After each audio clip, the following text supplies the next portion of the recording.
a good cross, hasn't he, St George? Okay.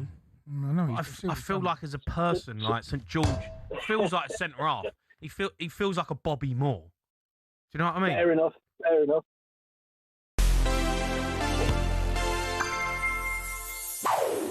Few people win the World Cup as a player. Very few people win the World Cup as a manager.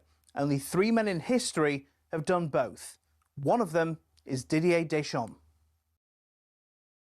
I mean, what a team. For our younger viewers, that's Zidane, Desailly, Leboeuf, Thuram. I could go on. And in 1998, those legends were captained by Didier Deschamps. Before that tournament, Deschamps had been winning league titles and Champions Leagues with Marseille and Juventus and had led Les Bleus since 1996.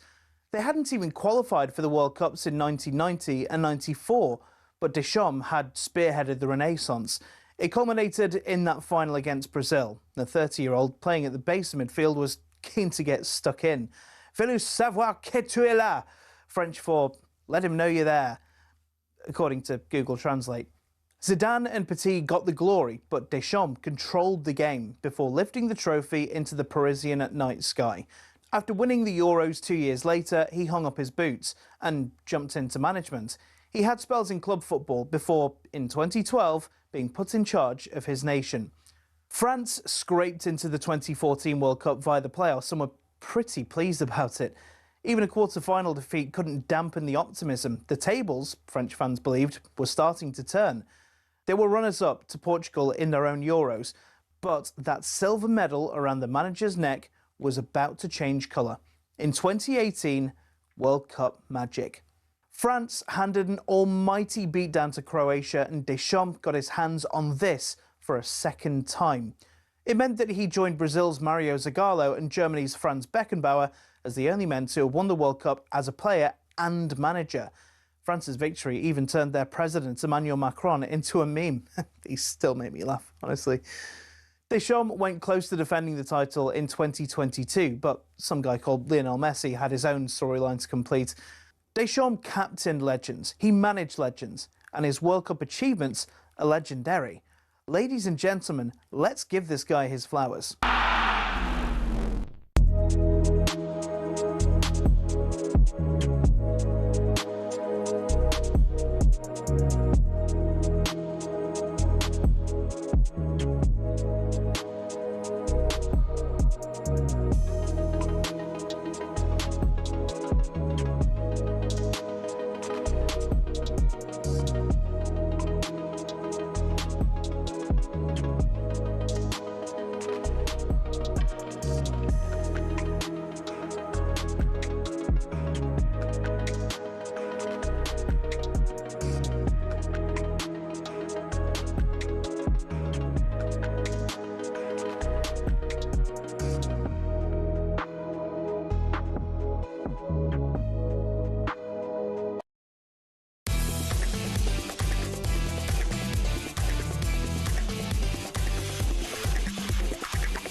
Hello there, good morning. You're listening to talkSPORT World Cup Breakfast here with Arnold Clark. The perfect time to upgrade your car. You can get 2 years free servicing when you buy a used car in the upgrade event. You can check it out online now. Good to be with you. My name's Shebahn Aherne alongside the former Burnley, Everton and Forest manager, Sean Dyche. Morning to our listeners as well, of course. Good morning to you all. How are you getting on? Mornings. Well, these early mornings, I remember these at Burnley when I used to get up at 4:45 to get in the car and then go up there from Northampton. So You're a morning guy. You're striking me as a morning. I'm all right. I'm all right in the mornings, to be fair. Years of being on the road and all that sort of stuff. I choose not to this early, but I'm all right in the morning. You look gorgeous anyway, and I look like me. You do look like, yeah.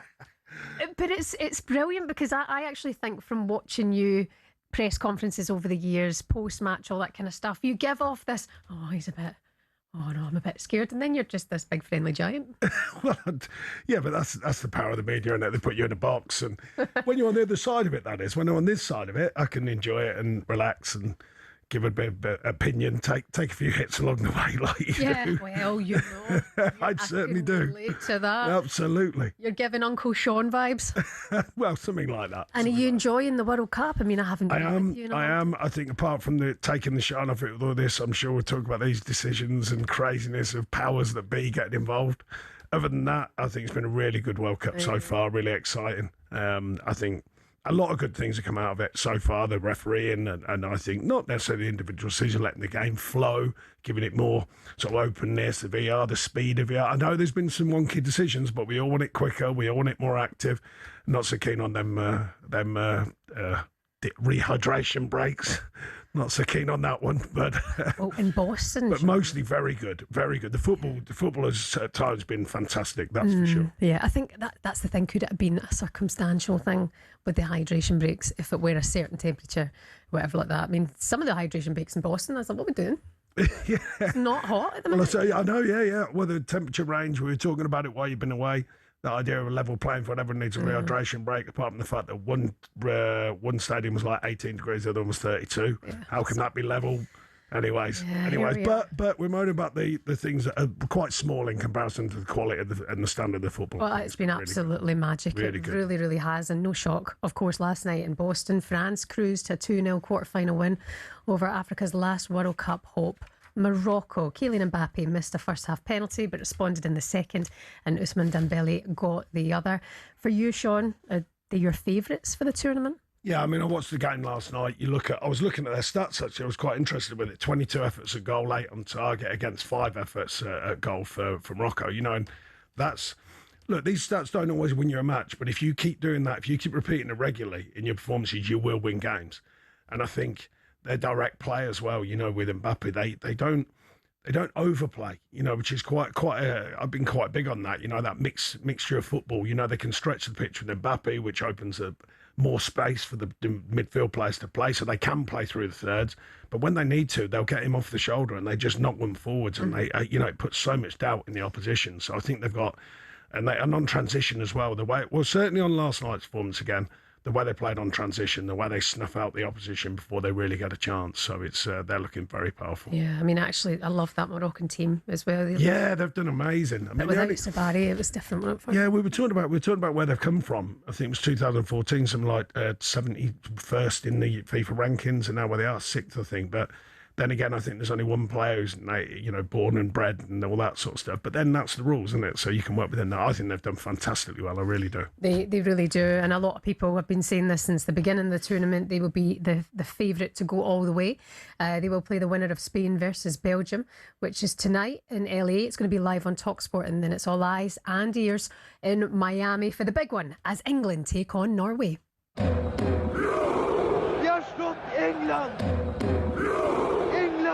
Kjempers fødeland. Lord Nelson, Lord Beaverbrook, Sir Winston Churchill, Maggie Thatcher, can you hear me? You boys took a hell of a beating. Are you ready? You know, I feel it too. England have beaten Mexico in the Azteca. They've now got Norway in Miami in the quarterfinals. Bellingham again, and he scored again! It's 2 in a minute! Are you ready? 2 in the middle now, swept in towards Haaland! Erling Haaland, you beauty! To score 7 goals for Norway in the World Cup is quite special. Beware England, beware Erling Haaland. Kane on the turn! Oh, what a goal! Unbelievable support! We will go now full steam ahead to keep pushing and stay in the tournament. Are you ready? I can't wait for this. Yeah, I mean, I think, you know, when it comes around, of course, it feels like forever between the games, especially the further you go in the tournament. But I think it's one of them. I mean, you look at Norway, we were discussing it the other day, and although they're obviously not the favourites, we are, but they're still, you know, these talismans type players, you know, this World Cup, they've all turned up, haven't they? You know, the big guns, including Harry Kane for us, of course. Not just him, Jude Bellingham, I think, has been excellent as well, you know. And that's what you need. And around that, if the team have got a focal point and they've got belief in someone who can score goals and find goals for you, can half make a difference. It really does. And I think there is that element to Norway. I agree. It feels like they've got big characters, of course. Yeah, I mentioned about Scotland while you've been away, and I was saying that they haven't really got that cutting-edge player. Now, that's not doing anyone down for the Scottish side, because it's still fantastic to play for your country and all that. But, that real cutting-edge, that one, like I say, that not just a talisman because they're lucky, because of their quality and their talent, and the front third is where it's at. And if you look at the big guns this World Cup, they're all delivering. Yeah, no, you're right about that. By the way, building up for you, Andy Goldstein, Darren Bent. We'll get the things going for Florida, 5 p.m. World Cup Game Day Live will be here on talkSPORT, and then it's on to Miami Stadium. Adrian Durham, Stuart Pearce and the team for live coverage. Kick-off 10 o'clock for you tomorrow night, so stay on talkSPORT for that. Our coverage has been outstanding from the team out there, and it'll be no different tomorrow night. If anything, it might be better again. There are some concerns from England, though, Sean. Kwanzaa, this ban, now extended to 2 games. Yeah, I mean, I don't want to go too far with the politics of it, because I think it's all jumping off the pages, but it's bizarre, isn't it? Make it make sense. Yeah, I mean, just leave it alone. I get the idea of, certain rules and all that, but we've all seen what happened with Balogun, and then you go, well, okay, well, don't double down on it and almost go against it. I think if you've FIFA and the governing body, just leave it alone. Just leave his one game. If you're not going to change it, why add another one? But I mean, it just opens another can of worms for me. I guess I'm saying to myself, I can't understand why it's one rule for another. The politics. No, well, like I say, the politics have been massive, haven't they? They've been well covered, well documented. Some of the comments from the American side have been bizarre. And then, lo and behold, he gets his ban doubled, and you just go, what's that all about? Yeah, no, it feels a little bit dubious, that's for sure. There's a number of players going into this game on yellows in bookings, Sean. Declan Rice, Jude Bellingham, you've got Mark Guéhi, O'Reilly as well, all in bookings going into this game. If you're Thomas Tuchel, does that make you change your thoughts on how you're going to approach this one? I think it's a tough call, because as a manager, you don't want to take away their natural way of performing. They all know, of course, they're certainly in the know of what their predicament is or what their situation is. But equally, you can't send a player out there going, look, don't do this and don't do that. I think there's got to be a bit of common sense. Of course, you can maybe advise. A lot harder for defenders, don't forget. Midfield players, you might be able to step away from one to keep yourself out of trouble, and especially wide players maybe in centre forwards. But defenders, there's so much at stake. You might have to make that challenge. So it is a tough one, that's for sure. But I don't believe as a manager you can over-egg it, because if you put it in their minds, then they might do something that's not natural to them, and that might cost you. So I think it's just softly and gently, way before the game, just remind them, be sensible with your challenges, and try and be sensible, but then not near game time. I certainly wouldn't be telling them that near game time. Let them go and play naturally. Fair enough on that. By the way, Mark Guéhi, if you have just joined us, there was reports that he's got a hamstring problem. Also reports that Declan Rice is nursing a sickness bug. Concerned? Yeah, I mean, Dan Burn come on and did well. That gives you some balance there. John Stones did well. They all did well, but it's a different scenario. Crosses coming in and all that sort of stuff. Backs to the wall, but they've all done well when they've come into the game. So he has got options there. Jed Spence, a lot of question marks, but he's come on and delivered in a really awkward game to go on and deliver in to make sure you get the results. So I think he has got options, but it's still a loss, I think, as Gay's proven his worth. The sickness bug.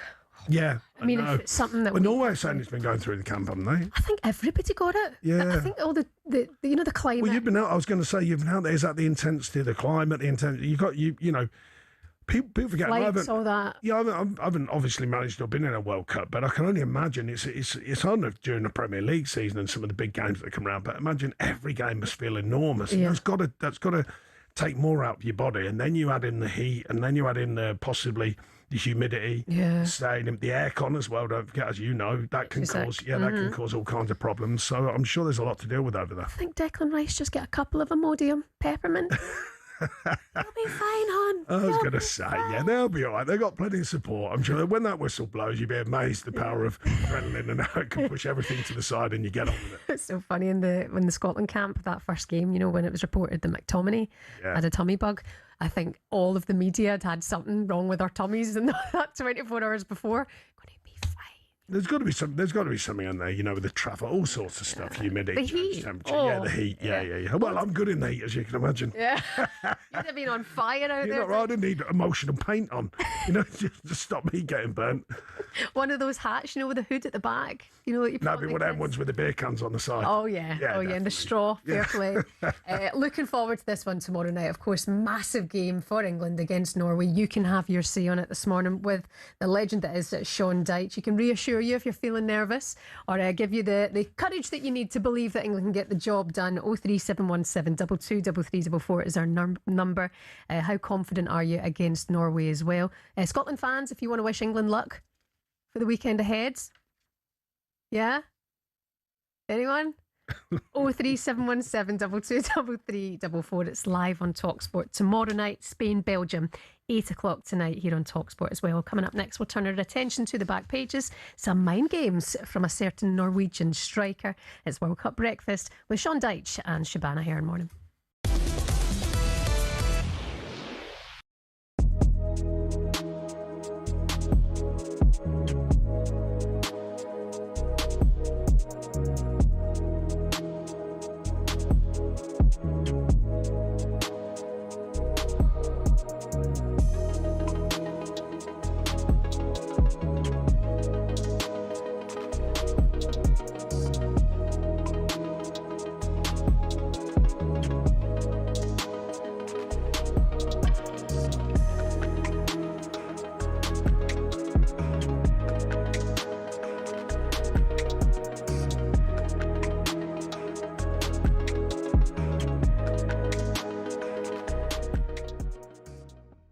You know management inside out. Tuchel might just be the 1% He might difference well be, but what I'm saying between is, winning it and not winning it. I need to make this really clear. I am not questioning or doing him down. I'm trying to give you a balanced view of how I see management. Yeah.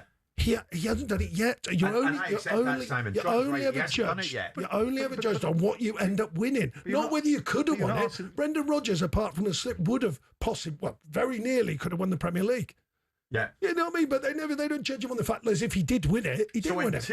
Until Yes, England do it. that's all I'm saying. And I want him to win it. I want the country to win the But the bottom World line Cup. is this, and we will never know. If Tuchel had been in charge of England at Wembley that night, Exactly. in the European final, against Italy, you have ended up winning I was there, it. by the way. I was there. You know, You you have changed it. So Simon's point is right, is it not, Sean? The whole world is watching. Even the most you change it and you lose, right? You didn't know what you're doing. Change it and you win. You do know what you make a you're decision. Doing. That is the life. No. You make a decision. But we all know you live and die by decisions. But when something's coming on top and the whole world's watching it and going, we need to change something. We need to change something. We need to change something. Okay, we haven't changed something. They've scored. Now we're going to change something. They've scored. Now it's easy to be a Monday night quarterback. We all know that, right? But the bottom line is that my inherent belief is the reasons why there's elite managers and there's the reason why there's good managers. Right? None of us have ever had a bad game in here. Simple as that. Not a bad game. See, we're not football when you're on the sidelines, and you're under pressure. Oh, he's coming alive now, Mr. Dyche. That's when the truth is. Really. But Tuchel will only be judged by when those moments come. They haven't come. They haven't come against Ghana. Which is fair. That's exactly fair. But when they do come, I'm willing to bet you that Tuchel's credentials and the elite gene that I think that he has, which is the reasons why he's managed PSG, Bayern Munich. Yeah, it's a mentality. It's a mentality. Of course, don't be so bloody stupid. I've got a ginger gene. Well, yeah, you've got many genes, I suspect. I have flat genes. Ill-fitting ones, most of them, I suspect, yeah.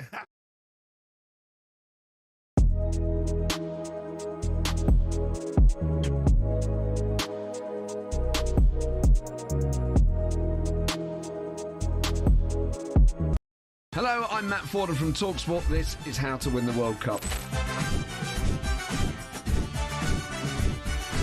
This is the best squad I think England have ever had.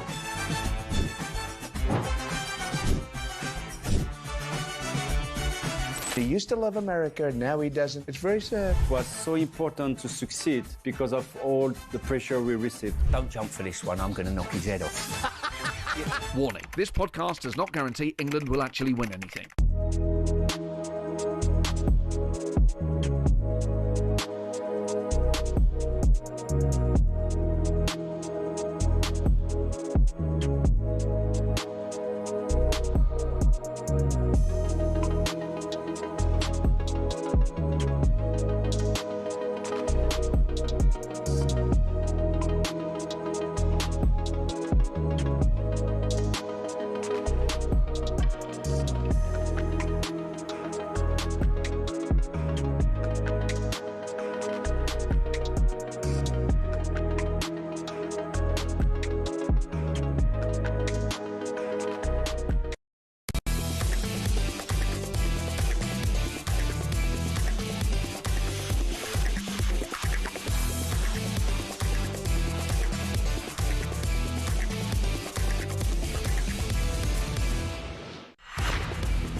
morning, it's the World Cup Breakfast Show with Shebahn Aherne and Sean Dyche. Oh, I just seen it, Sean, there in the break. I cannot believe this news that poor Bonnie Tyler, sadly, has passed away at the age of 75. Yeah.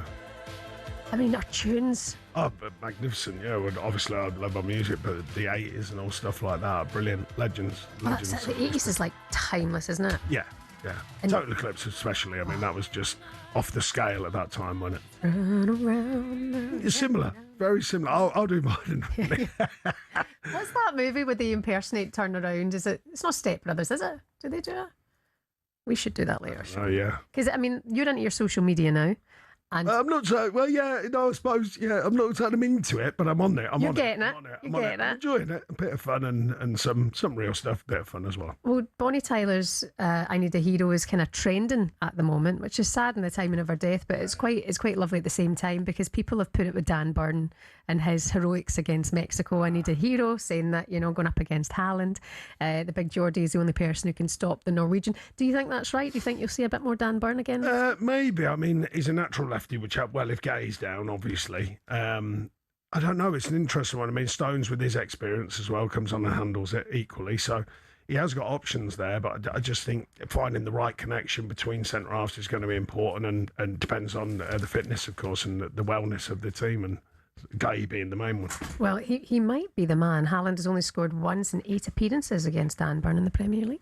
Yeah, I mean, you can't rely on that, but I mean, he's proved his worth without a shadow of a doubt. Because when he first went to Newcastle, he was a bit unsure, and he's playing left back at Brighton, unusual shape, of course, for a left back, but did a fine job. And then he's morphed into a very, very strong player for Newcastle and for England. So, and the amount of people as well who questioned his place in the squad. And then you see him step up and do that. Yeah, but you can't. Yeah, but you can't have it all, can you? I mean, there's always going to be Jed Spence, another one everyone's questioning, including myself. But he came on the other night and dealt with it. Not easy when the pressure's on, because players now, they know it's stressed at them from everywhere. You know what I mean? So they know when there's a bit of heat on, and sort of it does give you that fighting spirit, maybe, to come out and play even harder than you were playing. So fair play to them guys for handling that. Of course, live for you tomorrow night here on talkSPORT England at take on Norway. Time to now look at today's back pages with Costa Express. The Costa Coffee Break on talkSPORT, sponsored by Costa Express. Freshly ground Costa coffee for a quality day. With Laura Kirk-Francis surrounded by redheads this morning. Yeah, I just said a fellow sun god. Yeah, the tan in here is not happening today, I don't think. The least tanned people in the world, of course. People always say to me, you got a good tan on your teeth. I go, thanks very much. I get tanned when all my freckles join up. I was going to say, you've got lovely kind of golden freckles. That's what happens when I get really sunburnt. Similar to myself, like my hair. I will say it's not ginger, it's African sunset. Yeah. There you go. I like that. Exactly, yeah, nick that one, yeah. How's it going, Laura? You good? How are you surviving these early mornings? Do you know what? The early mornings are fine. It's the heat and the knock-on effect of an early alarm. It's trying to have a nap when it's 35 degrees is absolutely impossible. But what a privilege to do this during the World Cup. I've been loving it, absolutely loving it. The one that kills you is that one when you wake up. I wake up, like, say, at 3:45, and then I think, well, I'm not getting back to sleep now. I need to get up in an hour. Yeah. I could sleep in this desk right now if you gave me 2 minutes. Gone. Honestly, I'm like a cat. Lie anywhere. Just snooze it off. By the way, tip for you both. When you put your little Ziploc bags, one of them in the freezer, put that on your head or next to you at night. I'll give off a little bit of a cooler. I did it with the kids the other night, and now they're loaded with a cold. What was happening in the back pages? Lots and lots of coverage ahead of England-Norway. So Haaland, the pressure is all on England. Lots of mock-ups of Haaland with various sort of Norse mythology. Hammer time in the Star Sport. Erling turns up the heat on Lions, and also Haaland. Grinning Erling tells 3 lines, pressure is all on you. Sean, from what you've seen of England, do you think this is now a team better equipped to cope with pressure? Now, England teams have passed. I think you'd go, there is still a possibility of them crumbling here. Have they done enough to make you look at this team and go, yeah, even under pressure, they could beat almost anyone? The biggest thing that we spoke about this a couple of weeks ago when it started was, I think there's been a more a lower level approach from the media about England, and the country maybe.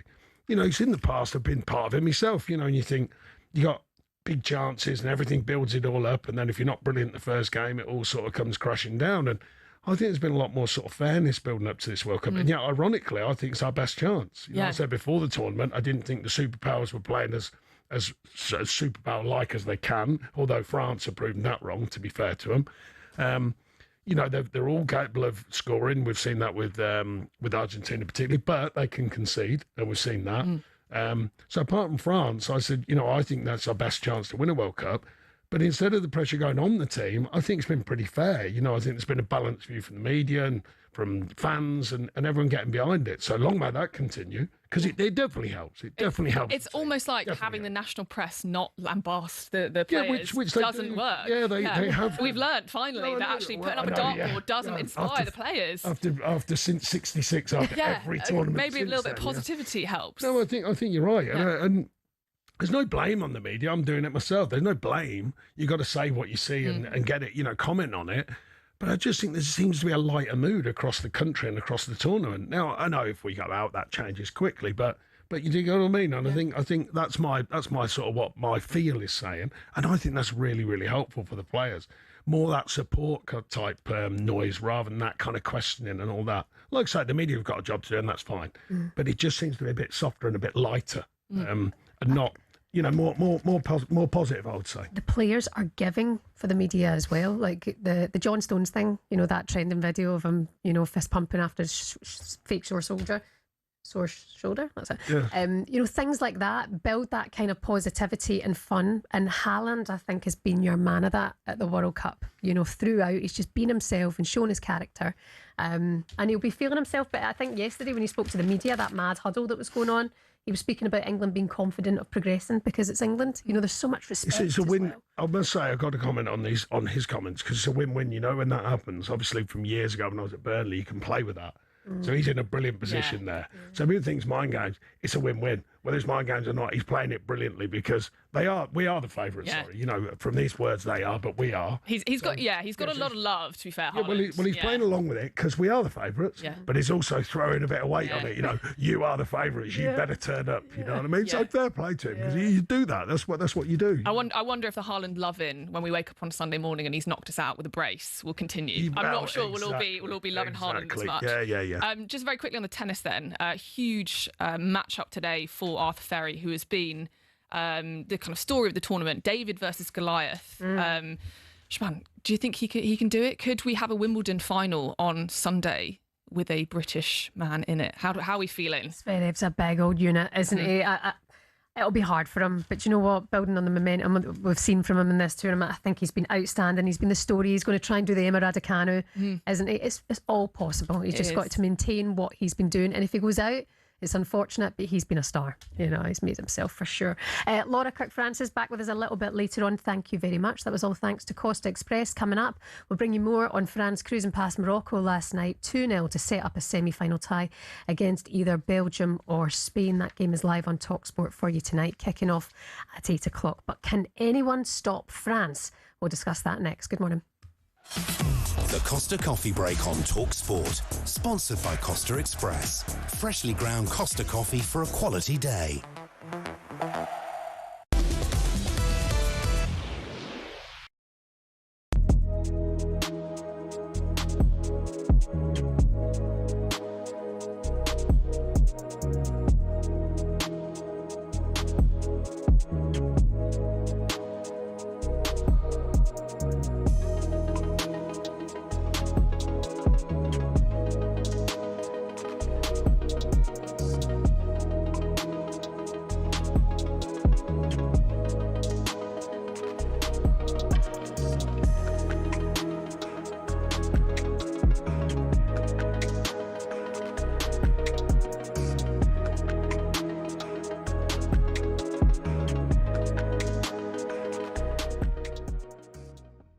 I mean, as recently as 2024, Bruno Touzazol, he told everybody who cared to listen what he wanted to achieve at Newcastle.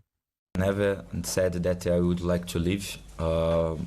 Since I signed for the club, I always said I want to put my name in the club history, and nothing changed. Nothing changed from me. It is keeping going. I still want to win some trophy for me. When I signed for the club, I said I want to play Champions League, and everyone said that I was crazy. And we got it. Now I wanna be in Champions League again. I wanna win something for the club. I think the fans deserve. We are worked so hard to get it, so this is still my dream. And then a year later, Simon, they win the Carabao Cup. And Bruno says, "This is my second home. We're making history. Someday, when I leave this club, I want the fans to sing my name the way they do Alan Shearer." I'm not sure that's going to happen. Well, look, first and foremost, ask yourself the question, why are these players suddenly all deserting the sinking ship? It's not a sinking ship, but it doesn't appear to be a particularly ambitious one. It doesn't appear to have an ownership model that everyone thought was going to change the whole direction of football. Oh, my God, we've just sold to a nation state, one of the richest nation states, and look what they're going to do to football. But they haven't done anything. They're going to buy everybody. They're going to buy Ronaldo. They're going to buy Messi. They're going to have this player here, that player, this player, you know, and they haven't. Yeah. They bought a bunch of players that to some extent, they've gone and made better. And these players are now...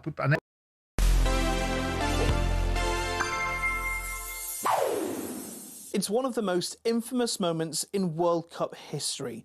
Zidane's headbutt on Marco Materazzi in the 2006 final sent shockwaves through the footballing world. It wasn't a particularly ill-tempered final. Argentinian ref Horacio Elizondo had only shown 3 yellow cards until this point in extra time. Zidane and Materazzi had been the main protagonists of the match so far. Materazzi committed the foul for the penalty, which Zidane scored after 7 minutes. Then 12 minutes later, Materazzi equalised from a corner. Materazzi said in the 2020 interview he was asked at half-time to man-mark Zidane. So they'd been literally rubbing each other up the wrong way for more than an hour before the tension boiled over in extra time. Some reports suggested Materazzi had insulted Zidane's mother, but he successfully refuted that in a libel case 2 years later. According to the Italian, Zidane started it with a little insult, saying, "I'll give you my shirt later." Then he responded by saying, "I'd rather have your sister than your shirt." And Zidane switched. In 2022, he said, "I'm not at all proud of what I did, but it's part of my past." But would he apologise? To his teammates and fans, yes. But to Materazzi? I'd rather die. Non, je ne regrette rien.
Good morning to you. You're listening to World Cup Breakfast at Shebahn Aherne and Sean Dyche with you this morning with Arnold Clark. You can browse the UK's best used car deals and score your dream car today. Check out their website for more details. Newcastle's summer exodus is set to reach a crisis point. Sean, you'll have heard this news. Sandro Tonali, Anthony Gordon, of course, already out the door. Club captain and fan favourite Bruno Guimaraes has reportedly informed the hierarchy that he wants to join champions Arsenal, with another star player forcing his way out. Darren Bent raised serious concerns about what this loss could mean for Eddie Howe next season. Yeah, I do feel for Eddie Howe. I really do, because again, if Bruno leaves tonight, he's obviously gone to Tottenham as well. Isaac, they just haven't been able to kind of recruit the players in certainly the quality that they've lost. And you look at what they've bought some of these players for. Isaac, was it 60 million? They're selling for 120. Like tonight, they bought him for a fee. They're selling for more. So clearly, he's improving these players. But at some point, I think if Newcastle do want to go to the next level, they've got. I know it's hard with the PSR and the financial fair play, but if they do want to go to the next level and then stay there, they've got to find a way of holding on to some of these players. Oh, look at Darren and his floral number. Watching on the smart TV, I like that. Sure. Do you have sympathy for Eddie Howe in this situation? The latest is that Bruno has agreed personal terms with Arsenal, but Newcastle's stance is that he remains not for sale. Yeah, I do. I mean, it's really tough, and the challenge that you have is not just if one of your big players goes at any football club, at any level really. People understand there's a time and a place. When two go, that can make other players a bit itchy and a bit nervy. And then if 3 go, all of a sudden they go, hang on a minute, who are we bringing in? And I think they're right on that cusp. I don't know their situation at PSR, but I've been through that, obviously, in my time at Everton, so I know how dangerous that can be.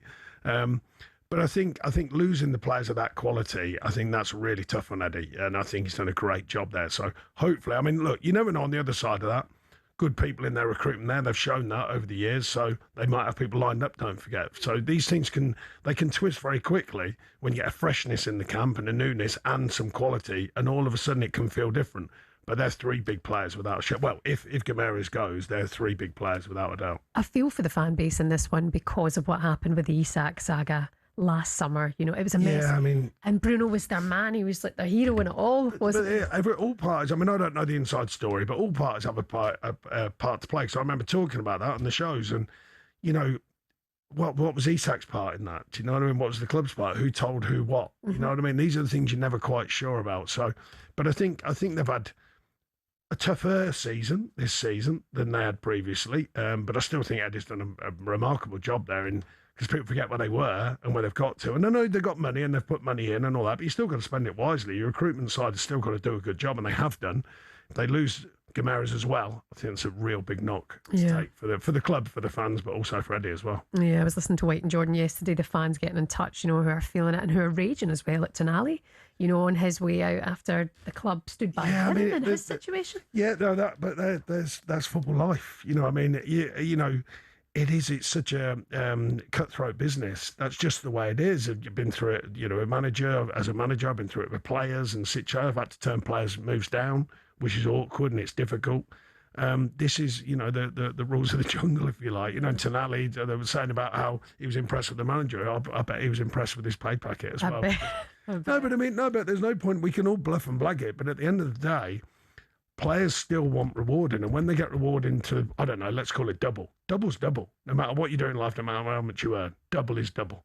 So if someone's doubling your pay packet, you're probably going to want to go and have talks with them and probably going to want to move. So I think that's just the way that football works, you know what I mean? So I don't think there's no crying in football. Just got to get on with it. Jump onto our website, talksport.com. Newcastle fans, it's believed you're close to reaching a full agreement now with Freiburg over 60 million. Johan Man Zambi.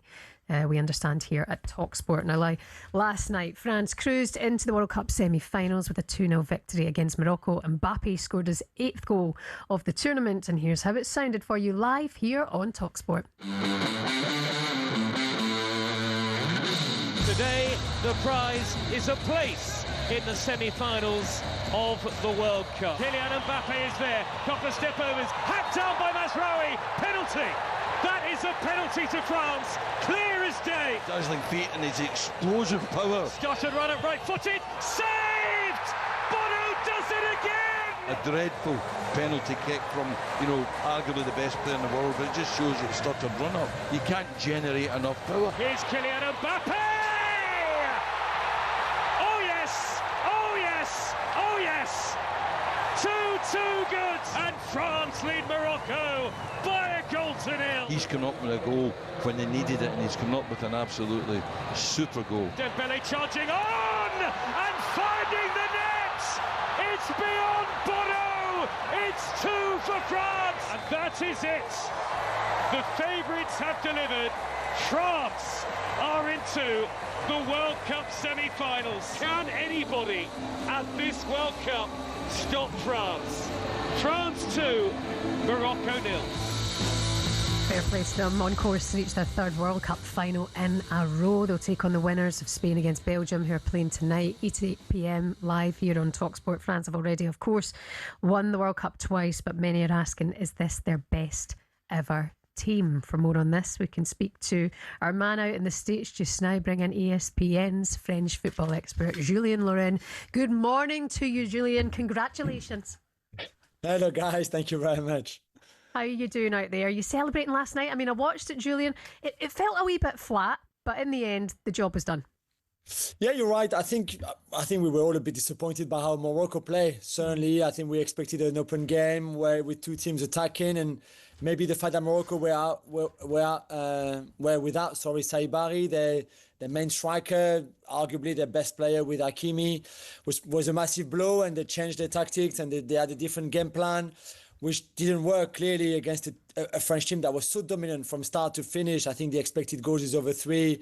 There's the penalty that we just heard on commentary, but there were many more chances. Dyche could have scored, Upamecano could have scored, Mateta could have scored. And I think in the end of the day, it was just very one-sided, but it showed the talent in this French team. I think I was looking... hi there, by the way, Sean here. I was just... I was watching, and you know the thing, there was a couple of things that I noticed, probably me being a manager, I suppose, but Didier Deschamps, they scored the second, and he's not getting carried away, he's not running around, he's not running up and down the sidelines, very businesslike, now, and of course he's won it, he's been there before, won the Euros, etc., etc. But I thought that was quite an interesting viewpoint. Now, not by the way, I'm not making out it was disrespecting Morocco or any of that. It just seemed like very businesslike. Mm-hmm. It's like, yeah, we should be winning here, and they certainly did. Morocco, I was only surprised because I've been so impressed by them, but they didn't change the game plan. They kept trying to play out from the back, and there's some visuals where France are literally standing on the edge of their box going, go on then, play, and we're going to rush you. So I was surprised at that. But like you say, the stats didn't lie. Mbappe's goal, I mean, it's not just... If you had power with awareness and talent, everyone's going to be in trouble. And his goal, when you see the slow-mo, he's looking, he can see it, he uses the defender as a foil, just knocks it and just bends it around the corner. It's fantastic finish, super clever player and a super clever goal.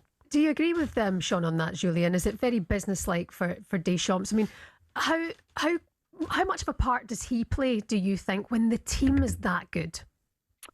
Oh, huge. And obviously this is his last tournament, so everything can stop now. I mean, now he's got a few more days until Tuesday and the semi-final in Dallas against Spain or Belgium, but he could have stopped tonight for us here in the US. He just had a few more days now, but he knows that very soon he's going to finish. 14 years is a very long time to be the coach of the same club or same national team in his case. It's a very long time. He took over when we were at the bottom of the bottom, remember 2010 and 2012, and he made us great again, to be fair. And I think the business side of him, and Sean is absolutely right, one, he never really showed his emotions anyway, but secondly, I think he's in this moment where he knows everything can stop so quickly, he's very much focused. And you're right, then he's got an incredible team. I mean, he's been gifted some great generations in those 14 years. And the latest one is obviously Michael Olise, who until 2 years ago... I love him. I love him so much. Maybe you can do like him and choose France instead of, I think. But yeah. Yeah, I think what I noticed was the same thing. There was one particular moment when they all come over towards the bench, not for Deschamps, but they all come over celebrating with the subs and stuff. And he's actually pushing them back on the pitch. He's saying, right, get your head on it, sort of thing. I thought that was, fantastic, because it's almost like he's going, yeah, we haven't won anything, and I like that mentality. I know I got a bit of stick for saying about our players singing, all that sort of stuff. I was going, yeah, right, don't be singing now. Yeah. Oh, yeah, we'll see about that enjoyment thing if we don't win the next one. Let's see how that goes. But no, I think Didier Deschamps, what he's done there has been remarkable. And Aloisi, I always say it wrong.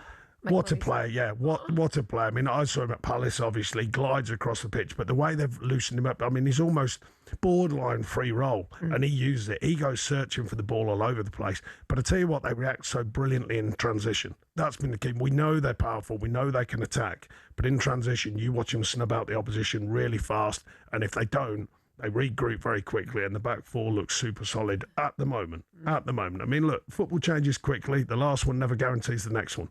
But they look really, really powerful. Julian, is this team better than 98? And are you going all the way once again and winning the World Cup? Are you that confident?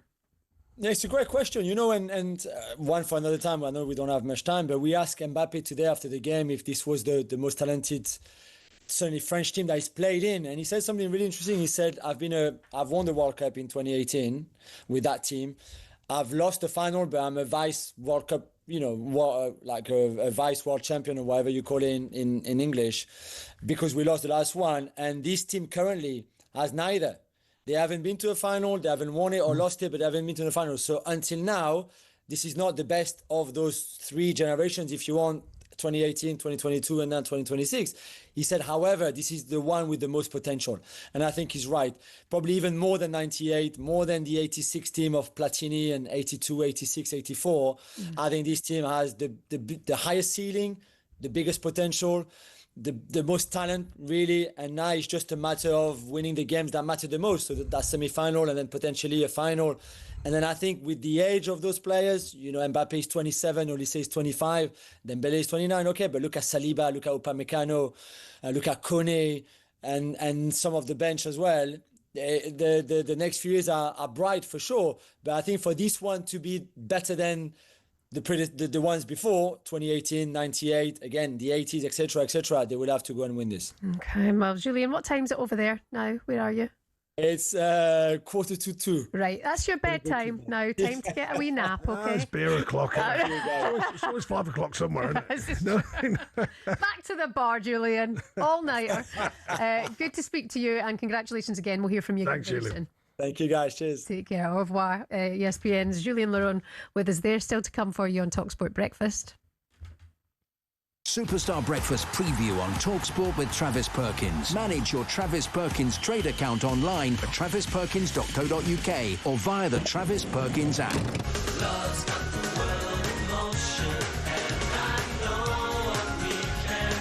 Even I'll sing along to that one. Do you know what? I recently bought the side lyrics for that song at the Nordhoff. I was there. Are we there? At the bought the side Legends Night. The Legends Night. Nordhoff Robbins. Remember you raising your? You spent a wee buck on that. I did. It was for charities for a really good cause. Yeah, and I've got it in my my place here. Oh, Nordhoff Robbins Charity Night coming again in October. It certainly is. Yeah. Are you coming along? Certainly. And I bought. Well, we'll go into it in a bit for someone who might be on the show. Okay. Ahead of England's clash against Norway tomorrow night, live on talkSPORT, 10 o'clock kickoff. We've got a massive lineup of guests for you. Not one, but two players who have played in a World Cup quarter-final for England. First one, Danny Mills, will tell us how Tuchel shall deal with the reports that Guehi might not be fit for the game against Norway. And Nicky Butt, brilliant, joins us for more on the news that Declan Rice is nursing a sick bug. Imodium, man, it's all right. That was our World Cup breakfast preview with our good friends at Travis Perkins. Superstar Breakfast preview on talkSPORT with Travis Perkins. Get free next day track delivery. Head to travisperkins.co.uk or download the app.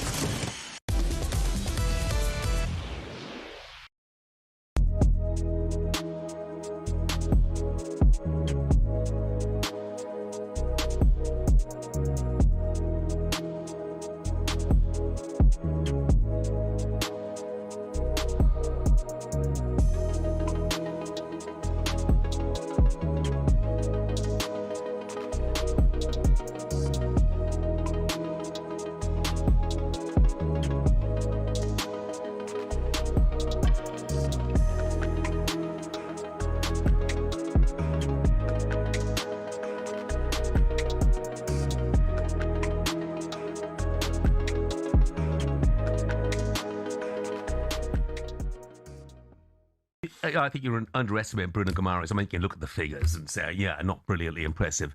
But every Newcastle fan will tell you he's the heartbeat of their team.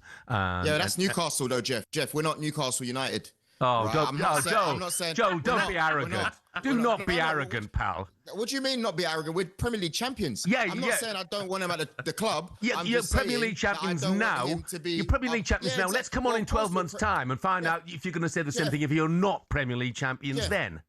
Jeff, of course we're Premier League champions. We just won it a few months ago. Come on, you know? Yeah. So you got to give us a bit of time. What I'm saying is, good player, but I don't want him to be the marquee signing. If he is the marquee signing, I'm going to be upset. Well, I'll tell you what, Joe, shouldn't you be worried? You're talking about marquee signings. Aren't you concerned about financial fair play? Or the equivalent of as it is now?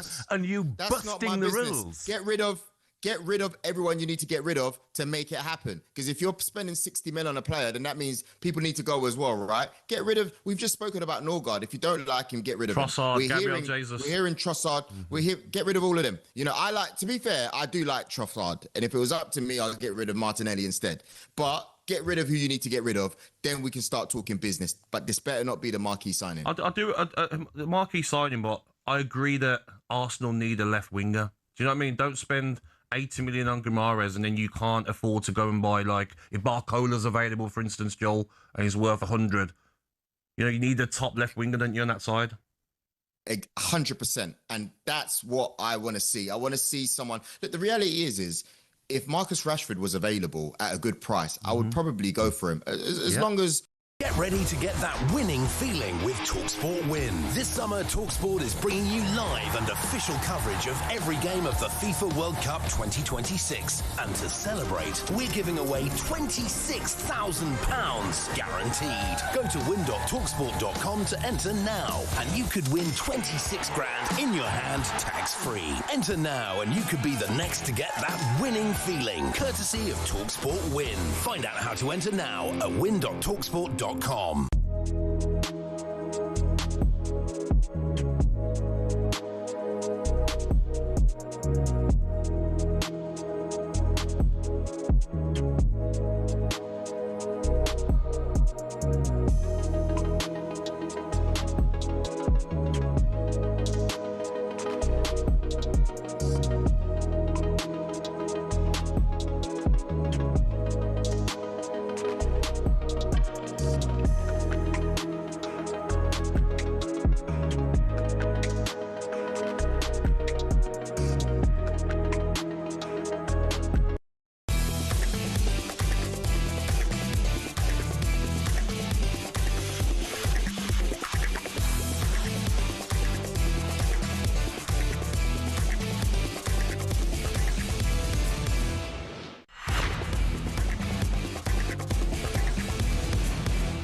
How's it going this morning? Hope you're all right. You listen to talkSPORT World Cup Breakfast. My name's Shebahn Aherne alongside former Forest manager Sean Dyche. What do we know this Friday morning?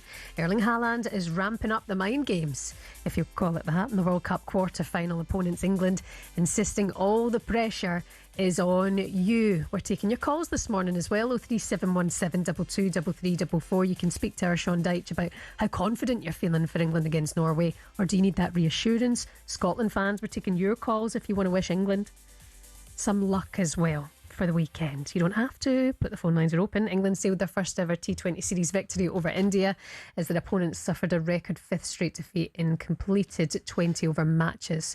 And the inquest goes on in Portugal over Monday night's World Cup exit at the hands of Spain. Bruno Fernandes is struggling to get over the disappointment. talkSPORT's reporter Max Scott is in the studio for more on that. Morning, Max. Good morning. Yeah, well, we'll start with this. Anyone that knows anything about Cristiano Ronaldo fans knows that there is like a delusional online mob who, if you criticise him, will, you know, if you criticise him and you think that he's a problem, they will come for you. They'll hound you down. They'll do whatever they can to make your life an absolute misery. And Bruno Fernandes seems to have been scapegoated for Portugal's World Cup exit. And there are so many Portugal fans, or just Ronaldo fans, that say Bruno Fernandes and his midfield partners Vitinha and João Neves have tried to sabotage Ronaldo by not passing to him, not playing to his strengths, all of this sort of nonsense.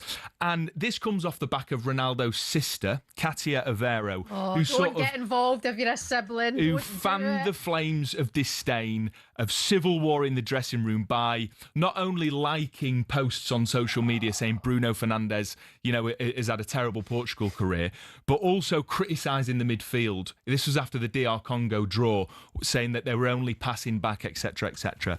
Now, after the World Cup exit, Bruno Fernandes, as is customary these days, posts a statement, and it's very sincere. He says, "I'm sad, frustrated, disillusioned. This group of players made my expectations high, not only for the quality, but also for the fact of the incredible group we've built over the years." He's now had to turn his comments off because the little Ronaldo nits are sort of in the comments, just absolutely giving it large. So you got to feel for Bruno. But Sean, in modern management, do you think that pushy family members are becoming more of a thing, or do you think that's always been the case in the game? Well, it is, but before we start on that, I mean, you were saying that, you know, the Ronaldo fans on social media, they go against you. I thought it was brilliant. I think it's fantastic. I thought it wasn't his fault at all. If you know what I mean. Great player. Yeah, play that one. Yeah, well played, me. Well played, me. Yeah, that increased your following. Exactly. Yeah, I love the Ronaldo call. What a player. Bruno, boo. No, I do. I think, look, everyone's got an opinion. You know, I'm doing a bit of social media myself now. I personally believe in the comments. Why go on there? If you're not going to take the comments, don't go on there for me. You know, that's the way it goes. Take the rough with the smooth and all that sort of stuff. And I'm not exactly, I'm a bit Marmite, so I get a few hits. The family thing, do you know what? Everyone's got a view now. Everyone's got a view. You know, everyone's out there protecting everyone. Sometimes just stay out of the way and let them get on with it. You know what I mean? That's their job. They're professional people. You know what I mean? Whether it's good news, bad news, that's the way it goes. It's only an opinion. I don't think that's too damning, is it? That what Bruno said there? I don't think that's I mean, and he's obviously not said anything about Ronaldo. But there's this conspiracy. They're implying that it's they're implying, but then inference is massive. You know what I mean? I've certainly been through that one. Say this and it means that. You know what I mean? So. Yeah, I mean, it is changing in football. There's no social media presence, and I think we were going to maybe chat about some of that and the access and all that sort of stuff. Yeah, no, it is changing. You've got to change with it. Even I know that. You know, my daughter told me 2 or 3 years ago I should get involved in it more, and I didn't. And then now I go, all right, you know, it's time maybe to realise that's the way it's going. But yeah, I wouldn't be too involved with it. Let people work it out for themselves. You know what I mean? It will die down. So would you've said, like, even to younger players, look, I'd advise you not, or do you kind of stay out that's different. No, that's different, because I definitely have done that. But the popular misconception about me has always been I'm against social media. I've made it clear 1,000 times, but that doesn't fit the storyline many times, that I'm not against it. I just always said use it wisely. But my point is, if you can't take it, don't do it. I used to say to all the young players, look, if you think you can take the heat, because there will be heat, then fine. But if you have to analyse it every day and it worries you and it gets into your psyche, then do not do it. That's a choice. Take the heat, get out the kitchen. That's an individual choice. But so many will rely on it as like it's weird. It feeds you. You know what I mean? Like the dopamine hit and all that. Personally, I'm old enough to not feed off it, but some do. Do you know what I mean? I do understand it, and that's all I'd recommend. Well, that's what I used to say to young players: if it hits you hard, do not do it, and don't believe in the good or the bad. You know, by all means, be respectful of it, but don't believe that, with all due respect, you know, someone who, I don't know, works down the street, you know, knows more than you about football. Exactly, yeah. Do you know what I mean? You can't believe in it. So don't. But either way, but if the hits come your way, then don't get too crushed by it. And if you can't handle that, stay out of it. Yeah, that's the thing about the sibling thing in the family as well. Maguire being left out of the England team, his mum's online, his wife's online. In a way, they're probably looking to try and protect him and go, you know, we love you, we've got your back. But I don't find it helpful, do you? It doesn't help. No, it doesn't help. But because there are journalists waiting to look at looking through to see, Maguire's wife's like that. Or without doubt. To make it. But everyone, I mean, football. Maybe what it is. Sorry, Shebahn. Football's that massive now that it's like everyone sort of wants to link into it. And I'm not a fan of it. I love the kids, you know, and their dad's playing and mum's playing for the ladies teams. They've got their names on. But not when it's the wives and all that, and the aunties and uncles. I'm going, come on, just you know, like it's about them. It's about the players, surely. But I agree with you. I think even like with Maguire and with Ronaldo's sister, they make their loved one, whoever it is, look. And I'd be saying, leave it out. Yeah, don't take that down. Ronaldo. I don't need you to be defending me. I know. I'm a global star. Chill out. But my sister, when she gets heat, she's a professional footballer. I can't help but just want to just be like, you shut up, you know, and go back at them because you love them, and it's the world we're in today. Max, we've got to leave it there. We're doing more on the social media a little bit later on. Just a reminder, if you missed it, France are through to the semi-finals with a 2-0 win against Morocco. They're taking on the winner of Belgium and Spain, which is live for you here on talkSPORT 8 o'clock tonight. Also some worrying news, England fans. We know this morning that Dyche is reportedly struggling with his hamstring injury, and there's a doubt for the Norway game there. Meanwhile, Declan Rice has been kept away from the England squad with a sick bug. The game live from Miami, 10 o'clock tomorrow night here on talkSPORT. Coming up, we'll bring you more on that game with a man who's played in a World Cup quarter-final for England. Danny Mills is with us on talkSPORT next.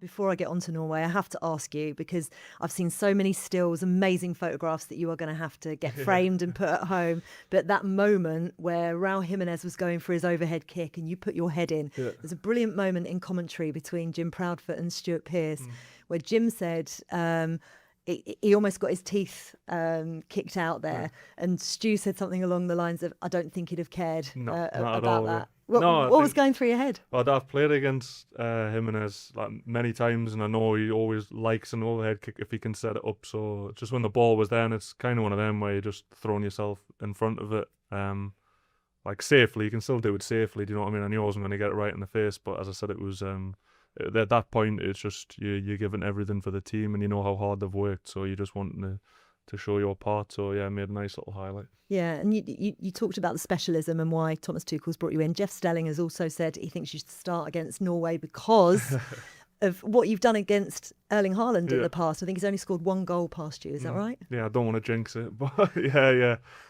1 goal. I do enjoy playing against Erling purely just from a physical point of view. Like I quite like that sort of physical battle, and I get on well with him on the pitch. Like we do get on quite well, although you'd have to ask him if he thinks the same thing. But yeah, like if I'm asked to do that, I'd be more than ready and more than happy to do that. But obviously I also know that we've got sort of 4 other centre-halves who are also top quality players and have played this whole tournament because of that too. So I've seen a picture of you both grappling and it didn't look like you were friends, I'm not going to lie.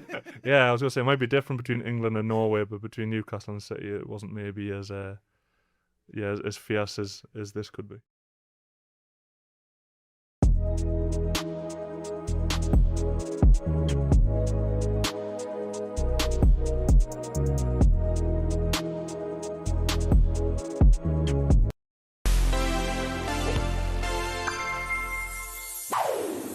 We all know it. That moment when France were reduced to 10 men in the 2006 final. But Zinedine Zidane's World Cup story was so much more than those antics in Berlin.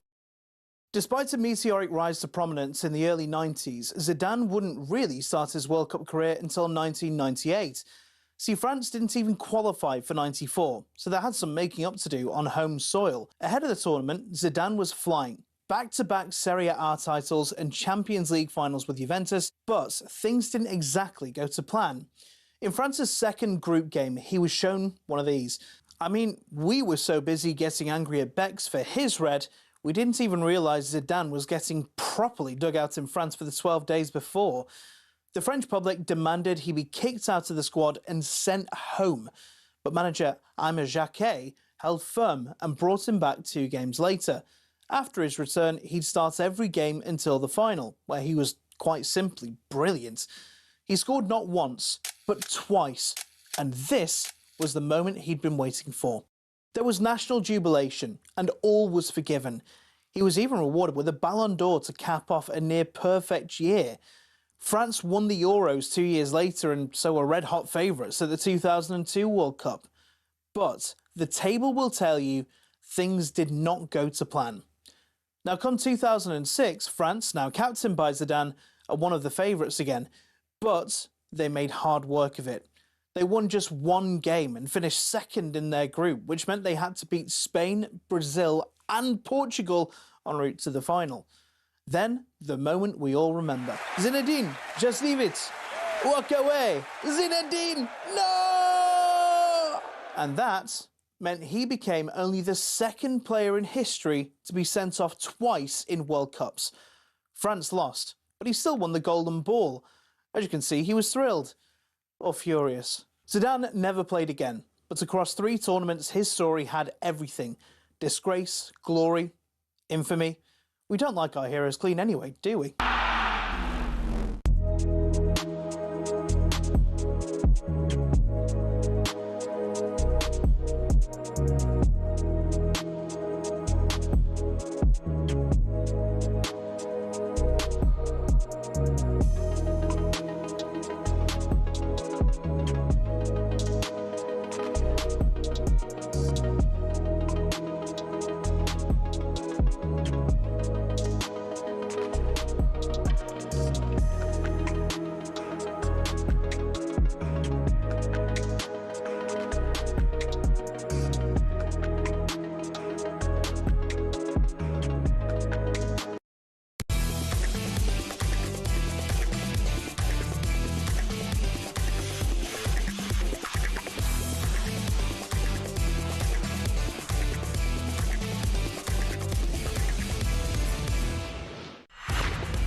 Good morning. This is World Cup Breakfast here on talkSPORT. Shebahn Aherne and Sean Dyche with Arnold Clark. It's the perfect time to upgrade your car. You can get 2 years free servicing when you buy a used car in the upgrade event. You can check it out online. 7:05. Good morning to you. Coffee time. Oh, beautiful. Love it. Now, Big Al in Brazil would not be happy, which just gone down on the list of coffee orders from yourself. Yeah, what do you want me to tell him? Yeah. Skinny, hot, wet, flat white, with a sweetener. What's the wet bit about? There's no foam. Do you not know that? No. Because you get a flat white, sometimes it's like third foam, and you think, what's the point in that? So you ask for wet, and it means no More foam. than the cup? Yeah, more coffee, less foam. Oh. There you Skinny, go. wet, hot, flat white. Skinny, hot, wet, flat white with a sweetener. And do you know where it comes from? Because everyone out there is going to think he's mad, which I am, but imagine 10 years going up and down the motorway. 10 years going up and down, stopping at Starbucks and all that, going. And in the end, I used to drive up in Nottingham. I just drive up and they've got it ready by the time I drive around because they see my car. And because I get it every single day. I love it. Starbucks is my one. I mean, there's many other good ones, by the way, but I love it. So, and that's my order. From 10 years going up and down the motorway, you keep trying all these different coffees, then you finally get to one and you go, that's me. That's the one. And that's the one. See, this is interesting. Other shops are available, by the way, to get your coffee. Starbucks tea, not the best. Best tea, you got to go to Costa. I would. No, they're all to your good. As I Costa. said, sorry, I wasn't trying to. No, Sean, you've come for Costa. No, I am. I am a regular Starbucks, but all of them are good. All of them are good nowadays. Costa Express, we do love you. Keep your sponsorship coming. Thank you. Costa's amazing. By the way, I've done the whole woke thing. I've discovered it's Costa's amazing. We've discovered matcha. Oh, it's a bit woke, but yeah, a lot of the footballers are into that. A lot of the players are into that. Yeah. Apparently, it's got amazing health benefits. Yeah, give me a kick and all that sort of stuff. I got a matcha bowl for my birthday. Oh, right, okay. Yeah, I've not tried it. I've not gone that far. Oh, we may have a drink of mine when it comes in. Okay, more Costa Express chat a little bit later on in the show. Now it's time to look ahead to England against Norway and round up all the latest tournament action with Burger King. The Breakfast Briefing on talkSPORT with Burger King Burger Buddies.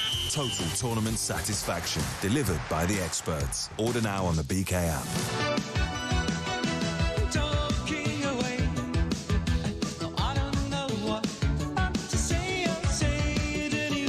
Name that band. Oh, it's Take On Me. Yeah. I can see Morgan Hart and yeah. Uh-huh. Oh, I don't, yeah, go on. Uh-huh. Oh, no, of course. Morgan Harkett. Morgan Harkett. From Norway. The video was the old sketch, like pencil sketch. Tomorrow it's England's date with Destiny. They take on Erling Haaland. Norway in Miami. Live on talkSPORT. Guéhi nursing an injury. There are calls for Big Dan Burn to start after his Mexican heroics, where he recorded a joint game-high 6 clearances. It was magic. Speaking to talkSPORT's Faker Others, he spoke about how together this team is after that unforgettable night at the Azteca.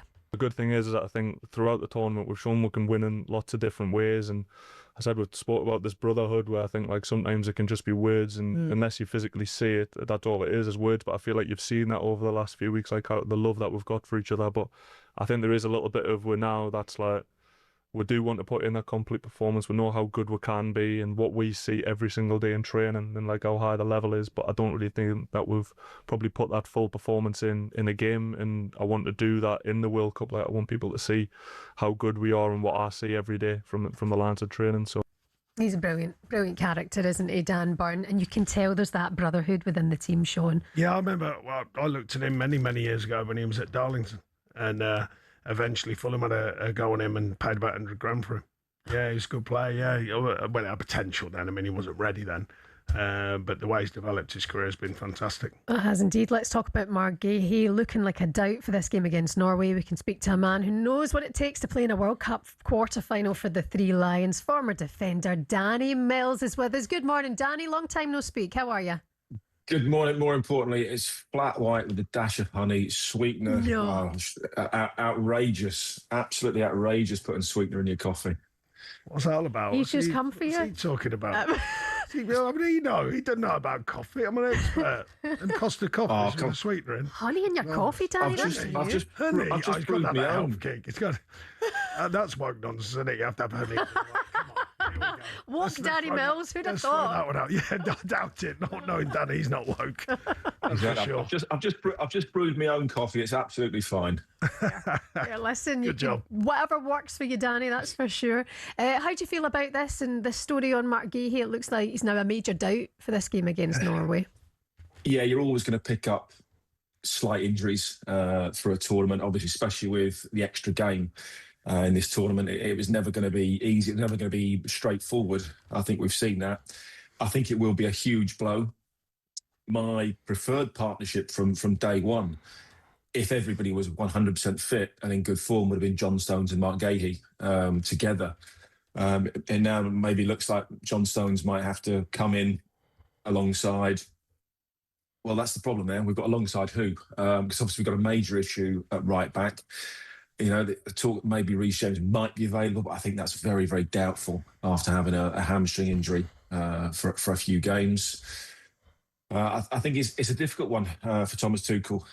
There's been an imbalance defensively since the start of the tournament, and obviously since Livramento especially got injured. So I think, you know, maybe he's going to have to shuffle the pack, and I would assume that Erling Haaland is probably rubbing his hands together. How do they stop Erling Haaland, Danny? You've got to stop the service. That's the way that you've got to go. You know, if you can isolate him so he gets frustrated, we've seen that on occasions for Manchester City. He's not going to do what Mbappe does. He's not going to pick it up in a wide area, go past 2 or 3 players and score a goal. He's not going to do what Messi does. You know, drop into little pockets. You know, drop his shoulder, nutmeg a couple of players. If you starve Erling Haaland of service, then you take away an awful lot of his power. Yes, we know that, you know, they can go a little bit direct and go in behind if they have to. But again, you know, you'd rely on your players hopefully being able to stop that. But if you can stop balls into the box, if you can stop that service coming into him, I think that's your best option. Yeah, I think, firstly, I hope Stanley's well, mate. His lad was with us at Everton. Oh, nice. Yeah, I agree. I agree with what he's saying there. You know, I think, having seen him up close and sort of played against him, Haaland's a fantastic goal scorer. We know that. But he's not amazing at things coming into him. I agree. I don't think he's going to turn. He's going to beat 5 players and whack it in the corner. You know what I mean? You got to be mindful. You got to have your shoulders turned because he can get one over the top if they launch one and he gets after it. We know that. But if you can stop his service at source, and if anything, I don't know what Danny thinks, but you'd even forgo the one that comes into his feet. You know what I mean? As long as he's outside the box, this is, by the way, keep him as high as you can. But if it comes into his feet, you'd sort of forgo that and you go, yeah, okay, we're okay there. Especially if you've got Elliot Anderson very good at coming in front and nicking the ball from that. Declan Rice, another one, they can do that job. I think it's getting that, keeping them outside the box, keep them away from the box as best you can. I know that sounds obvious, but it is obvious in a way. Keep them outside the box, and I think because that's where he's at his most dangerous. Danny, are you confident for England maybe going all the way in this competition? And are you maybe confident going into this game against Norway? One of the guys in the office earlier on said England will beat them 4-0. Do you have that approach, or is that, are they underestimating it? 4-0 might be a little bit ambitious. Miles off that, yeah. Right. When it seems like our most likely tactic at the moment is give it to Bellingham or Kane and hope they score. That seems, you know, where we're at the moment. I hope they produce a piece of magic. You know, we've not seen amazing teams in this tournament so far. I think all the teams that are left in it have frailties. You know, we've seen that they are all beatable. France probably look, you know, the best at the moment of all the teams in it. But when you look at all the others, they've all had wobbles. You know, they've all had issues getting through the rounds or, you know, in group games. Everybody left in this is beatable.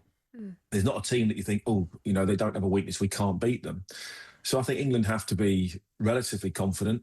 You know, every game going forward is not going to be easy. You know, assume it's the route of Norway, Argentina, and then onwards. It's not going to be easy within that. But they've got to believe, you know, they've got to look at it and think, actually, when player for player, you know, we can match anybody else that's left in it. You're going to need a little bit of luck on the day, maybe a decision to go your way, which we've seen, you know, a couple of times in this tournament so far. But you have to believe. You know, we believed in 2002. We believed if we would have beaten Brazil, we'd have gone on to win the tournament. We didn't. We went home. But you go into that game, hoping and thinking and believing that you can win the games. All right, Danny. Well, good luck to you this weekend. Enjoy the game, and we'll speak to you again very soon. No worries. Cheers, former England defender there, Danny Mills, who puts honey in his coffee. It's the real takeaway I got from that. No, I never heard that one. I'm still we're going to have to trial that. Tea maybe, but I don't know about coffee. I don't know where that lives. No, even honey in the tea. I'm thinking I'm going to have to trial it all, I guess. Anyway, the thoughts of Danny Mills there. Don't forget the game is live for you on talkSPORT in Miami tomorrow night. And the other quarterfinal is live for you here tonight. A man with 19 England caps and started in England's 2002 quarterfinal against Brazil. Danny Mills with us there. And that was a roundup of all the latest action, all thanks to Burger King. Coming up, we'll turn our attention to Wimbledon as it's all eyes on Arthur Ferry, the British wildcard, in a semi-final. More on that coming up next. The Breakfast Briefing on talkSPORT with Burger King Burger Buddies. Iconic winners delivered in the box every time. Order now on the BK app.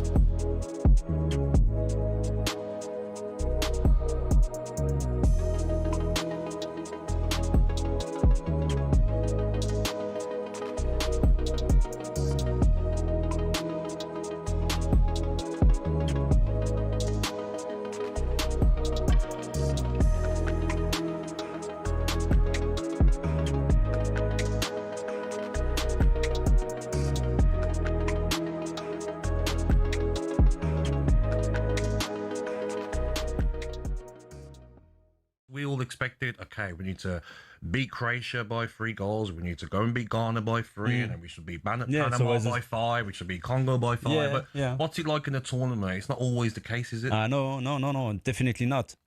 It's funny when I see, the betting, things, before the game, and I'm thinking this is not what we expect, on the pitch.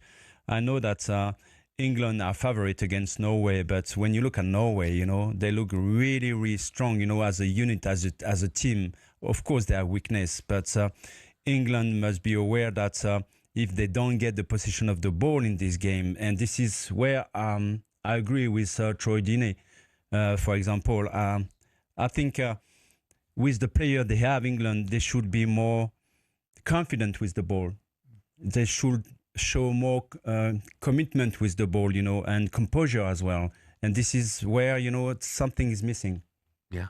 Well, we shall see if we can show that. I mean, if you look, on paper. I'm just sorry to disturb you, Jeff, but for this game, England against Norway, I'm just wondering, if Norway get the ball, is it what England wants into this game? Waiting, sit back, trying to play in counter-attack, or try to get the ball, the position of the ball, and try to conduct and manage, this game. So this is, for me, one of the key of this game. Yeah. Are you going to react with the ball and without the ball? I mean, it's interesting because Norway had a lot more possession of the ball against Brazil than most people would imagine they would do. Although the tactics of Manchester United, did he say leave them with it? Yeah. I don't think we should do that. I think we should go after them. I really do. Yeah, pressure. Yes. Yeah. Text from Ryan. He said, Bellingham's been very good, but I think Arsenal's Morgan Rogers should get a chance in the next game. Ryan, dream on. 130 million, please. Yeah, Bruno Guimaraes is going there. Cash. I just don't see Rogers going there as well.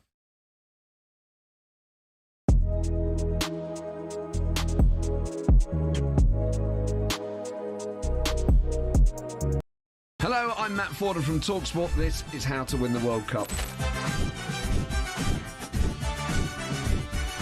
This is the best squad I think England have ever had.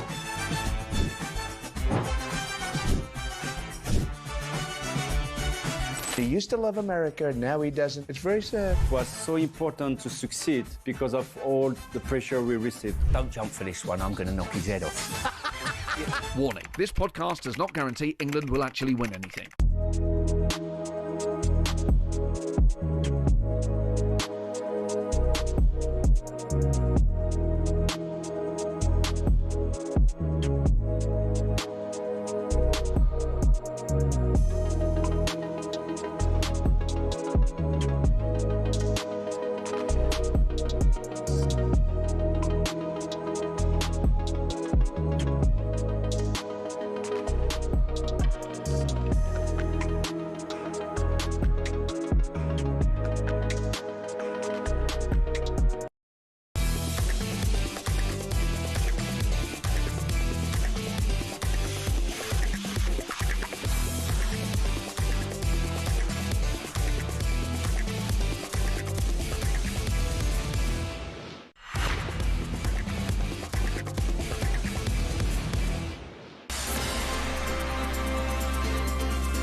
Good morning. It's World Cup breakfast here on talkSPORT. Shebahn Aherne alongside Sean Dyche. Now, the latest episodes of the World Cup Daily podcast came live from Boston with Natalie Sawyer and Mark McGee. Did you ever play with Mark at any point? Or he's my manager at Milwaukee. Oh, He's my gaffer. I love really that good. man. He was really good. We had a really good team, but he was excellent. He just let us. Well, he just said to me one day, he went, "I couldn't believe what I took over with all these." Not me, by the way. All the talent around us, and he just let us play. He's terrific. Yeah, I got on really well with him. Yeah, he's delightful. By the way, I'm looking at the guys. He's good company as well as being a good manager. And we've got a lot in common. He can just sit and nurse a nice glass of wine and tell you stories. It was like, yeah, goodness me, he's got a few stories. That's for sure. Yeah, stories. By the way, he needs to sell them.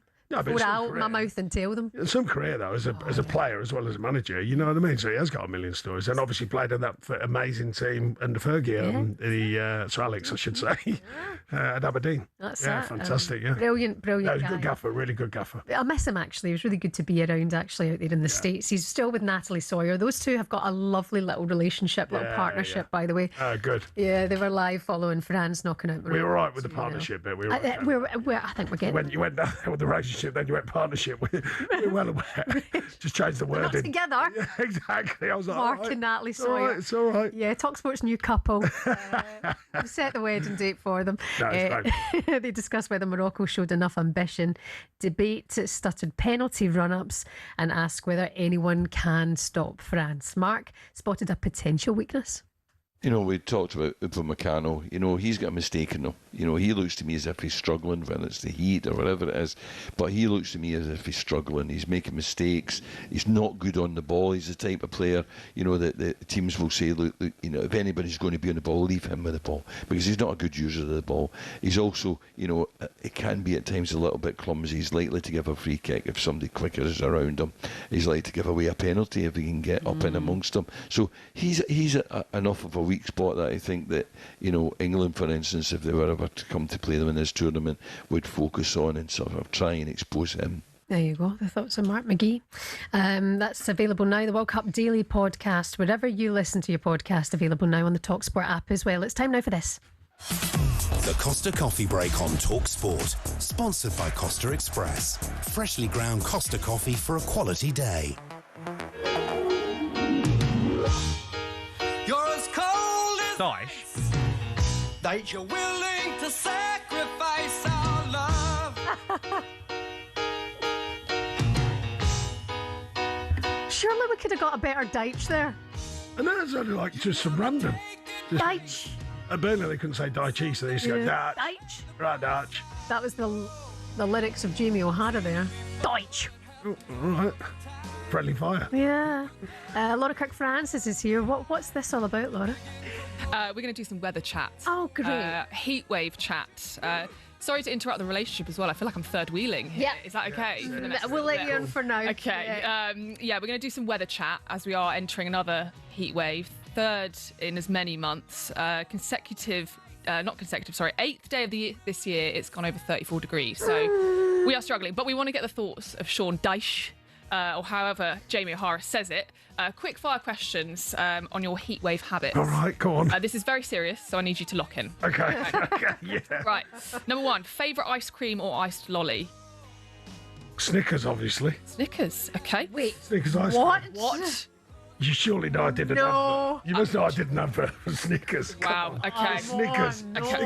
No, that's not what I thought you were going to say. Pralines and cream have been my choice of ice cream. Pralines. Okay. Beach or pool? Weirdly, both. Paul would edge it though. That's Paul not how this game works. Paul would edge Okay, it. good. All right, Paul. Okay. All right. I said it was serious. All right. Pint or Pims? A pint, 100%. Would you rather be too hot or too cold? Oh, too cold. No, see, this 100%. relationship's not going to work. Too cold, super cold. I agree with that one. I could sweat in a fridge. Is it acceptable for men to go tops off in the street? Not for me, no. No, not for you. Hydration break or no hydration break? No hydration break. Would you rather be a manager during a hot, humid night in Miami or a cold, wet night in Stoke? Cold, wet night in Stoke. Cold, wet night. So, and then finally, the most important one, what is the ideal temperature for a sunny day? Well, for us, ginger, you know the Italian for ginger is Zinzaro. I find that much better, much more sexy. Zinzaro. Ginger, yeah. Or African sunset, I'd say. For me, I like 21, about 2021, because I can golf in it, I can walk in it, I'm not sweating in it, and I can enjoy it. I couldn't agree more. I couldn't agree more. Well, guys, it's been nice knowing you. At the end of our relationship. Drop into the wilderness, left one and right into the other. You guys have gotten out of house. The way I roll. Speaking of ice creams, though, I'd love to get your thoughts on this, Sean. The Sun are reporting that a 99 flake, the famous ice cream, is being sold for £6 in parts of the UK. This life we're in. Well, I got to be honest, London's not exactly cheap, is it? But I went to Cannes, and Cannes can hurt. Yeah. Cannes and Saint-Tropez, that hurts, trust me. Wow. I went there with my daughter for a bit, like Dad's and Daughter's 21st trip. That really hurts. Oh, the prices there. For an ice cream in Cannes, what we talking? Well, I know a pint was like 15 quid and stuff like that. Yeah. So an ice cream's got to be 9, isn't it? 8, 9, 10. An ice cream. Do you know, when I was a kid, I'm that old, flakes used to be able to choose nuts on it, and they used to turn over and just dip it in the nuts and then put chocolate syrup on it. You really like nuts, don't you? I do, actually. You do, yeah. I can't believe he said Snickers was his favourite ice cream. That's so they're rogue. so good. Frozen Snickers. Do you know what you they are? So good. You're a real man. A real man. Out of all that, caveman. Don't cancel me, he's a real man, this one, you know. That's about nonsense. And all that. Start with that, so Brexit Dyche's on. Start with all that. Yeah, as usual. That's actually where our friendship will probably have to end, because I'm allergic to peanuts. So Snickers would potentially kill me. Sorry. Sorry, but you got to go. Yep. I'm done. I'm done. To disappear. He's got nuts on the side of the desk here, Laura. Well, don't worry, she actually panicked. And by the way, I don't normally keep my nuts there, but anyway, thanks. Oh, Laura, nuts on the desk. Wow. Boom, you've loaded that one up just perfectly for me. We've gone there. You cross them, I'll nod them in. 7:28. Laura Kirk-Francis, thank you very much. We appreciate it. That was all thanks to Costa Express. Coming up, we turn our attention to England's opponents tomorrow night. By the way, Norway's expensive. You're talking €20 a pint in Norway. It's unbelievable. Ridiculous. We'll speak to a man who beat England in the 1994 World Cup qualifiers for Norway. That's next. The Costa Coffee Break on talkSPORT. Sponsored by Costa Express. Freshly ground Costa coffee for a quality day.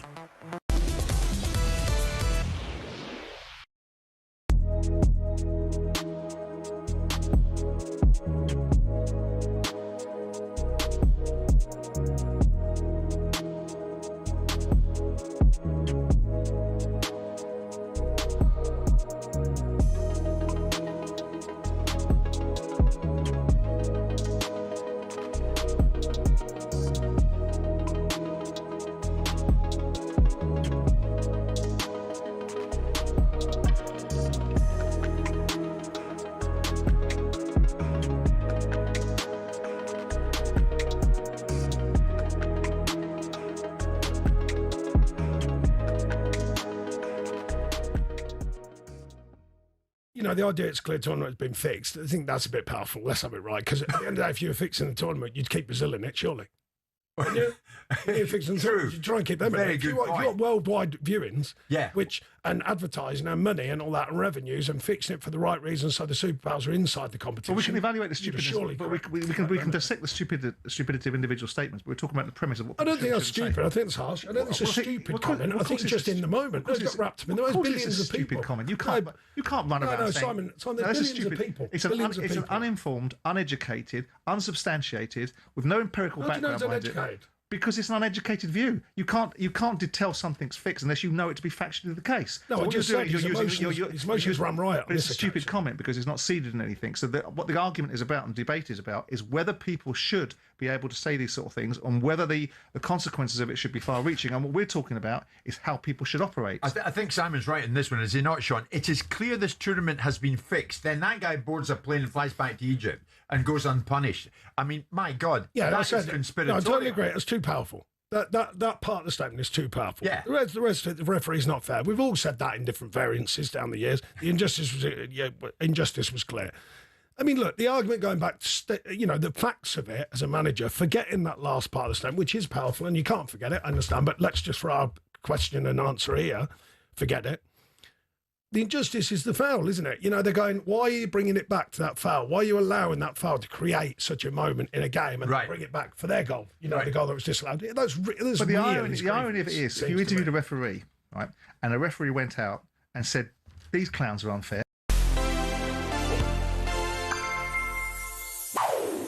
To win the World Cup gives you the ultimate bragging right. To win it as a player and a manager, I mean, that's like completing football. And only 3 have ever done it. Mario Zagallo with Brazil, Franz Beckenbauer with West Germany, Didier Deschamps with France. Statistically, though, who's the best? Let's start with this guy, Mario Zagallo. He won the World Cup as a player in 1958 and 62, winning 10 of his 12 games across 2 tournaments, and the other 2 were draws. As a manager, he won 9 of 13 across 2 tournaments, including all 6 played by his iconic Brazil side in 1970, a win rate of 76%. Franz Beckenbauer had a slightly better managerial record, winning 10 of 14, but his playing record was a tiny bit worse, winning 14 out of 18. That gives him 24 wins in 32 in total, a 75% win rate. And finally, Deschamps, who won the only World Cup he played at in 1998. Until 2026, he'd coached France at 3 World Cups, winning 14 of 19 games. I mean, look at that, a combined 20 wins in 25 games. Crazy. An overall win rate of 80%.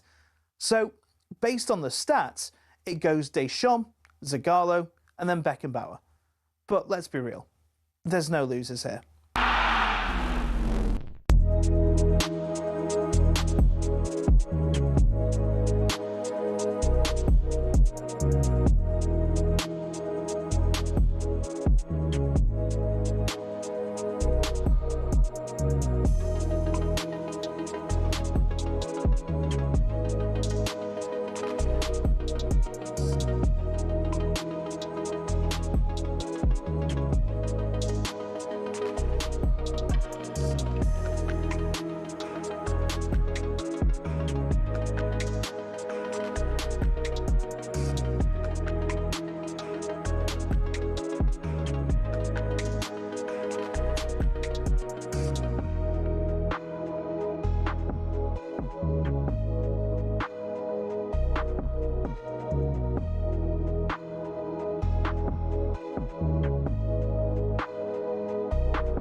I remember, but Kevin Rogan, wasn't it? Who is this? Well, yeah, I don't know who that is. Oh, it's called 442, you know? No, that sounded to me as having a dig. Sounding on my 442. It's very clever if it was. Possible, yeah. Well played. But you're right, it's not Dexy, is it? No, definitely not. No. Well, unless they're involved with it. They might be involved with it for a bit of fun. Might be. I'm friends with Dexy's grandson. Oh, yeah? No, nephew. That's good to be remembered anyway. Yeah, Joe Boy. I know. Dexy's nephew, innit? You're listening to World Cup Breakfast here on talkSPORT. My name's Shebahn Aherne, Sean Dyche and Arnold Clark with you today. Browse the UK's best used car deals and score your dream car. Check out their website for more details. So the news this morning, England fans, is Mark Guéhi is doubtful for the game against Norway. Hamstring injury there, whilst Declan Rice has been kept away from the squad with a sick bug. Little bit nerve-wracking there. Some England fans hope will be fully fit as Bukayo Saka. He's featured in all 5 of England's World Cup games so far, playing twice from the start, but yet to complete 90 minutes. Saka admitted to talkSPORT yesterday that he's still playing his way back to peak fitness. Yeah, each game has been unique for me. But my mindset doesn't really change much, you know.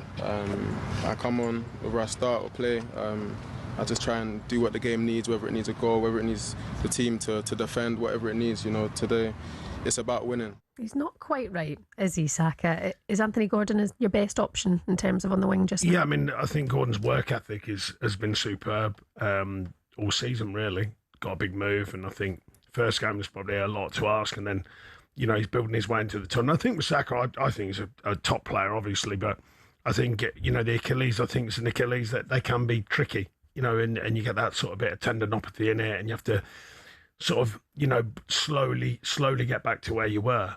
So I'm sure, well, it seems they're managing his time, of course, and he's managing it, but equally it seems like he's delivering and he's getting fitter and stronger and sharper, which bodes well as the tournament goes on. Well, hopefully, as long as we can get through the next one, of course. I actually think, I meant to say earlier, I think this is a really tricky one, Mina, because, if you think about it psychologically, this is when you are favourites. There's no mistaking, we are favourites against Norway. You go into the next one and suddenly you're sort of, not the underdogs by any means, but, you're level pegging maybe if it's Argentina, let's say, you know what I mean? But this one, I think there is weight on us. It is like, well, go on then, get it done. Get to this one, I think it ramps up then. I think because we can win this. Yeah. Do you know what I mean? But this is a tricky one. But do you think you're going to go in and get it done? Are you that confident? Yeah, I think we've beat Norway. But the point is, it's easy saying you think you can. I've said it so many times. Hardest fight to win is the one you're supposed to. So I think this one is the rare one out of this year, because we were just, I was referencing how the media have been fair, I think very fair, with this England World Cup campaign, which is brilliant, by the way. I'm loving that. I think it does help with the players. But then this one is maybe the one when the press do go, well, go on then. If we really mean business, let's go and beat these. Do you get what I mean? And that changes the psyche a little bit. I hope it doesn't, by the way. I hope it just keeps us free and easy, because, well, not free and easy, but it's not easy in the World Cup. But you know what I mean? Give them that bit of freedom to go and play. But I think this is a really tough game for that reason. Get through this one, and I think it levels better. I think people go, well, yeah, Argentina, it's not that easy. And weirdly, the pressure comes off a little bit. Do you know what I mean? Yeah. So that's going to be interesting. I'm keen to see it. I really am. I am, yeah, really, really. I'm certainly not confident that England get the job done. I agree in the sense that just because of my years to the game, it's not that easy. Everyone thinks it's just easy. Well, Spain versus Cape Verde, it's not that easy. Do you know what I mean? So it's, you do need the wind to blow the right way for you, as well as your top players to perform. This is true. Now, when you were out and about in the car at all hours of the morning doing your work, did you ever listen to the sports bar, and were you always aware? Has anyone seen? Has anyone seen? Jason Cundy, did you ever? No, I didn't. No, I didn't listen to that nonsense. That's absolutely fair enough. It's everywhere at the moment, thanks to Jason and Jamie on the sports bar. But where did it come from? Well, back in 1993, Graham Taylor's England lost a crucial qualifier in Oslo, eventually failing to make the '94 World Cup finals in the USA. At full-time Norwegian commentator Bayers Lillian went on all of the mother of rants. England, kämpers föderland, Lord Nelson, Lord Beaverbrook, Sir Winston Churchill, Sir Anthony Eden, Clement Attlee, Henry Cooper, Lady Diana, Maggie Thatcher, can you hear me? Maggie Thatcher, your boys took a hell of a beating. Your boys took a hell of a beating. And there it came. I've heard that before, actually, yeah. And Jason Cundy was born. Are Norway set to pull off another big upset against England? We can speak to someone who played that day, represented his country at the 1994 and 98 World Cups. Good morning to Gunnar Haller. Gunnar, thank you so much for coming on with us this morning. That must bring it all back. Yeah, I mean, it was a fantastic day for us. And of course, to win against England was something special. And as you heard the radio commentator, he was over the moon. So I don't know, hopefully we can do it again. Yeah, I mean, it feels like when you really look back at it, there's such history when it comes to this game. Now, Sean's confident. A lot of our team are confident here in the talkSPORT office and here in the building. The fans are confident as well that they might just put you guys to bed tomorrow night. How do you feel about Norway against England? I think England are the favourites, but I still think that we have a chance. I think we played some good teams in this World Cup, and we showed that we can beat them. And I think if we all perform and we have the key players in top shape with Erling, Martin Ødegaard, and obviously the goalkeeper now, he's been playing really well. So I think that we have a chance, of course, but we have to do better than we did against Brazil, even if we won. But I think it will be a tight and close game, and but I give it a chance. Tight and close. Do you think that might be the case, Sean? I think I think it'd be. I don't think it'd be free flowing. I think it'd be edgy. I think I'll be surprised if Norway come out full court press, as they say. I don't think they'll do that. I think it'll be a cagey affair, but you don't know. I mean, this World Cup, I always think that in the early stages of World Cups, because in my history of knowing them, it's been like that, but this one hasn't. You know, it has been quite open. A lot of the early games have been open, so maybe it'll change my thinking of it. But I mean, Gunnar, what do you think from your strength point of view? Apart from the obvious Haaland and Odegaard, who, you know, fantastic player, but what do you think? Is it a team strength? Is it a team ethic strength, like a tactical strength, rather than just relying on individuals? Yeah, but I think over the last qualifying games we had, I think we didn't lose a game, and obviously the games we played now, I think we looked more solid than we have done before, because we've been letting in 2 easy goals in some games, and but now I think is better, and of course we have the players up front with Erling especially, so who can. I don't know. He didn't have many touches against Brazil, but obviously put the goals in. So I think that's our strength, but also maybe a little bit our weakness, that we need to rely on one or two players, and that can help us. But as I said, I think we've shown against Ivory Coast and Brazil that we can compete. So as I said, it will be a tight and close game.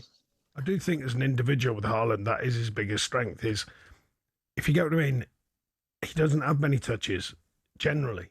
So he doesn't overthink that, I don't think. You know, some strikers, you know, when I played, they wanted to be involved. And the way the game's changed with a lot of possession play, a lot of play outside the box, they're waiting for that chance. And I do think that's something, I mean, England are aware of him, but that's where you've got to be careful, because he doesn't always need loads of touches. He doesn't want to be involved in everything, but that ball goes in the box and you see him come to life, and all of a sudden, very few touches, and he scored 2. I mean, what a habit that is, the bit when they smash it in the net. I hope that doesn't happen against him, but that would be, no, you get what I mean? I'd be wary of that, because you've got to stay alert. That's my point. You've got to stay alert all the time. You've got to be, eyes on the prize all the time, because give him a chance to sniff it out, and he will. He will. Yeah, that's what he's got. He's got used to doing that. You know, a few touches, but he scores a lot. Do you know what, Gunnar? I mean, one thing I would like to see continue in this tournament is the Norwegian fan base. They've been absolutely outstanding. Also, because of our ancestry with the Vikings, the Scottish fans are now Norway fans for this game as well. There's links there. But how important have the fans been? And just one other thing about the heat as well. Do you think this might affect them tomorrow night? Obviously, Norwegians not used to these conditions. No, I think the support they had over the matches is unbelievable, and I know in here and also in Norway it's been chaos all over, more or less. So and I think in the shops they're gone empty for shirts, Norwegian shirts, and so I mean the support has been unbelievable. But I think. For the game, as I said, I think they have a small chance. But here in Norway, I think they say we are the favourites. But I think it will be close. Yeah. I think it will be definitely close. Here, do you know what? You look like Martin Odegaard is your facial future. You've got an Odegaard vibe about you. You could be in some way. Don't you think you've got the exact same hair as Odegaard? Or is it just me who's thinking that? I should stop thinking that. Yeah. Gunnar, thank you so much for coming on this morning, and good luck to Norway, all right? Yes, cheers, thank you. Thank you. Not so much good luck. Yeah, not so much from Sean, but as the Scots, come on, Norway, get stuck in about it. Former Norway man Gunnar Halle there, reflecting on 1993's famous victory over England as well, which gave birth to Has Anyone Seen? There you go. I just didn't know that. Magic. No one ever knew.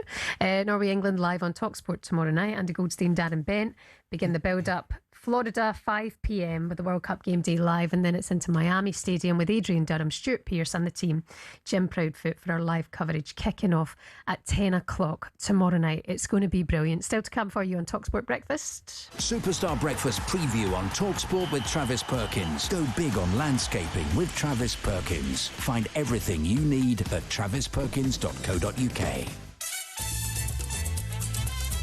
Oh, I'm going to be really looking forward to this. Park the England game for a minute. We're bringing back Sean's breakfast feature. Dial up Dyche. Oh, are we? Dial up okay. Dyche. All right, I'm ready. Yeah. I'm ready to see what we get. That was after this legendary response to a question regarding his curry order. Well, it always starts with Kingfisher or Cobra, obviously. Poppadoms, standard. The full mixed grill kind of platter. But not for me. I mean, what I do, get it on the table. Everyone has a munch. Everyone dives in.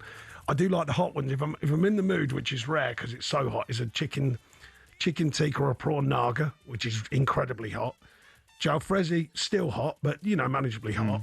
But now and again, you just want something a bit of flavoursome, even like something soft like a butter chicken mixed with a bit of naga. You get that going on and you're really on to a winner then. Who'd have known that would have literally gone viral? I know, but I think a lot of people say because of the flow, the way I just roll it off as if I live in that world of curry. You went through the full menu. Oh, I love a curry. A pint and a curry is something to marvel at. Even in this weather, you get a good air-conditioned restaurant.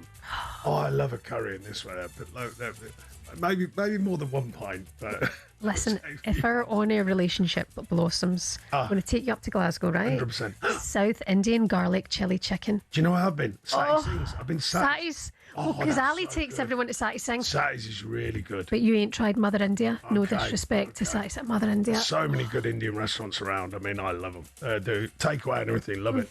Get in my belly. 03717 223344. You can send us your voice note on WhatsApp if you want to dial up Dyche. That was our breakfast preview with Travis Perkins. Superstar Breakfast preview on talkSPORT with Travis Perkins. From fence panels to decking or paving packs to topsoil, Travis Perkins has all your landscaping needs covered.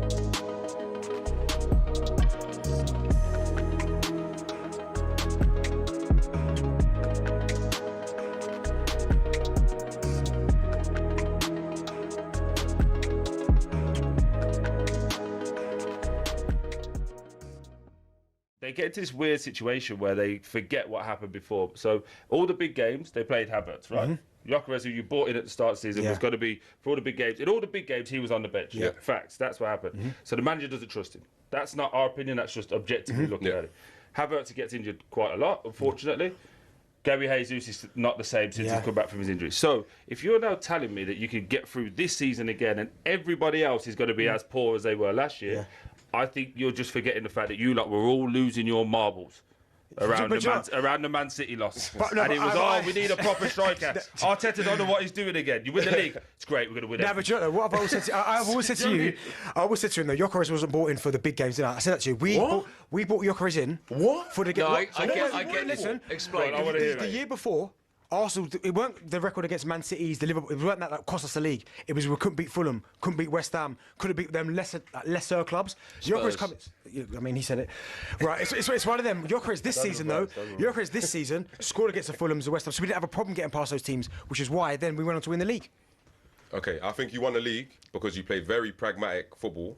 I'm not actually allowed to say the type of football that people are calling it on air, but you played a certain type of football. Would you play that type of football to win the league? No. What? What are you talking? Of course you would. Honestly. If I was a footballer. No, it's just like... You're my team. Yeah. No, I'll be happy like you lot. I'll be exactly... You get me? I'll be happy. Of course I will. But would you like to see Spurs play that way to win? Brendan Johnson scored with like his knee or something and we won the trophy. I'm happy. I don't care, bro. However it gets done, I'm happy. I don't really care. But what I'm saying is, you can't like gloat about it and say, we don't need a 9. That's crazy. You do need a 9, respectfully. What are you talking about, bro? If you sold Osimhen and Havertz right now, you could... Osimhen. If you bought Osimhen and sold... Get ready to get that winning feeling with talkSPORT Win. This summer, talkSPORT is bringing you live and official coverage of every game of the FIFA World Cup 2026. And to celebrate, we're giving away £26,000 guaranteed. Go to win.talksport.com to enter now, and you could win 26 grand in your hand, tax-free. Enter now, and you could be the next to get that winning feeling, courtesy of talkSPORT Win. Find out how to enter now at win.talksport.com.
Good morning to you. You're listening to the World Cup Breakfast here on talkSPORT. Shebahn Aherne and Sean Dyche. This Friday morning, England have been dealt a blow ahead of their game against Norway, with defender Jarell Quansah's suspension being upgraded to 2 games after seeing red in the victory against Mexico. Guéhi is a doubt with a hamstring injury as well, whilst Rice is nursing a tummy bug. France and Arsenal legend Patrick Vieira called the French side one of the best he's ever seen following their 2-0 victory against Morocco last night. Les Bleus will face the winners of Spain against Belgium. That is live for you tonight here on talkSPORT at 8 o'clock. And following the win over Morocco last night, Jurgen Klopp was on TV, revealed something interesting about Kylian Mbappe. For more on that, we can bring in now our talkSPORT presenter, Max Scott. Max, tell us. So Jurgen Klopp's covering France-Morocco quarter-final last night, and he reveals in full detail the lengths in which Liverpool went and the detail that Liverpool went to signing Kylian Mbappe when he's still at Monaco in 2016. All of Europe's elite are after him. And with Klopp's buy-in, Liverpool send a delegation to France, invite all of Mbappe's family, who are his sort of agents, etc., to try to convince him to sign for Liverpool. Klopp said it was the most expensive non-transfer Liverpool ever invested in. He said the delegation flew from Blackpool to Nice, and in Nice, the whole family get on this private aeroplane with 5 different rooms on it. And to avoid any concerns about tapping up, they didn't want any reporters knowing that Mbappe's speaking to Liverpool. They fly into the air, have a lavish meal, long conversations, land back in Nice, let the family get off. And he says, we really went big with the plane. Then we flew in a circle, talked to the family. We weren't allowed to be seen. It was fantastic. And then he went to Paris. Well, Blackpool and Nice, similar. So when they landed in Blackpool, went, yeah, this is similar. That was a good start. I would have maybe changed the airport, possibly. No disrespect to Blackpool, but I don't think it's quite Nice. Is there a player, Sean, that you desperately courted, tried your best, and then didn't There's get? a player I'm not going to name who... Oh, name him. No. They got on a flight, they got on a flight one end, and during the process of What end? Give us where they flew from. They got on a flight in Europe. And as they're flying over, we found out, let's just say they had some interesting problems financially. So during the flight, we're like, right, we've got to turn it around.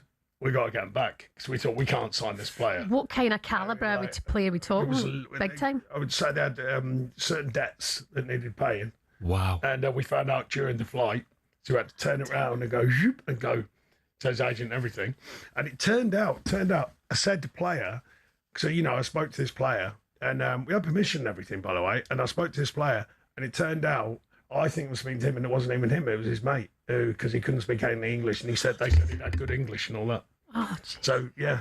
Does that happen a lot, where you get misinformation? No, the point is we didn't get done a kipper because we turned it round and went shoom and flew them back. But at the time, that was like private jets. They don't come cheap. You know what I mean? So we'd put that investment, not the same as Liverpool. It certainly didn't have 5 rooms on it. I don't even know who even knows. Please phone in if you got a private jet with 5 rooms on it. I was going to say, what's that all about? 5 rooms on a private jet. I've been on some private jets with work. I must make that clear, but not with 5 rooms on it. Yeah, absolute madness. But I do like them insights, now and again. I mean, because people forget what goes on, to try and get a player. So that's brilliant from Jurgen Klopp to share that insight in such detail. I think that's brilliant for the listeners, you know what I mean? I think that's great. Yeah. I'm thinking of the Liverpool fans thinking about him being on a 5-bedroom flight and then ditching for Paris. Well, I was up there with the Scousers. I bet they were going, what's that all about?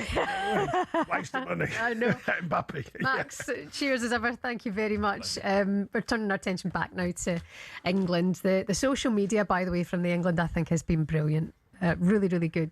John Stones, that celebration with Declan Rice in the dressing room the other night after beating Mexico, he gave Thomas Tuchel the scare. If you're watching now on the smart TV, you're on the YouTube channel, it's this moment. You must have seen it. If not, just Google it or look on your X or on your Instagram of faking the shoulder injury and then ended up fist pump in the air. It went absolutely everywhere. John Stones and his new City teammate Elliot Anderson dropped into the Lions' Den afterwards to break down exactly how he pulled off this little prank on Tuchel. John, we have to go straight in. I have to ask, how's the shoulder, man? Everything all right? No, it's feeling better now. It's feeling better. It has its ups and downs. What did Thomas say when you hugged you? Did he actually feel like, he's injured? Yeah, I think he did, didn't he? Yeah. We were just saying before, his reaction. He had his hands on his head. He was like this. He's like, no, another one. Yeah. I tried to keep a straight face as I was doing it because I saw he's thinking, has he actually hurt himself? Yeah. Especially after what Hendo had just done outside and. Yeah. We've already seen him do it though, so we all knew what was coming. But he didn't. No, so it was top. It was good. It was good vibes in there for everyone. Decent crack from John Stones, I will say that. Mm-hmm. Yeah, good fella. Great pro as well. But I mean, I think this is the fine line now. I think if you manage the media well in general, it's good, obviously, and it helps create a positive atmosphere. Social media is a bit more tricky. And the challenge that you got, I think, now, and having done a bit myself, is that, like it can be clicked and changed the wrong way very quickly. Like that can go against you. That can really go against you. Say you lose the next one, then people go, look at them messing around. They see that's the problem. The camp was too jovial and all that. Not for that individual incident. That individual joke, because that's really funny, and I think everyone would buy into that. But you get what I mean? Some of these things it's a real fine line. But I think England, I think football has to embrace it, and it is doing. And I think it is an important part, whether you like it or not, it's irrelevant. It's a massive, massive part of media now, is social media. And I think so far England have played that well. Mm-hmm. I think they've done it better than anyone else. I think even Haaland's getting to be himself in the way that, he does his YouTube channel, and John Stones with the prank and the fist pump. There's been reports that have come out how this algorithm is spiked and it's brought in more viewers to the World Cup, and we're seeing these personalities. I think be yourself. If that comes back and bite John Stones, it just can't. It's cracking the minute. It's fun.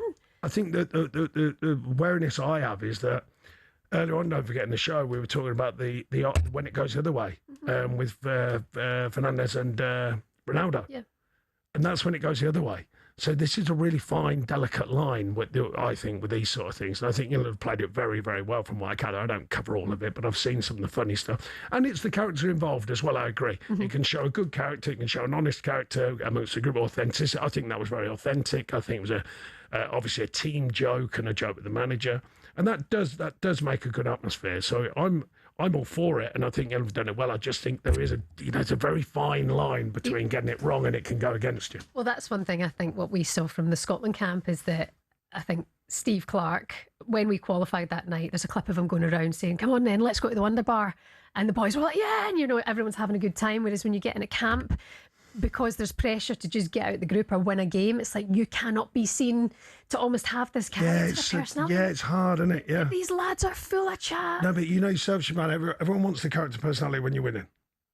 Yeah. If you do it when you're losing, which is fair to say, not the same thing. But you wouldn't be saying, let's go for a pint. You're stifling it. They're not then being themselves. No, but if real authenticity requires you to be what you are, win or lose, for me. Exactly. Yeah, but then you show it when you lose, and that's when it goes wrong. Mm-hmm. So, and like I say, there's no person I've ever met who's going to go, right, let's all go down the bar the same as they were when they won. But equally, I said to players, no one's died, it's a game of football. Mm-hmm. You can still have a life. You can still smile. It doesn't mean you don't care.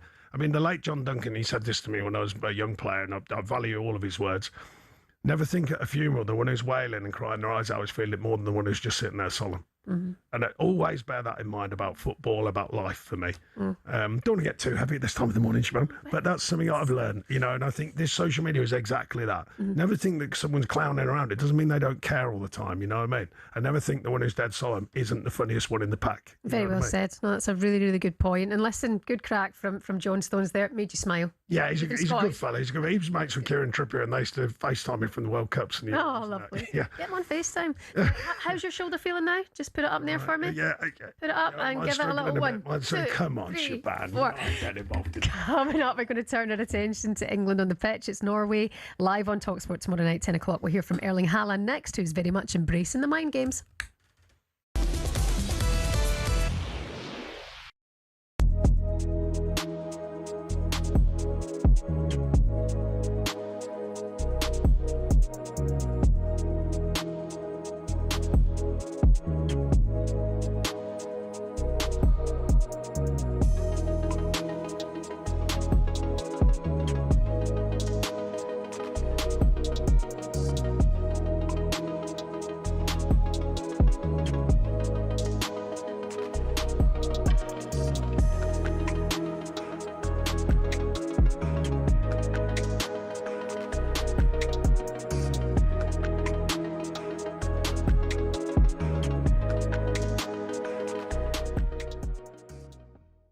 go to Ben. He's an Arsenal fan. All right, Ben. Benny boy.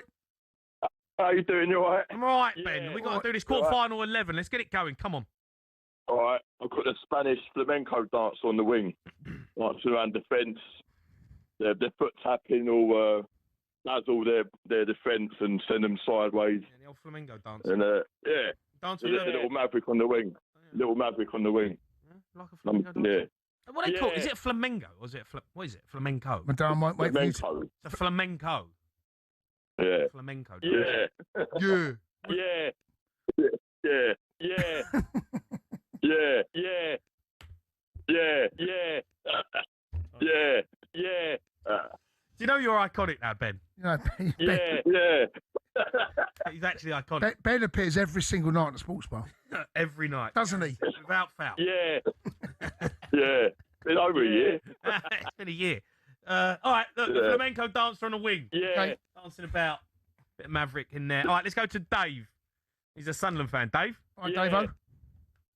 Hello, boys. How you doing? I'm all right, Dave. How are you? Yeah. Good.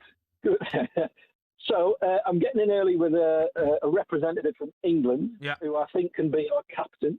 Okay. And it's St. George himself. Mm-hmm. So he's a leader, warrior. He's up for a battle. He'll put the opposition to the sword. And I think we can play him on the wing. No, we don't feel like a winger, mate. Killed a dragon. Well, Centre half. Killed a dragon, didn't he? Reason being, he's got a good.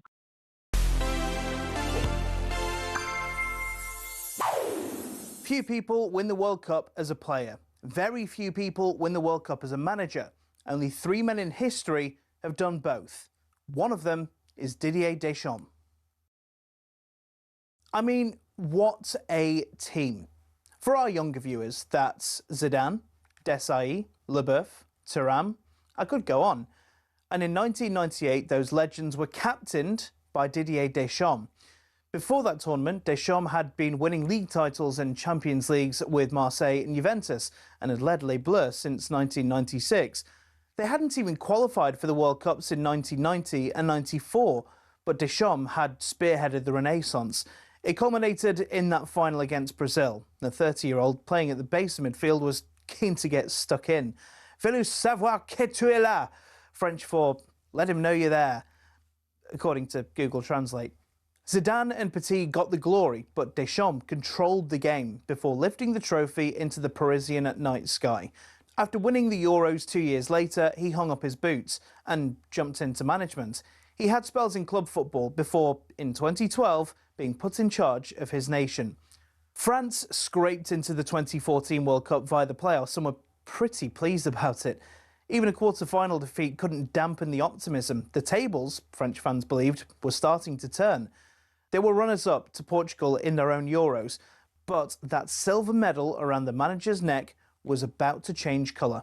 In 2018, World Cup magic. France handed an almighty beatdown to Croatia, and Deschamps got his hands on this for a second time. It meant that he joined Brazil's Mario Zagallo and Germany's Franz Beckenbauer as the only men to have won the World Cup as a player and manager. France's victory even turned their president, Emmanuel Macron, into a meme. These still make me laugh, honestly. Deschamps went close to defending the title in 2022, but some guy called Lionel Messi had his own storyline to complete. Deschamps captained legends, he managed legends, and his World Cup achievements are legendary. Ladies and gentlemen, let's give this guy his flowers.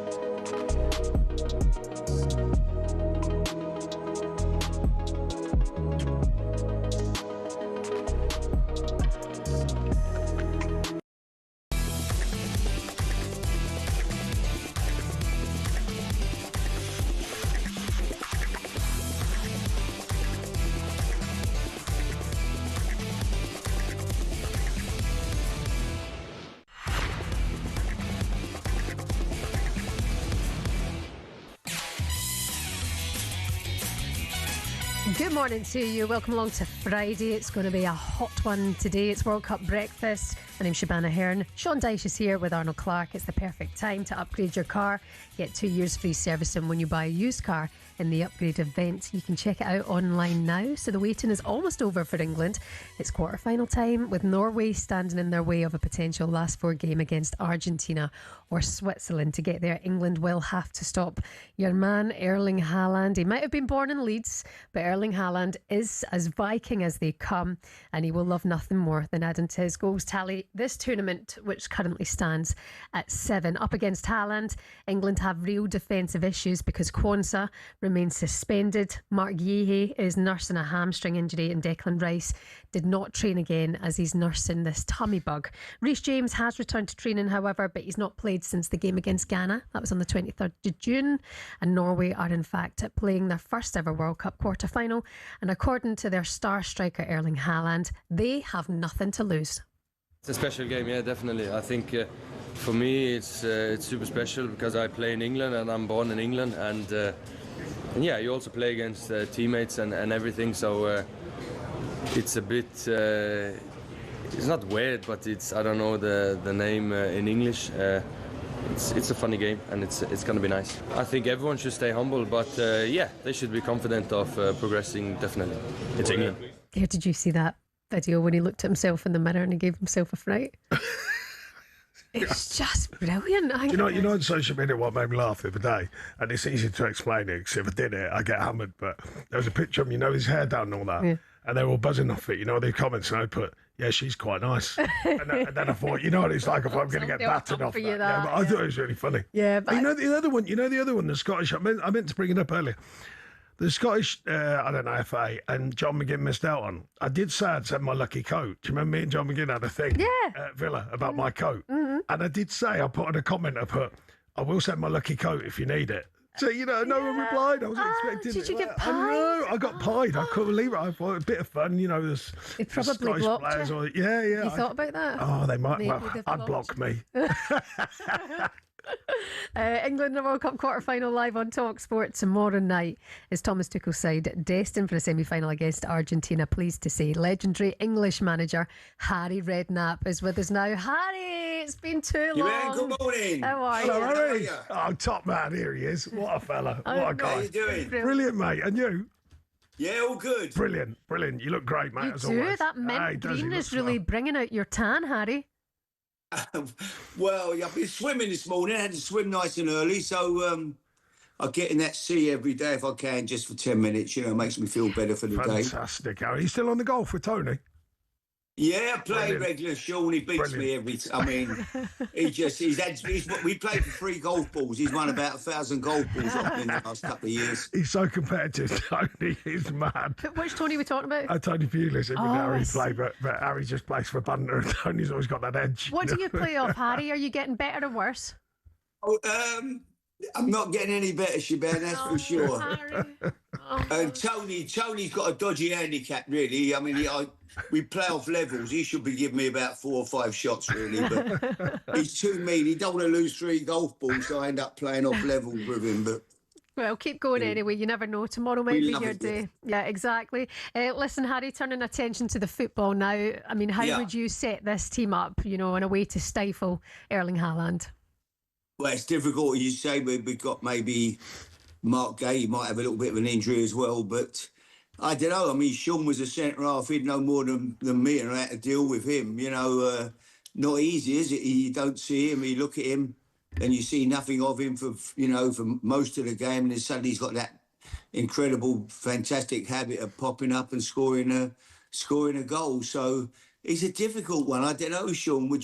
Would you be aggressive with him, or do you think he's one of them lads? If you're passive with him, he'll just sort of plod along. But if you kick him, you might wind him up. And I don't know how you deal with it. It's so difficult, isn't it? Really. No, I totally agree. Just before you come on, I was saying about in a way they're the worst strikers. He's not. I'm not saying not bothered about not being involved, but he's not used to not being involved. Loads of noise. You remember on the noise about he's only had 6 touches? Imagine he's like, and 2 of them went in. Yeah. Do you know what I mean?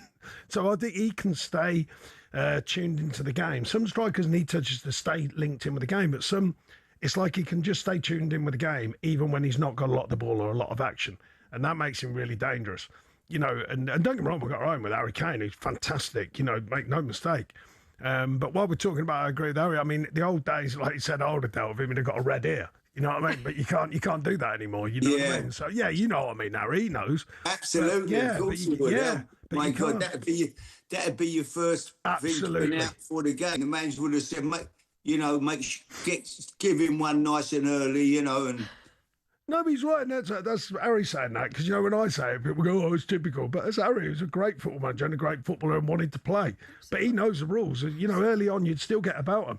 Now, there's a way of doing it. You can nibble now, but you can't, you can't get, in the old-fashioned term, you can't get stuck in type thing. You have to nibble. You have to stay sharp, push and pull, shoving here, shoving there. Or, I couldn't agree more, and this is, excuse me, this is Tuchel's decision. Or you just screen them. You just screen them away from trouble. Just keep them away. You know, you just ease them away and you almost let him have the ball, because I don't think his most powerful thing is getting it and dribbling past 5 people. It is over the top with his pace, I don't mean that. But receiving it to feet, you know, taking it out of danger, dribbling past 4 or 5 players like Mbappe can do, I don't think that's his strength. So it's either screen them away into midfield and the midfield come and press from the front and nick it from the front, or you've got to engage physically. But one way or another, you're going to have to stay alive. For me, it's focus at all times. Just stay tuned into the game. That's what I think our centre, our whole back line and our goalie as well, because he does find a way, and that's a big threat for him. We all know that. I mean, I'm not telling anyone anything breakthrough there. Yeah. I mean, Harry... But they're going to have the same problem dealing with Harry Kane, aren't they? Absolutely. I mean, Harry is in such form as well, you know, I mean... What a player, Harry. What a player, you know. What a player. What an all-round player, you know. Harry, a few years ago, do you remember when he was like, the people sort of questioning him, oh, Harry Kane's not doing this, not doing that. I'm thinking, what are you talking about? This is a player every season, year after year after year after year, just delivering. Oh, what a player. I mean, Sean, I told the story. I loaned him out to Leyton Orient back in the day. You know, and he went in Barry Hearn. I loaned him Andros Townsend and Stephen Corker and Harry Kane, 3 kids. And he said, yeah, at the end of it, they got out of trouble. He said Stephen Corker could go back and play for Spurs. Andros Townsend said, yeah, when he goes back, he could get in Tottenham's team one day.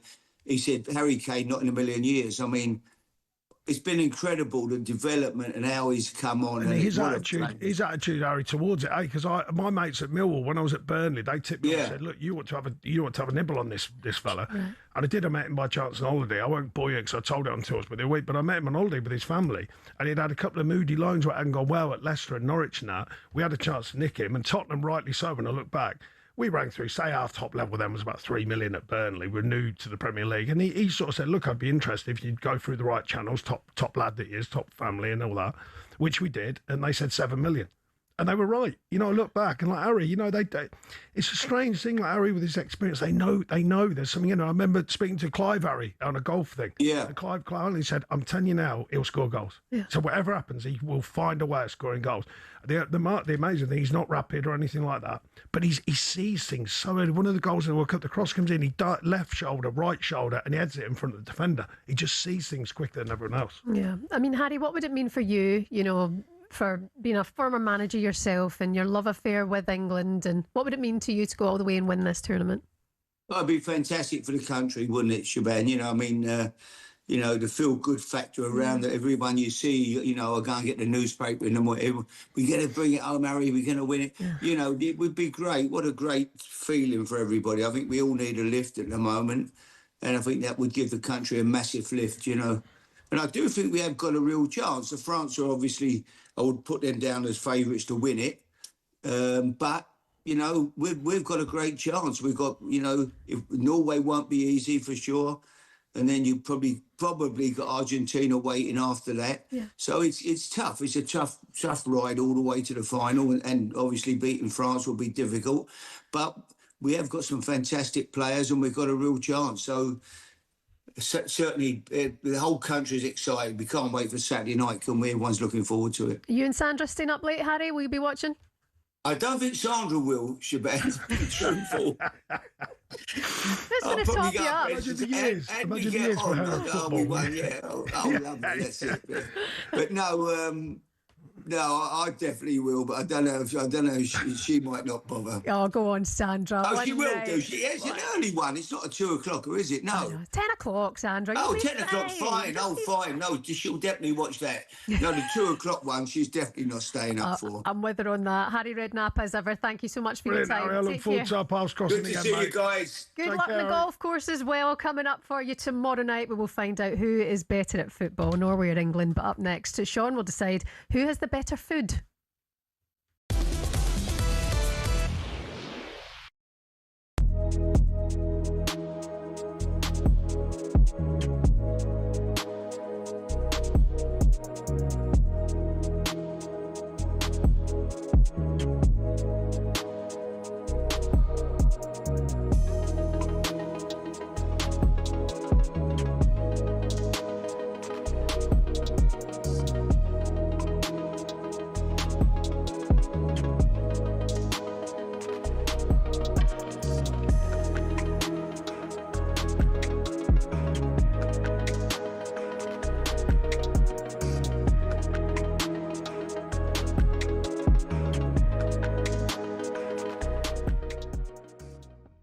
You know management inside out. Tuchel might just be the 1% difference.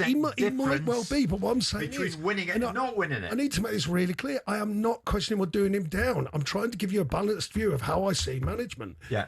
He hasn't done it yet. You And I accept that, Simon. Scott's right, he hasn't done it yet. You're only ever judged on what you end up winning, not whether you could have won it. Brendan Rodgers, apart from the slip, would have possibly, well, very nearly could have won the Premier League.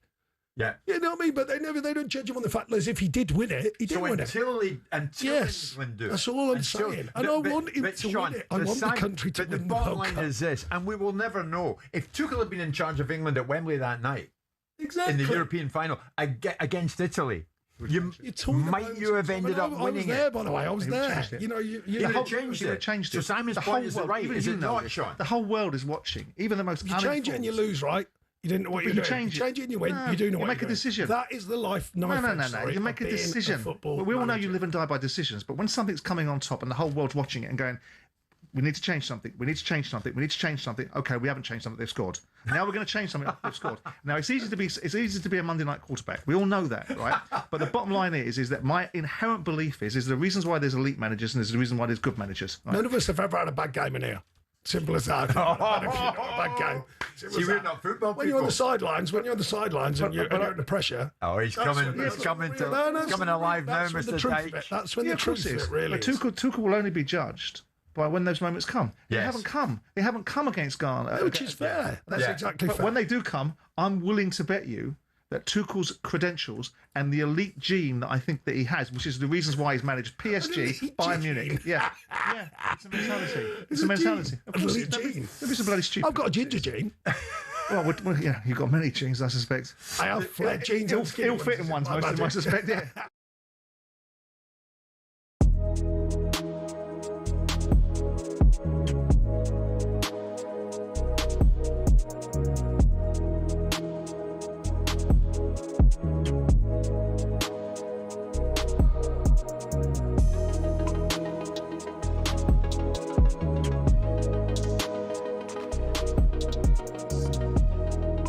Hello, I'm Matt Forden from talkSPORT. This is How to Win the World Cup. This is the best squad I think England have ever had.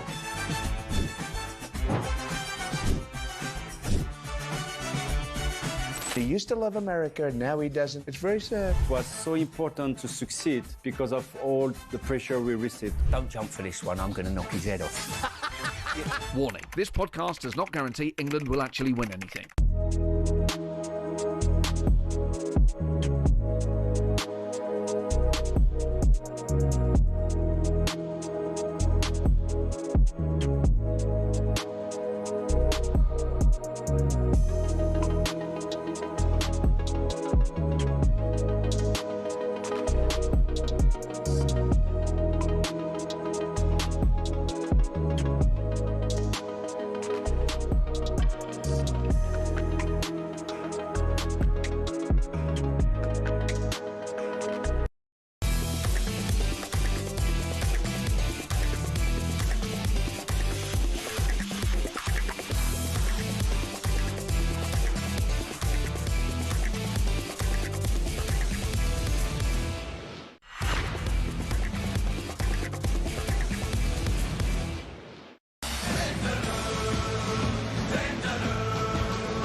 Good morning. You're listening to World Cup Breakfast here on talkSPORT. Shebahn Aherne and Sean Dyche. How many times have we talked about curry this morning at 21 minutes past 8? Yeah, but we both have agreed though it's a winner. Oh, it's just I could eat curry in the morning. You know the old, the hangover curry. You know?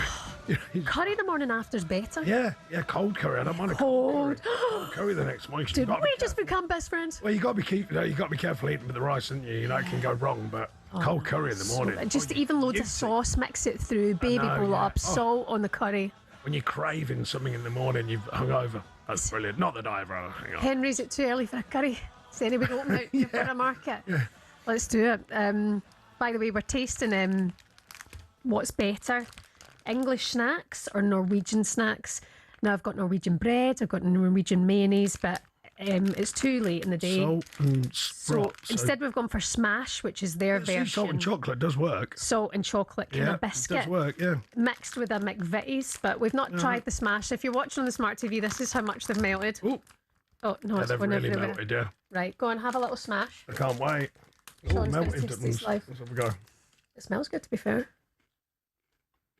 Norwegian smash or McVitie's? What are you going to go A bit for? like, those chocolate wafers when you're a kid. Not as good as Tunnocks. Tunnocks are incredible. Oh, that's amazing. A little bit Tunnocks-ish. Oh, wow. Tunnocks better though. They're good, that. actually. I'd smash that. I can't believe you just said that. I would. Okay. It's called smash. I wasn't thinking that, but anyway. Delicious. Yeah, but now... Thank you. Delayed reaction. But now we're going... Yeah? Now we got... Or pass? Oh, smash. Smash pass, yeah? No. Smash. Brilliant. We're all on the same page. Time now to get the latest odds with Coral. The Coral Daily Download on talkSPORT with Coral. We're here to reward the fans this summer. 18 plus, gambleaware.org. Quite nice, to be fair. Very pleased to see Coral and Simon Clare with us now. Good morning, Simon. I've not seen you in ages. How you doing? I've not seen you in ages, Shebahn. Hi, Sean. Take those chocolate digestives away from Sean. He keeps reaching for them on YouTube. That's all I can see. I just nicked a little... I did nick a little tiny edge off one. Oh, yeah, you have. A little edge. No, off I swear, just a little edge. Oh, it's chocolate digestive. Come on. I know. I'm jealous. I've got my cup of tea and I haven't got a biscuit. Oh, these smash things are good. They are nice. Fair. Yeah, they're way salty chocolate, Simon. Are you and into that? A bit of wafer in it. Yeah. They're good. Yeah. They're light.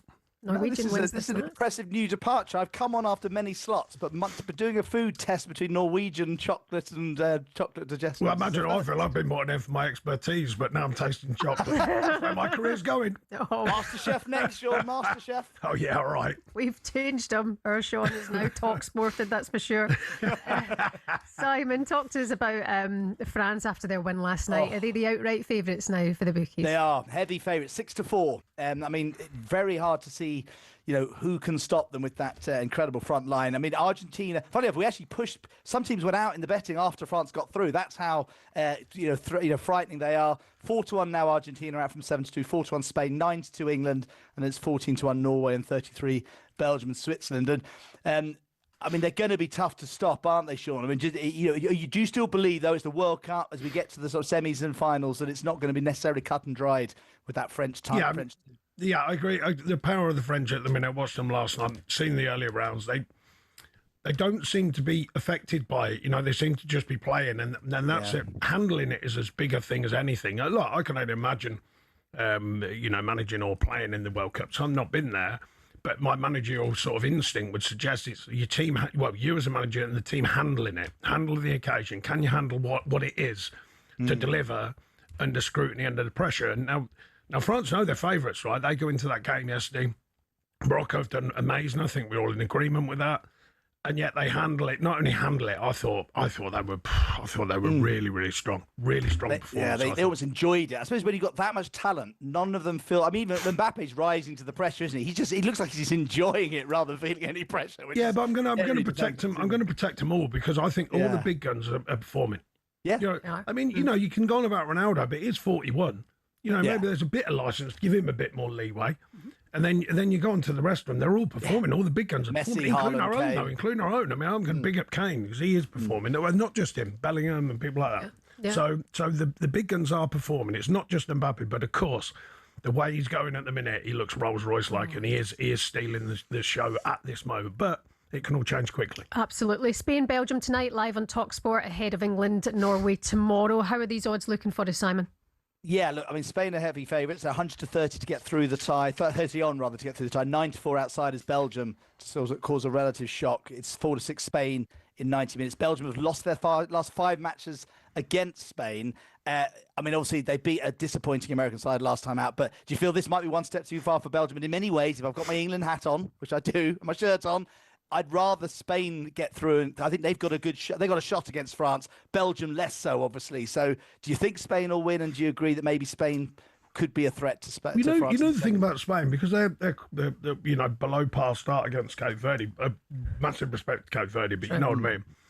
I think I'm right. They've only conceded. I don't think they've conceded. They've conceded 1 goal on none. Yes, no. I think they've scored 9. Mm-hmm. So no one's really said much about Spain, but I know they haven't played maybe as stronger teams, but you still got to win, and they've not only just won apart from Cape Verde, they've won pretty comfortably.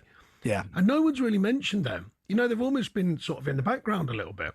Yes, overshadowed by France almost. Yeah, they are. I think they have, but I tell you, they're not out of this. I don't think, because they can handle.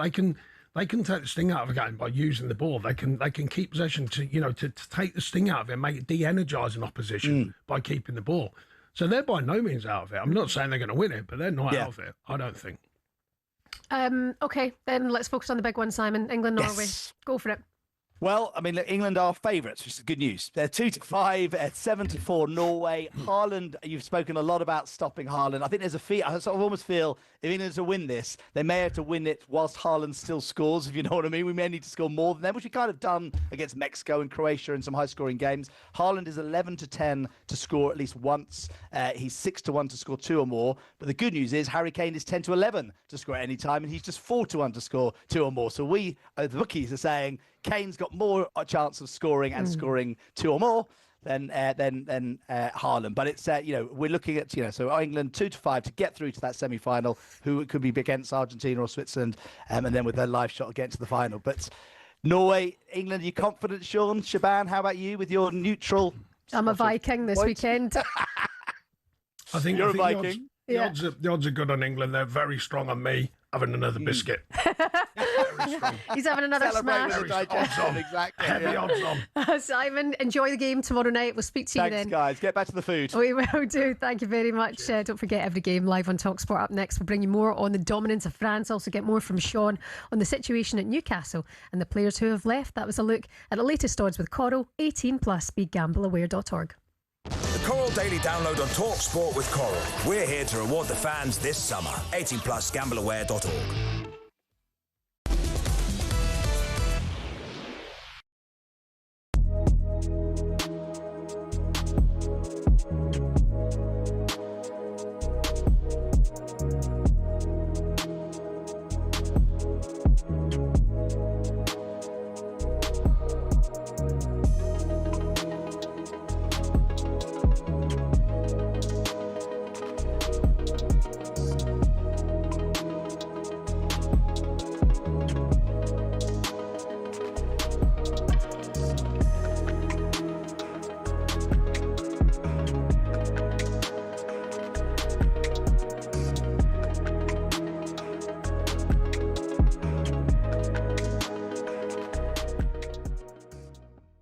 I mean, as recently as 2024, Bruno Touzazol, he told everybody who cared to listen what he wanted to achieve at Newcastle. Never said that I would like to leave. Since I signed for the club, I always said I want to put my name in the club history, and nothing changed. Nothing changed from me. It is keeping going. I still want to win some trophy for me. When I signed for the club, I said I want to play Champions League, and everyone said that I was crazy. And we got it. Now I wanna be in Champions League again. I wanna win something for the club. I think the fans deserve. We are worked so hard to get it. So this is still my dream. And then a year later, Simon, they win the Carabao Cup. And Bruno says, "This is my second home. We're making history. Someday when I leave this club, I want the fans to sing my name the way they do Alan Shearer." I'm not sure that's going to happen. Well, look, first and foremost, ask yourself the question, why are these players suddenly all deserting the sinking ship? It's not a sinking ship, but it doesn't appear to be a particularly ambitious one. It doesn't appear to have an ownership model that everyone thought was going to change the whole direction of football. Oh my God, we've just sold to a nation state, one of the richest nation states, and look what they're going to do to football. But they haven't done anything. They're going to buy everybody. They're going to buy Ronaldo. They're going to buy Messi. They're going to have this player here, that player, this player, you know, and they haven't. Yeah. They bought a bunch of players that to some extent they've gone and made better. And these players are now doing what every player does, which is go, Liverpool. Yes. Oh, Arsenal. Yeah. Oh, Real Madrid. And that's what Newcastle have found themselves in a position of doing. So ask yourself the question, despite the vilification of a player that 2 years ago said he wanted to stay, nothing lasts forever. He's done his 2 years. He is entitled to leave. How he leaves is the key component part of this. But also, why? Why are Newcastle now...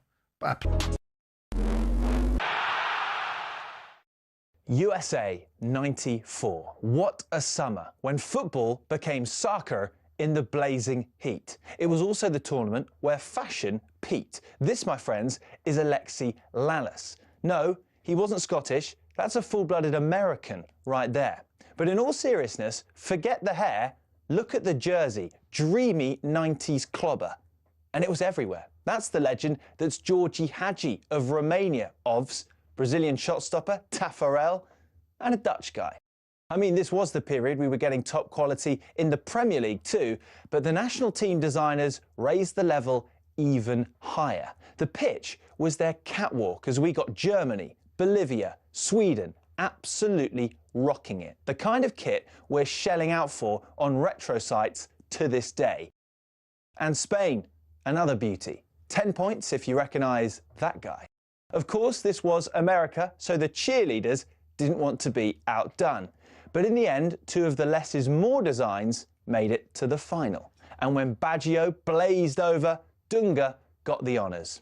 The entire summer was an explosion of colour that would have broken Instagram. Sorry, just trying to get that Larson one off eBay. 70 quid. Bargain.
Good morning. How's it going? You're listening to the World Cup Breakfast here on talkSPORT. It's Shebahn Aherne and Sean Dyche. We're here with Arnold Clark. Browse the UK's best used car deals and score your dream car today. You can check out their website for more details on that. France steamrolled past Morocco 2-0 last night thanks to a wonder goal by captain Kylian Mbappe to send Le Blues into their third consecutive World Cup semi-final. That's brilliant. The French have been blessed with footballing legends in their past and some great teams winning 2 World Cups along the way. But is this the most talented French team that they've ever had? That was the question we asked French football journalist Julien Laurent earlier on this morning. Probably even more than 98, more than the 86 team of Platini and 82, 86, 84. I think this team has the highest ceiling, the biggest potential, the most talent, really. And now it's just a matter of winning the games that matter the most. So that semi-final and then potentially a final.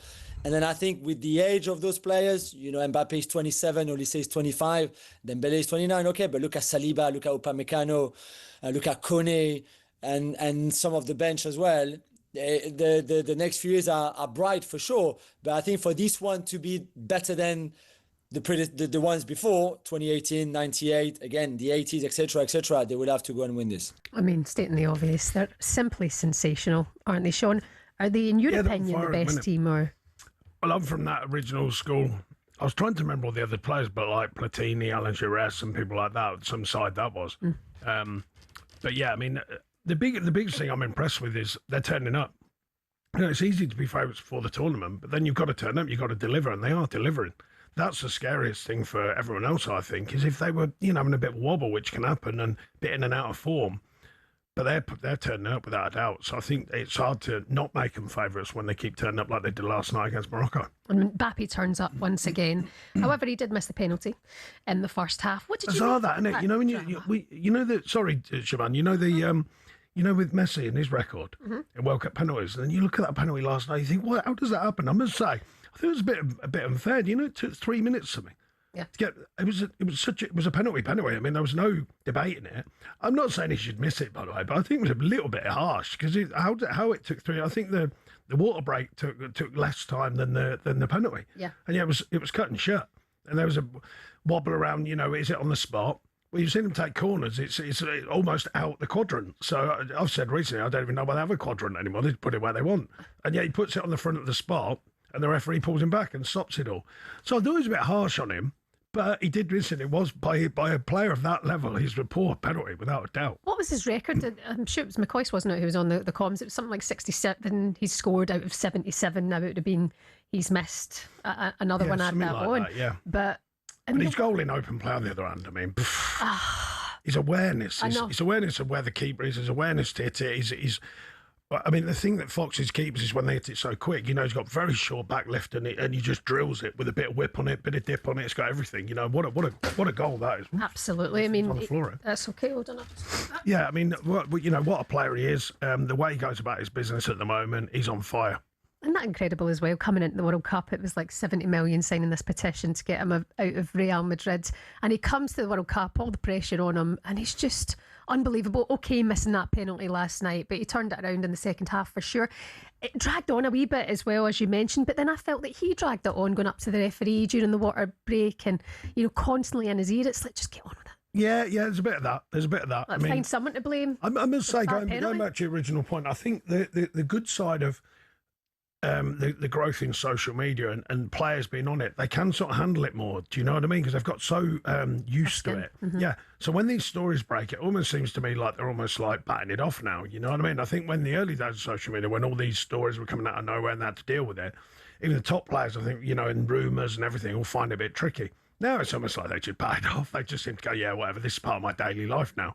And they just get on and they just deliver. Yeah, I think everybody has to get on board with that now, Yeah, I mean, it's definitely the way it goes. And, I've managed players with it. I spoke to Pep once about it, and even Pep, he was saying the players straight in the dressing room, straight on their phones. Yep. You know what I mean? And it's just the way it is. And there's, you got to accept that it's the future. And it'll be a test in a few weeks for Newcastle fans. They're going to be developing a tough skin when it comes to the transfer business. Another one of their star players wanting the exit door.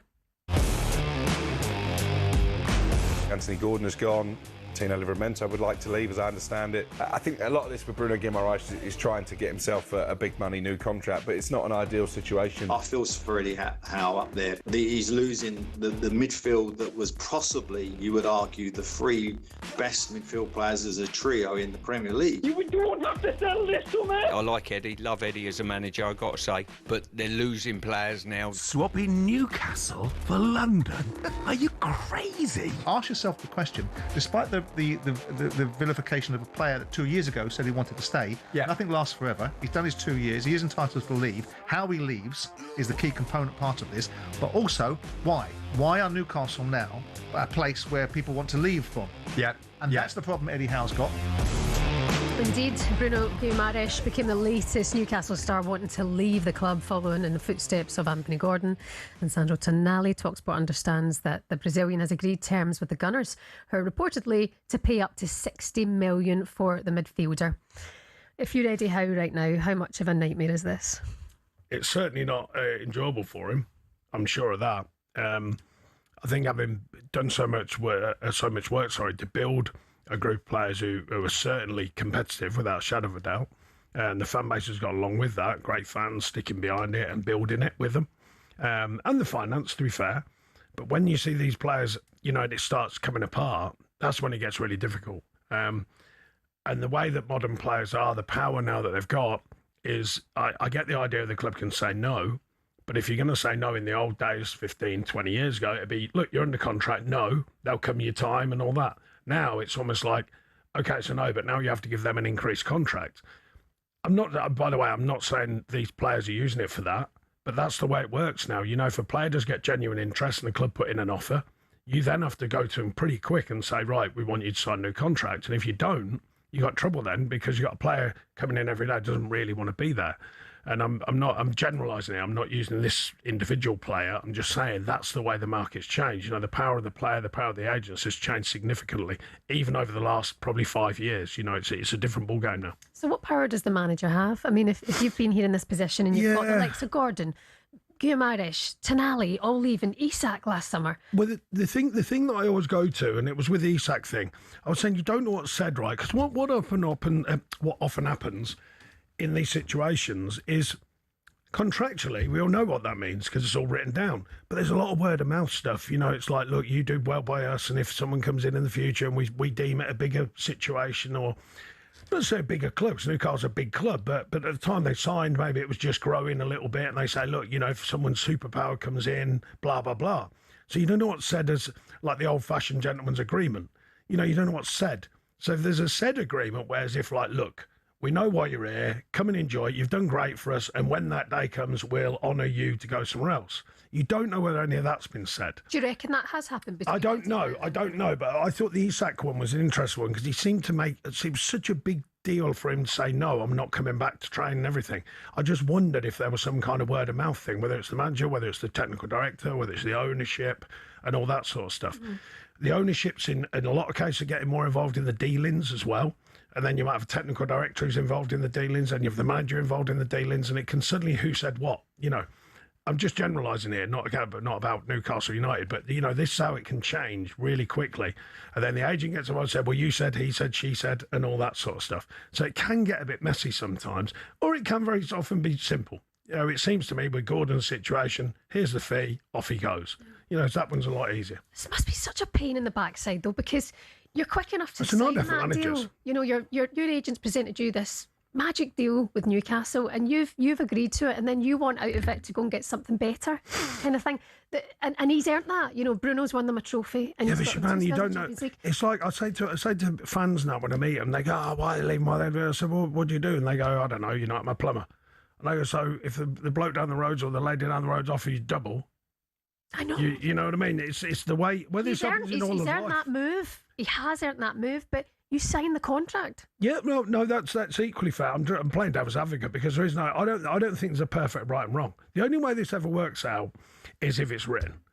If it's written in your contract, it says, I don't know, you know, to make it simple. If any club come in the Premier League or in Europe that offers 100 million, we'll honour the fact you go, because that's fair because you've made them money. Well, let's say. You know, you've done your bit because you must have done your bit, because how could you not have if you're worth a double, let's say? Say you bought someone 50 million, someone for 100, right? How could you have not played well for that football club to be worth double? Yeah.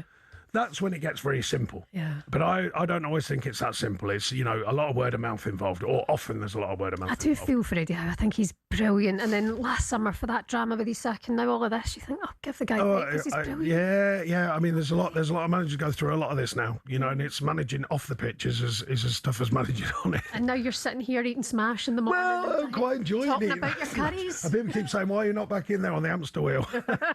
Eddie, give us a shout whenever you're ready. Yeah. Still to come for you on talkSPORT Breakfast. Superstar Breakfast preview on talkSPORT with Benchmarx Kitchens and Joinery. Get trade prices on kitchens to suit all styles and budgets at Benchmarx.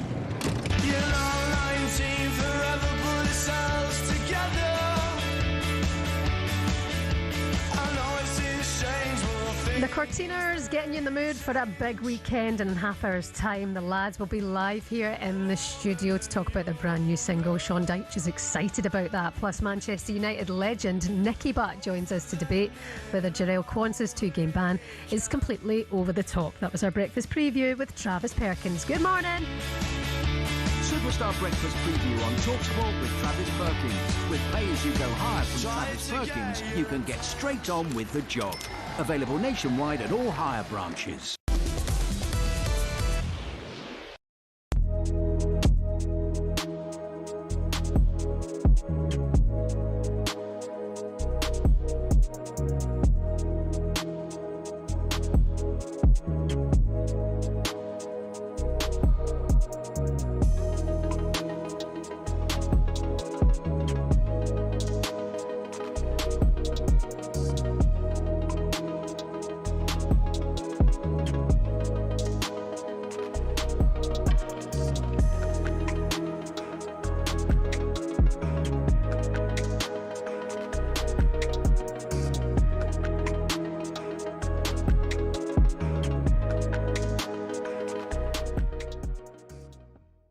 I think you're underestimating Bruno Guimaraes. I mean, you can look at the figures and say, yeah, not brilliantly impressive, but every Newcastle fan will tell you he's the heartbeat of their team.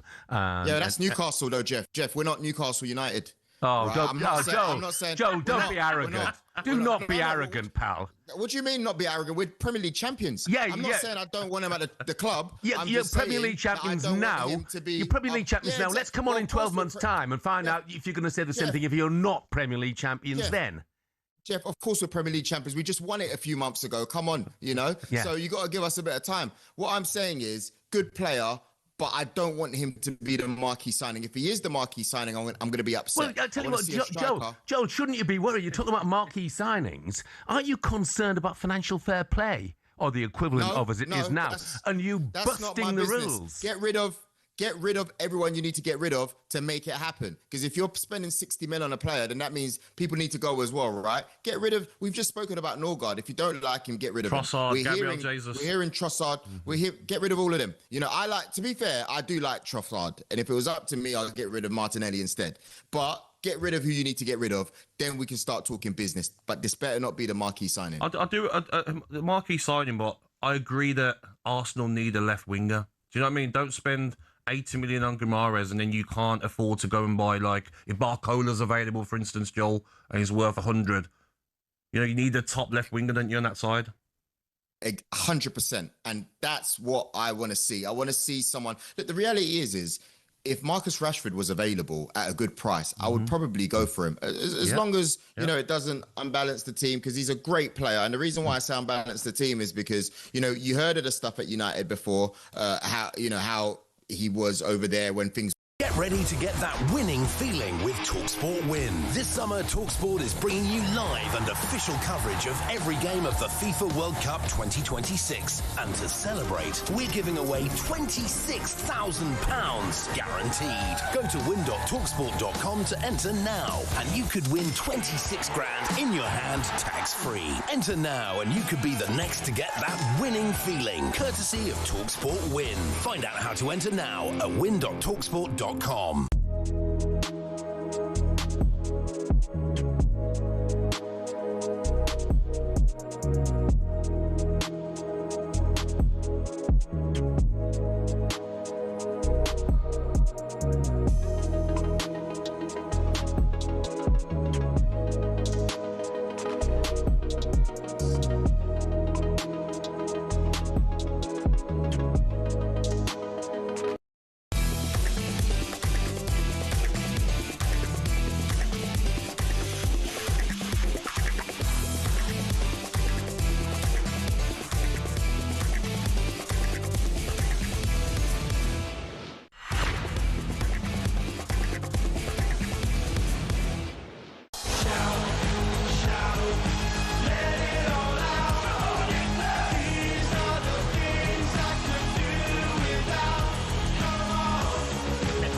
You're listening to talkSPORT World Cup Breakfast Show. It's Shebahn Aherne and Sean Dyche. The headlines you're waking up to this morning are all about England. Mark Gahey is reportedly struggling with a hamstring injury and is doubtful for the game tomorrow. Declan Rice has a sick bug. He's been kept away from the rest of the squad. And we don't know if either of those two will play, but we do know that Jarell Quansah has been suspended for 2 games now. Following this, we can bring in talkSPORT's World Cup reporter and our presenter, Max Scott. Sports. Good morning. Yeah, on Jarell Quansah, look, I want to sort of frame this a little bit. Understandably, a lot's been made of the abysmal, spineless performance from FIFA during this tournament, whether it's giving into pressure from the White House to lift Balogun's suspension. But, of course, this isn't the first time, and a lot of American fans were using this as an example to justify the actions of Gianni Infantino, because in Portugal's penultimate World Cup qualifier, as we know, Cristiano Ronaldo elbowed Dara O'Shea, was given a 3-match ban for violent conduct. Again, more petulant behaviour from Cristiano Ronaldo. And I guess the concern from England fans, and I don't think enough has been made of this, maybe by the FA that we know of, but particularly by fans and the media, he's done for elbowing Dara O'Shea. Jarell Quansah is rightly sent off, but it's obviously not intentional. He gets a 2-game ban, and that can't be rescinded. And I guess what it does is it sort of exposes yet again what a mess FIFA have put themselves in by essentially having favouritism and double standards for Gianni Infantino's mates. But when it comes to a normal sporting incident, they won't return the favour, if you like. No, it's a bizarre situation. I think we all know that. And Gianni Infantino, I mean, I wonder what's going to happen after this World Cup, because he's put himself in a weird predicament, hasn't he? You know what I mean? With what's gone on, I mean, look, you never know the detail, what's involved in all these decisions, but it's just from the outside looking in, it just seems crazy. You know, it's not a level playing field by the looks of things, that's for sure. No, and that's the concern, and that's why there are, letters from MPs all over Europe. UEFA particularly don't like Gianni Infantino because essentially UEFA and FIFA are like rivals. They're competing for everybody's attention. Yeah. And I was just speaking last week how Didier Deschamps being tipped as maybe a potential, candidate to stand against Infantino because nobody wants to stand against him in the next election in 2027, which he fully plans to stick around for, even though he's getting a load of backlash because he's in with a lot of powerful people.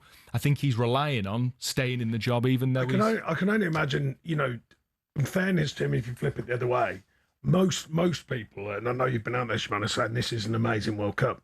Mm-hmm. Most people, on and off the pitch, organisationally, the stadiums and all that. I know the Americans, well, not Americans, Canada, Mexico, they should be good at that, because of their sport and their belief in sport. So he is not being lauded because of these incidents. He's not being lauded, but if it wasn't for them, I think most people would be saying, "What a brilliant World Cup!" We focus on the negatives, don't we? Yeah. So I mean, I must say that I'm not protecting him here, but I must say, from what I gather, and I've got friends out, I know you've been out there saying he's been brilliant. So you know what I mean. On the Quansah red card, do you think that if it would have been better for Infantino or for FIFA's image to say, okay, we'll suspend your ban because we've done it for Ronaldo and we've done it for Balogun? Yeah, I mean, well, you can look at it either way, but I don't get a bit of added one. Just if you're going to do anything, just leave it alone. Just make up, look, sorry, he deserved it, that's it, end of. And then don't keep reverting back to the Balogun one, but by giving another one, everyone jumps on it straight away, don't they? And the Balogun one, well, why is that? Why have you done that sort of thing? So I agree, you're right. Well, for me, do nothing and leave it as one game, even if you appeal, or take it away, but don't go the other way. No, but on. It's almost like a show of strength, but you don't need to show strength because you're FIFA. Yeah, you know what I mean? You don't show the strength needing to be shown. It's an absolute mess, and then like you said, it is a mess. That's what it is. It's a mess. And they've got forget my opinion, forget our opinions. It's a mess. Absolutely, you're right. Simple as that. Poor Quansah must be looking and going, is there a chance? Is there a chance? Of course, yeah. Max, thank you very much. Right, we have the legend Sean Dyche with us in the studio. We thought we'd bring back one of breakfast's favourite ever features. So bring it in, dial up Dyche.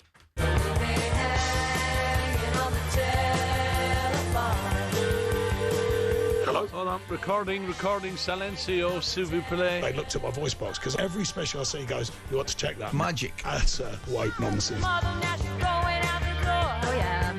It's not our chance to ask Sean anything we want. It's you, the listener's chance. The reason we're all here, 03717 223344. You've been sending in your voice notes on WhatsApp questions for Dyche all morning. So here goes the first one. Hey Dyche, loving the show. It's Ollie here. I loved your curry order, but just wanted to know, in this heat wave, what's your ideal spread for a barbie? Thanks, mate. Oh, here. That's a good shout. Oh, here we go. Yeah, you fix that t-shirt. I think you do. Yeah, yeah. That open for business here. Yeah, that old psychology one when you think, I feel my stomach sweating already. Well, I think it starts with a couple of beers before you even worry about the food. Right. And then, I think loads of cold stuff, loads of salad stuff, loads of all that. But let's not concentrate on that. Let's go for the full Monty. Good quality sausages. I don't mind the old-fashioned, the Hertz old-fashioned hot dogs. Them sausages, but barbecued. If they've got eyelids and that ground up in them, beautiful. Bit of that, what I mean? Fantastic, guys. Well, you know what I mean? All rubbish and Grizzly bits. Yeah, lovely. Oh, gorgeous they are. You know what I mean? The old-fashioned hot dog sausages, yeah. But barbecued, they've got that lovely crispy burnt edge to them. Sausages given. Chicken wings, I love a chicken wing barbecued. Because it crisps up the skin. Right. Love that.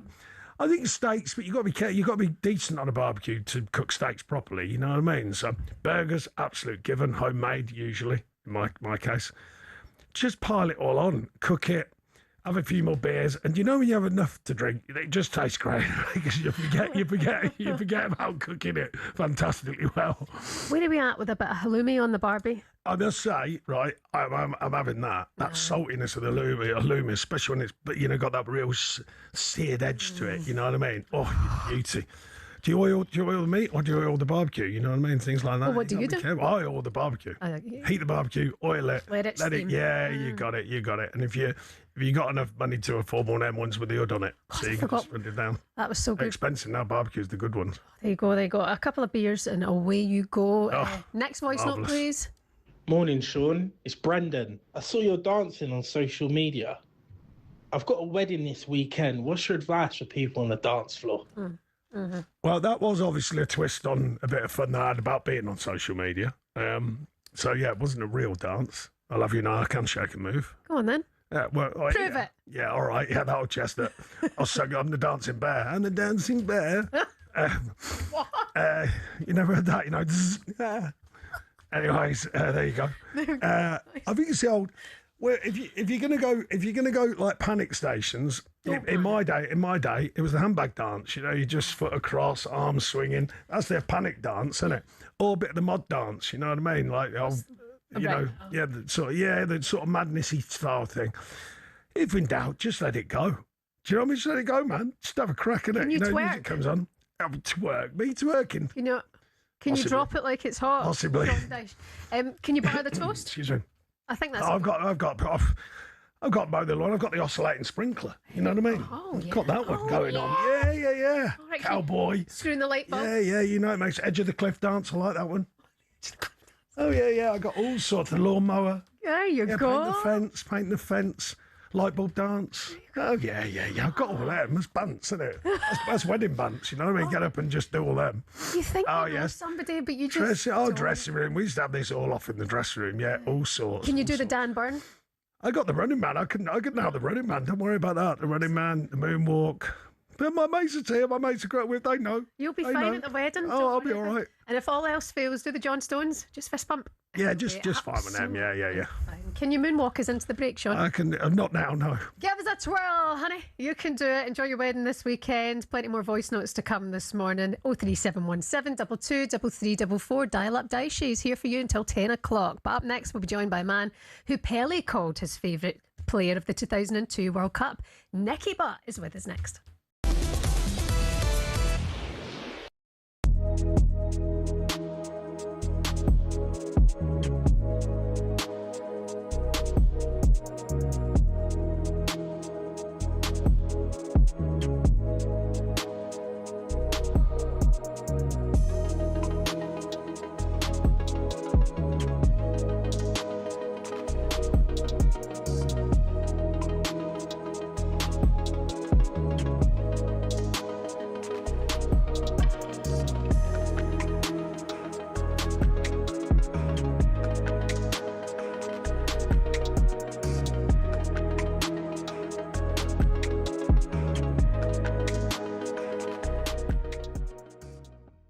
Before I get on to Norway, I have to ask you, because I've seen so many stills, amazing photographs that you are going to have to get framed and put at home. But that moment where Raul Jimenez was going for his overhead kick and you put your head in, there's a brilliant moment in commentary between Jim Proudfoot and Stuart Pearce where Jim said he almost got his teeth kicked out there. And Stu said something along the lines of, I don't think he'd have cared about that. What was going through your head? I've played against Jimenez many times, and I know he always likes an overhead kick if he can set it up. So just when the ball was there, and it's kind of one of them where you're just throwing yourself in front of it.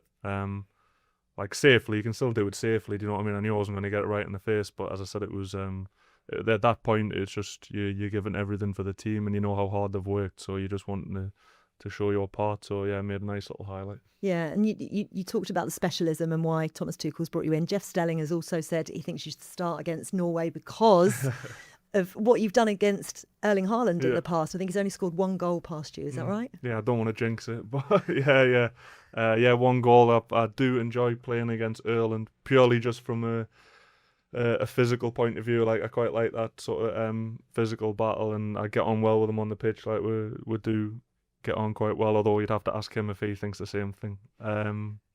But yeah, like if I'm asked to do that, I'd be more than ready and more than happy to do that. But obviously I also know that we've got sort of 4 other centre-halves who are also top quality players and have played this whole tournament because of that too. So I've seen a picture of you both grappling and it didn't look like you were friends, I'm not going to lie. Yeah, I was going to say it might be different between England and Norway.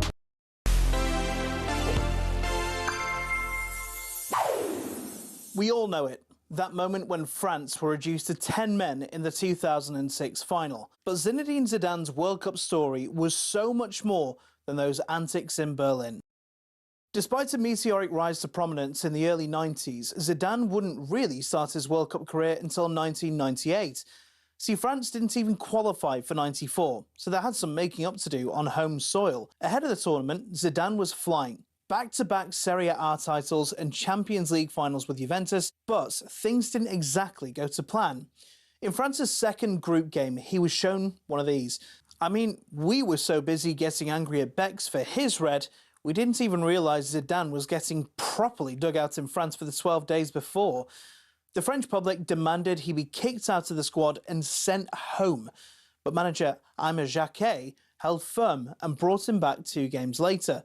After his return, he'd start every game until the final, where he was quite simply brilliant. He scored not once, but twice, and this was the moment he'd been waiting for. There was national jubilation, and all was forgiven. He was even rewarded with a Ballon d'Or to cap off a near-perfect year. France won the Euros 2 years later, and so were red-hot favourites at the 2002 World Cup. But the table will tell you things did not go to plan. Now, come 2006, France, now captained by Zidane, are one of the favourites again, but they made hard work of it. They won just 1 game and finished second in their group, which meant they had to beat Spain, Brazil and Portugal en route to the final. Then, the moment we all remember. Zinedine, just leave it. Walk away. Zinedine, no! And that meant he became only the 2nd player in history to be sent off twice in World Cups. France lost, but he still won the Golden Ball. As you can see, he was thrilled.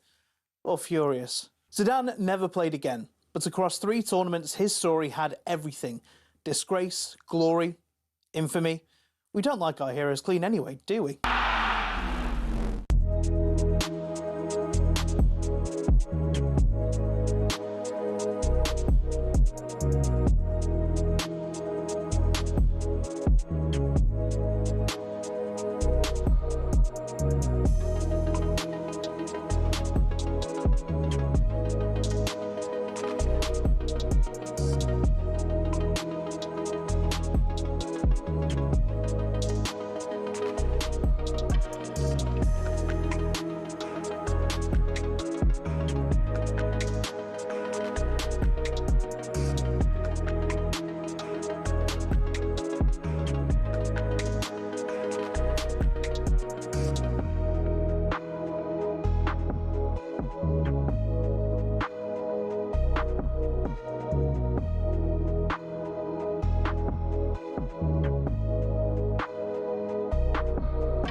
morning. You're listening to talkSPORT's World Cup Breakfast. It's Shebahn Aherne and Sean Dyche. We're drumming away to that one.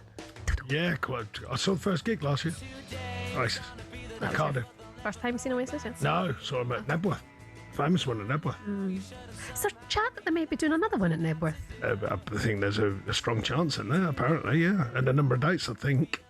What I gather. There you go. The rumours. I'm not sure. Has it been? It might have been. Has that been? Has it been announced? Yet? Are we miles off? It's not been announced. No. Would you be VIP for that? Would you be able to text them? Somewhat. I do know certain people, but I don't. They're very generous, the music people. Incredible. Football can be a bit tricky, getting tickets and all that, but music people I've found have been incredibly generous. Shout Andy Goldstein if you need help. He knows them all. Oh, yeah, no, that's right. Yeah, I know certain people.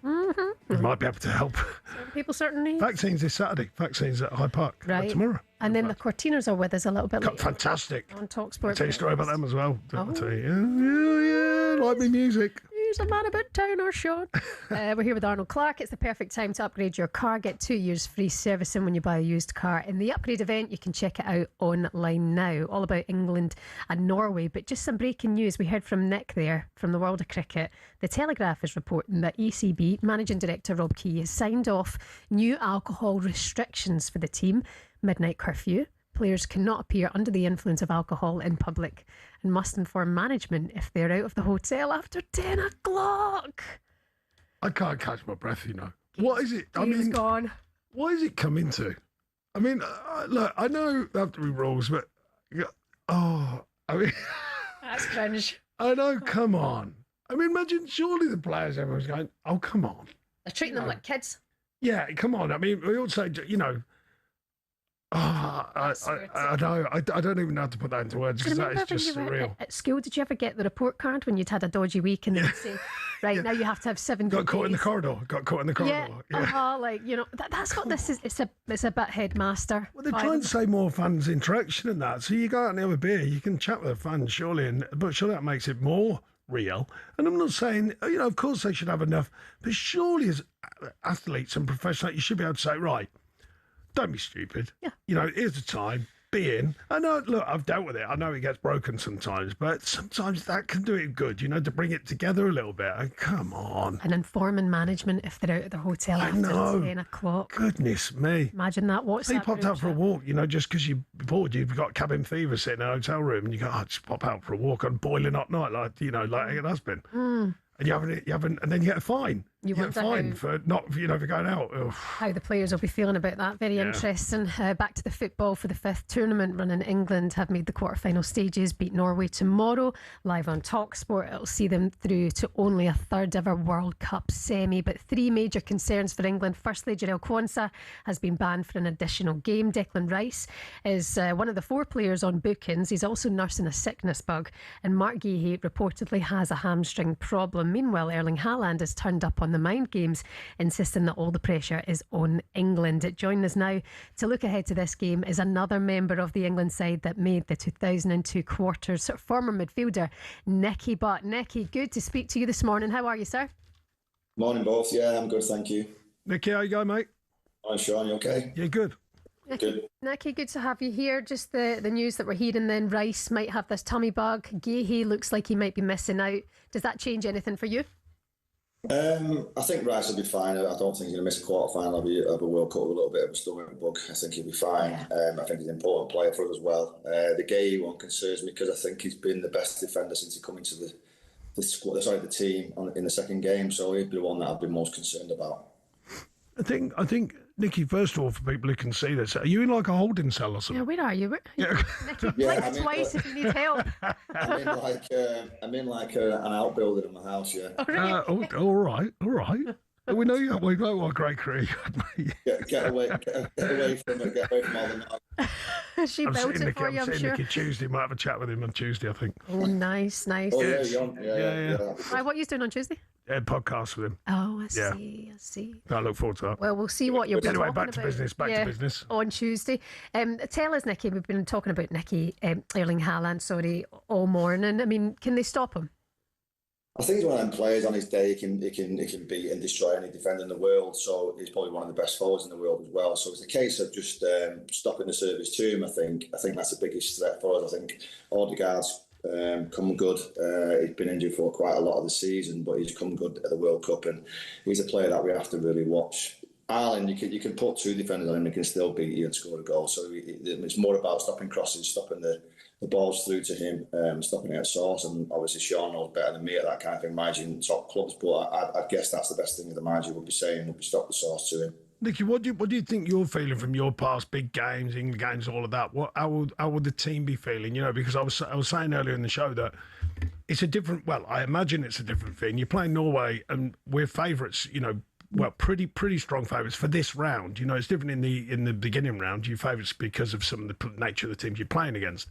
But in this one, we're favourites, and that can be unusual. And then you get through this one, and suddenly you're not. Which can be favourable. What do you think? Because you've been in the camps, you know. What do you think? I think for the team now, I think that we've gained the other day against Mexico is probably the best ingredient for them to go into this game. I think that the euphoria through the squad, obviously the crowd are up. It was a game that was really had everything, and they dug deep and they stuck together and they performed well. And I think when I was playing for England and we got to the quarter-final, our game before that with Denmark, and it was a real boring, dour game. We won, I can't remember, it was 2-0, 2-0, 3-1 or something like that. But it was a real, you know what, when game, Sean, when it's a really average game and no one gets much out of it apart from getting through to the quarter-final. And you face Brazil on a little bit of a down, if you like. But them lads with the euphoria around that Mexico game, I think they've galvanised really well together. Even the subs that are coming on outfield part of it, that squad to me looks like it's going to go a long way. It really does. I think they'll definitely get to the final. So I think that's a great insight because he knows how it feels. You know, I mean, we forget that sometimes from the outside looking in. You know, how are they feeling? Mm-hmm. And I couldn't agree more. I think that the Mexico game, and it's ironic, isn't it, in this age of everyone wanting beautiful football and the perfect game and play the right way, and yet backs to the wall, muck and nettles, sort of galvanises you the same as playing beautiful football, you know, and I think there's been a lot of respect for that.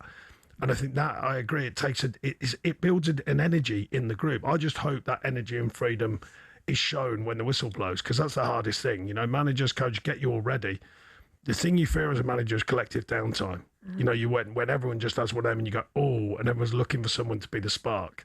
And that's why I think this World Cup's been so good, because the big guns have been the spark. The big guns are standing up. Yeah, they're the ones who really stand up and ignite and everything. And I hope obviously, with us, Bellingham, Kane being the 2 obvious ones that jump off the page, they can. Yeah, I also think, Sean, I think when you win a game, it's much better winning a game when your back's against the wall and you do it together and it's a slog rather than winning 4-0, because you get a lot more, you learn a lot more about each other, especially when they're not together week in, week out like a club team.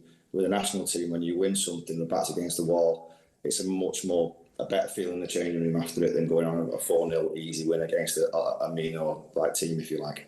Nicky, from the outside then looking in, do you think there's something different about this England team from teams gone by? Well, we always think that, don't we? Even like with the so-called golden generation, you always think that we got the right squad, the right players, the right team to go on and win it. And we all do that as English people. We all want to go and win it and think we're going to do that, but we forget how good other teams are. And Norway will be a tough time for us. But I have a funny feeling. I think when you've got 2 players like Bellingham and Kane firing like that, they're going to be very, very tough to stop. And like we said at the start, the only thing for me is the game, because I think the partnership's right through the spine of the team, with the 2 centre-backs, the 2 lads in midfield, Anderson and Rice, and then Bellingham and Kane. Then partnerships all the way through that team have stood us in good stead. And you throw into that the wingers, who I don't think anyone would really know who the starters are going to be in the wingers, but all 4 of them have done well when they've been called upon. So the only concern really for me is what we've been saying right way through the competition was the right back, but obviously with the Gay injury now, that's also going to add to that. I think I agree. I think the 3 in the middle and then Kane in front of them, whichever combination that is, if you keep them fit, we've got a chance, I think. Because I think the wide players, as Nick said, have played their bits in spells and Andy gone working and doing a shift in moments. I still think there's more to come from them, and it will come, you know what I mean? Because, you know, over a tournament, you're playing a football, you will have moments. So I think we can get more out of them. Defensively, I think we've got to defend well. You know, that's going to be the bigger secret. But I think that the 3 in midfield and Kane, their fitness and their kind of chemistry, if you like, is a massively powerful thing, and that's going to be really important, I think. Nicky, what are you doing for the game then tomorrow night? Are you watching it in the outhouse, or you got plans? I went out in a pub the other day to watch it. It drove me mad. I couldn't concentrate. I couldn't watch it properly. I'm going to go out for an early dinner and then get back and watch it at home. Good man. Well, good to hear from you. Enjoy it, and hopefully you'll be celebrating come Sunday. Cheers, thanks. Cheers, Bye, Nicky. Bob. I'll see you Tuesday, mate. Cheers, mate. Thank you. Bye. Cheers. Nicky Butt there with us this morning. talkSPORT, of course, will bring you live commentary of the 3 remaining World Cup quarterfinals, including tonight, Spain, Belgium, 8 o'clock. The winner plays France and Dallas on Tuesday. Norway, England, 10 o'clock for you tomorrow night. Coverage from 8 inside the Miami Stadium. Goldstein and Ben also hosting a preview show for you tonight here on talkSPORT. Don't forget, we've got £26,000 up for grabs here from talkSPORT. 26 grand could be yours, completely tax-free. Is it coming home? Who put that in there? It definitely could be for you. Enter now. Head to talksportwin.com now. talksportwin.com now to get involved in that. Coming up, we're joined live by one of Sean's favourite bands and big football fans as well. The Cortiners are with us next on talkSPORT Breakfast.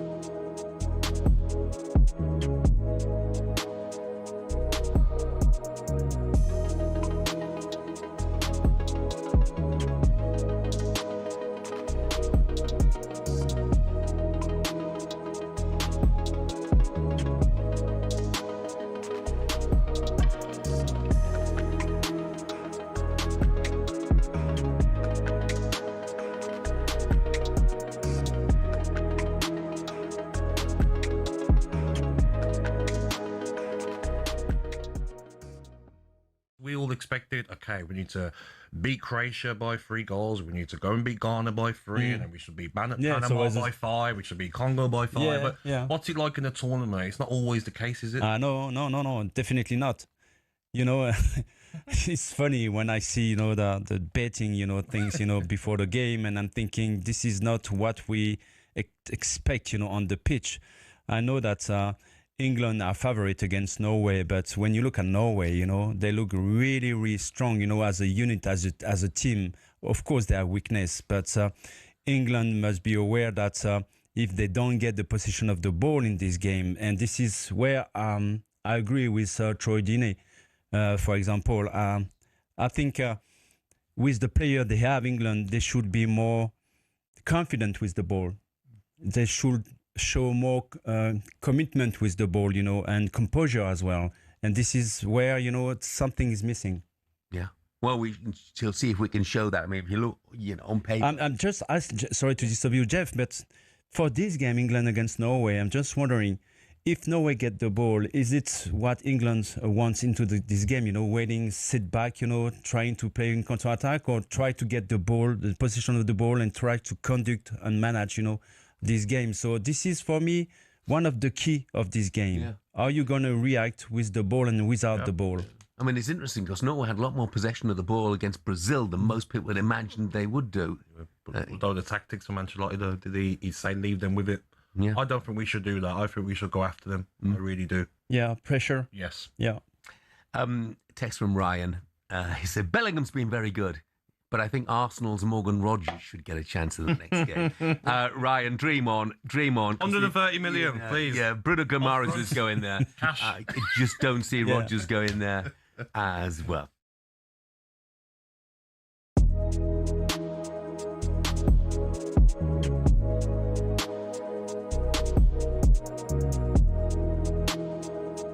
Hello, I'm Matt Forden from talkSPORT. This is How to Win the World Cup. This is the best squad I think England have ever had.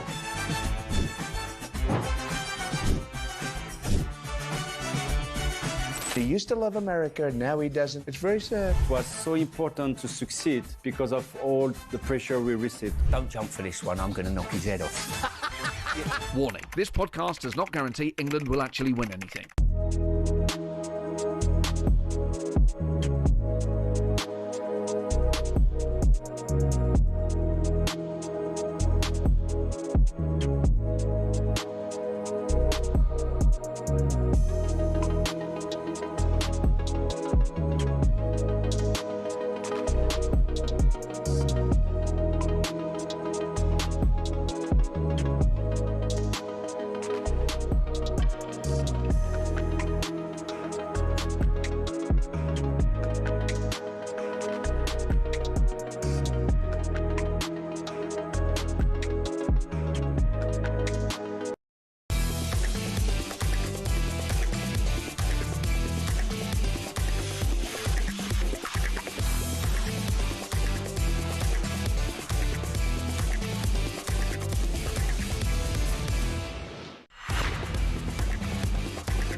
Good morning, you're listening to World Cup Breakfast. My name's Shebahn Aherne. Sean Dyche, the legend, is with us this morning, and it's all about England versus Norway, live for you tomorrow here on talkSPORT.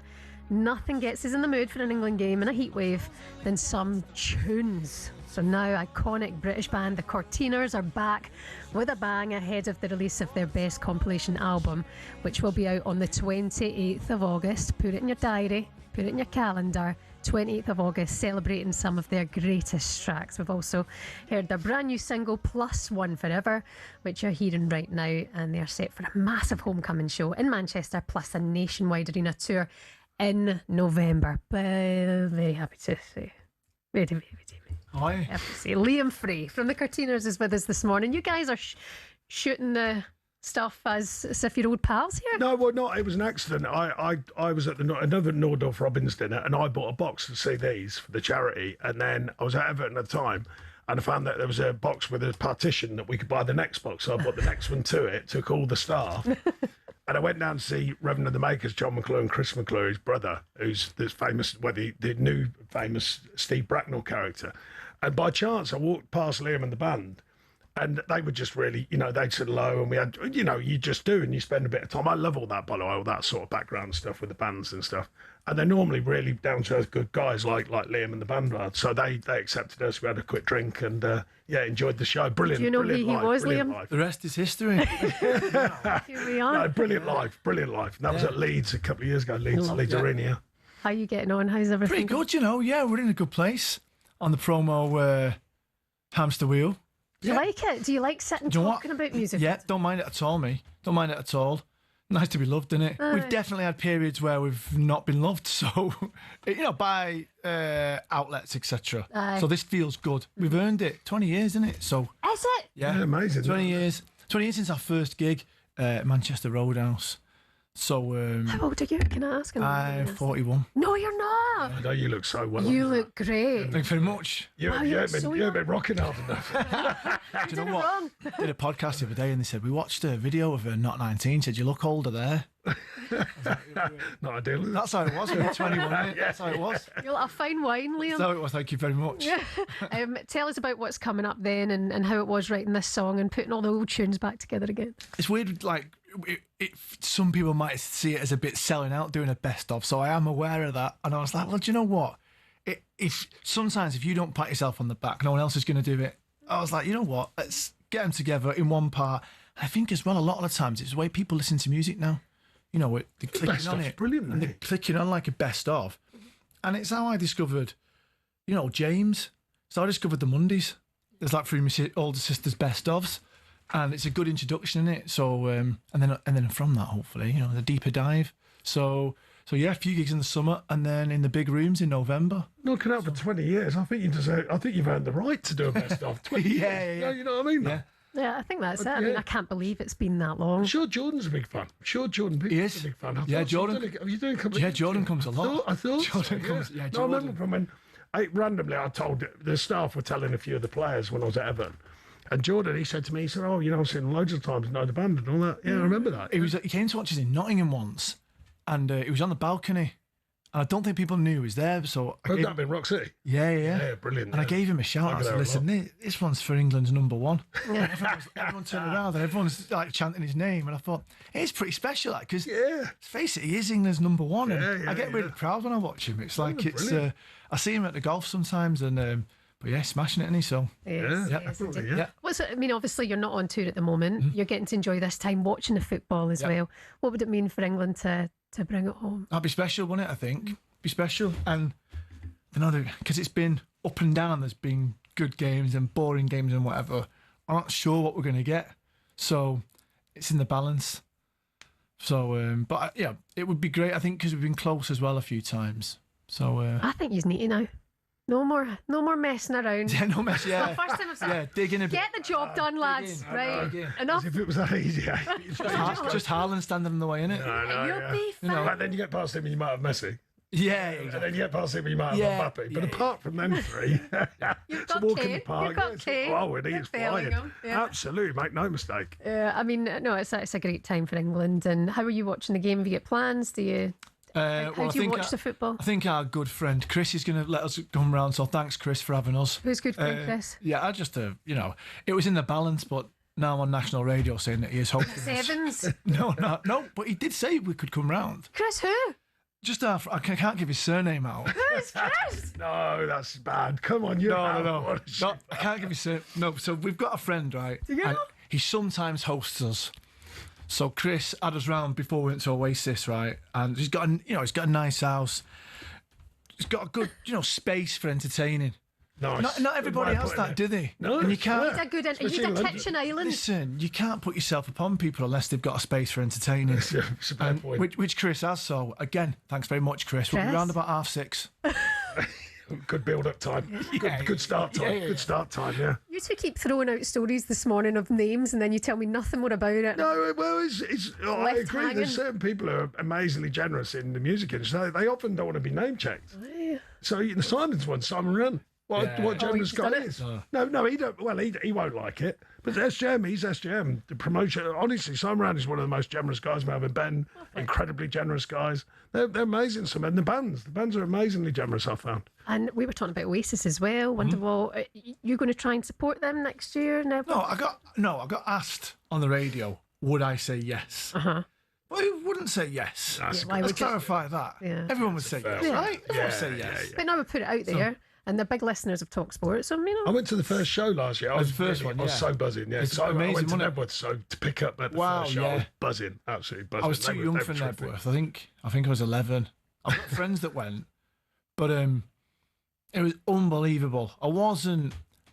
You're a bit nervous because I've seen them loads before. It was our first gig. Me, Campbell, and Conan went to the Reebok Stadium and watched him. Maybe 2000 maybe. Yeah. We were 15. Amazing. I remember that doors opened at like 4:00. We got there at 4:00. We didn't know they were coming on at 9. So I was just asking people to get you. I have an incredibly lucky run. Someone who's big on talkSPORT is Stuart Pearce. Oh, we love He introduced me to it all, and he linked me in with so many people. Yeah. It's incredible. What a guy is with gigs. You all love your music, don't you? Together.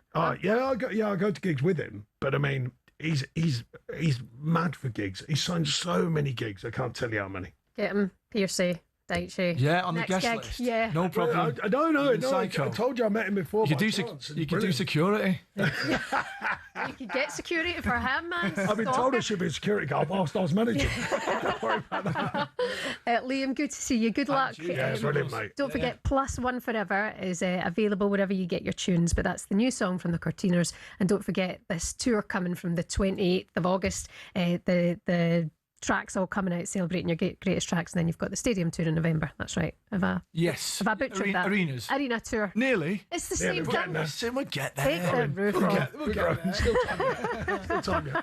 And they're singing for Oasis next year as well. Shout out to Chris. Enjoy the game against Norway coming up. England are in a quarter-final, but do we have an Englishman in a semi-final at Wimbledon? It's very possible. Arthur Ferry, could he do it? We focus on that next and also bring you more on Norway and the threats that they pose to England. Good morning.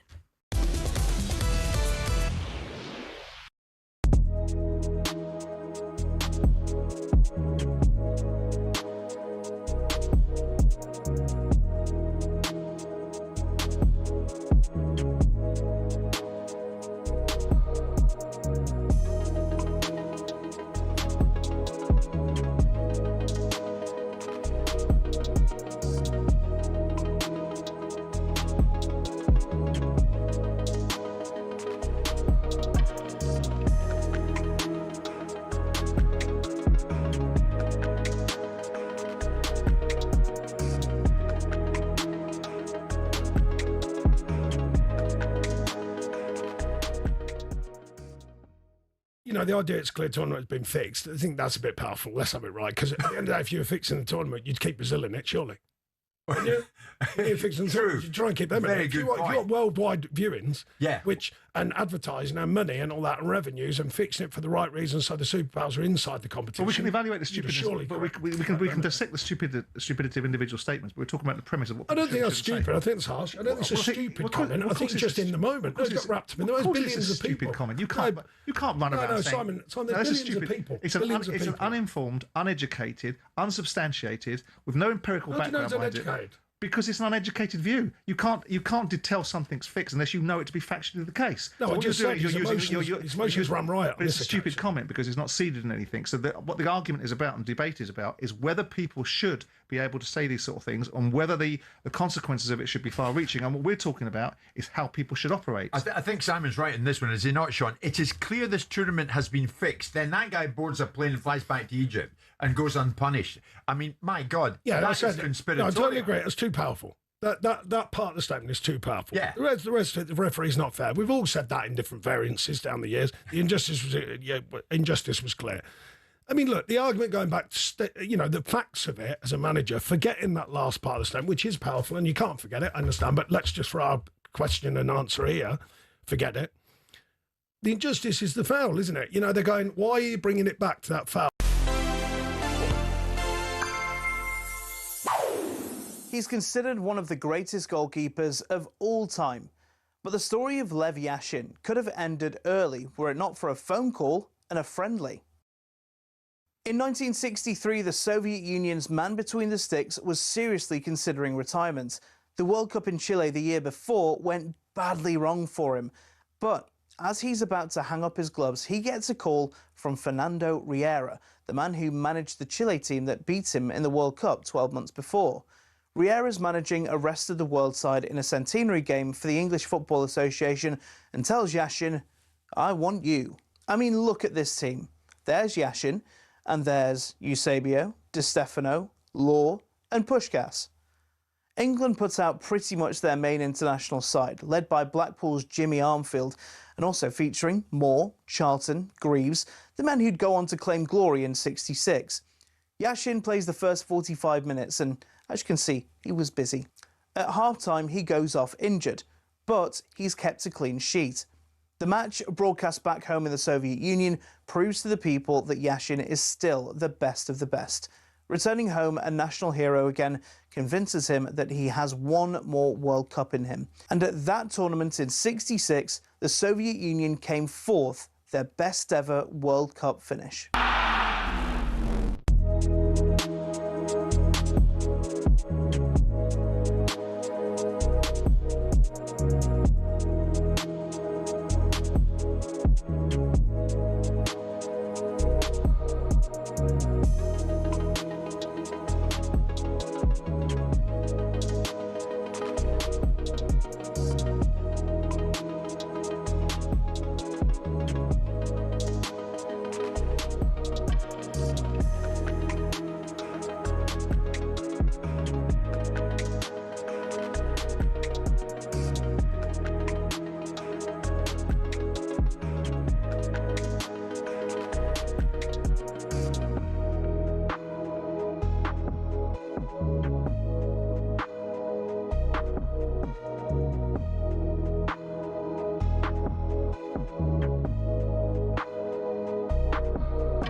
Party started every time.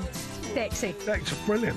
Late 70s or 80s? 80s, I think early 80s, wasn't it? Classic. So there's a quiz question.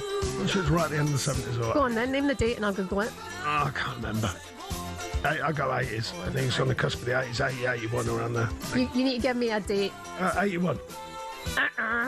Close to 82. Oh, yeah, I thought it was early 80s, yeah. No, I did think maybe late 70s. It's like the Knack, My Sharona. Everyone thinks that's an 80 song. It's not, 79. Oh, there you go. There you go. One of my quiz questions, though. Remind me to cancel the quiz. Yeah, and that's an exciting quiz, as you can tell by the questions. You're nailing it. Listen to World Cup Breakfast at Shebahn Aherne and Sean Dyche and Arnold Clark. You can browse the UK's best used car deals and score your dream car today. Check out their website online for more details. If you're a tennis fan or even just a casual fan who might watch Wimbledon every summer, That's me. It doesn't get any better than today. British sensation Arthur Ferry has continued to shock the world, becoming just the second ever wildcard to make the Wimbledon semi-finals. And he plays today. talkSPORT reporter Laura Kirk-Francis has more. It is men's semi-finals day at Wimbledon, and first up on centre court is breakout star Arthur Ferry. The Great Britain wildcard, currently ranked 114 in the world, faces a daunting test against French Open champion Alexander Zverev. Ferry is bidding to become only the second wildcard after Goran Ivanisevic in 2001 to reach the Wimbledon men's final. He will need to be at his very best to get past Zverev, but given the second seed struggles on grass and the likelihood of a raucous home crowd, there is every hope that Ferry could be in the final on Sunday. And if he does make the final, well, it'll be the small question of either defending champion and world number one Jannik Sinner or Novak Djokovic to beat, who play in the other semi-final today. The pair met at this stage last year, with Sinner winning in straight sets. That match will be on centre court following the conclusion of Ferry versus Zverev. Lovely jubbly. Laura Kirk-Francis there. Updates throughout the day here on talkSPORT. It's a brilliant story. I mean, Zverev is an absolute unit as well. So good luck to you, Arthur Ferry. You've inspired the nation. He's been the story of Wimbledon. And if it's not to be, it's okay, because he's done himself proud. Right? Amazing. But he might need a slice of luck, though, I think. Yeah. Have you followed him on Instagram yet? No, have you not?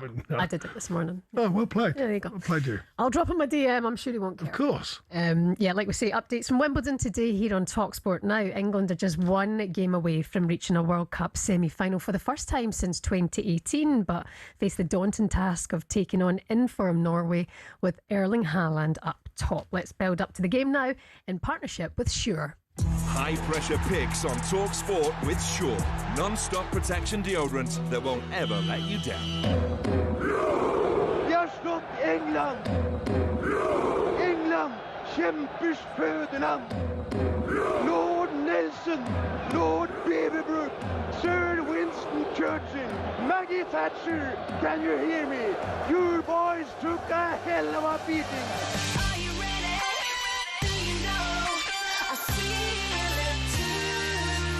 Have beaten Mexico in the Azteca.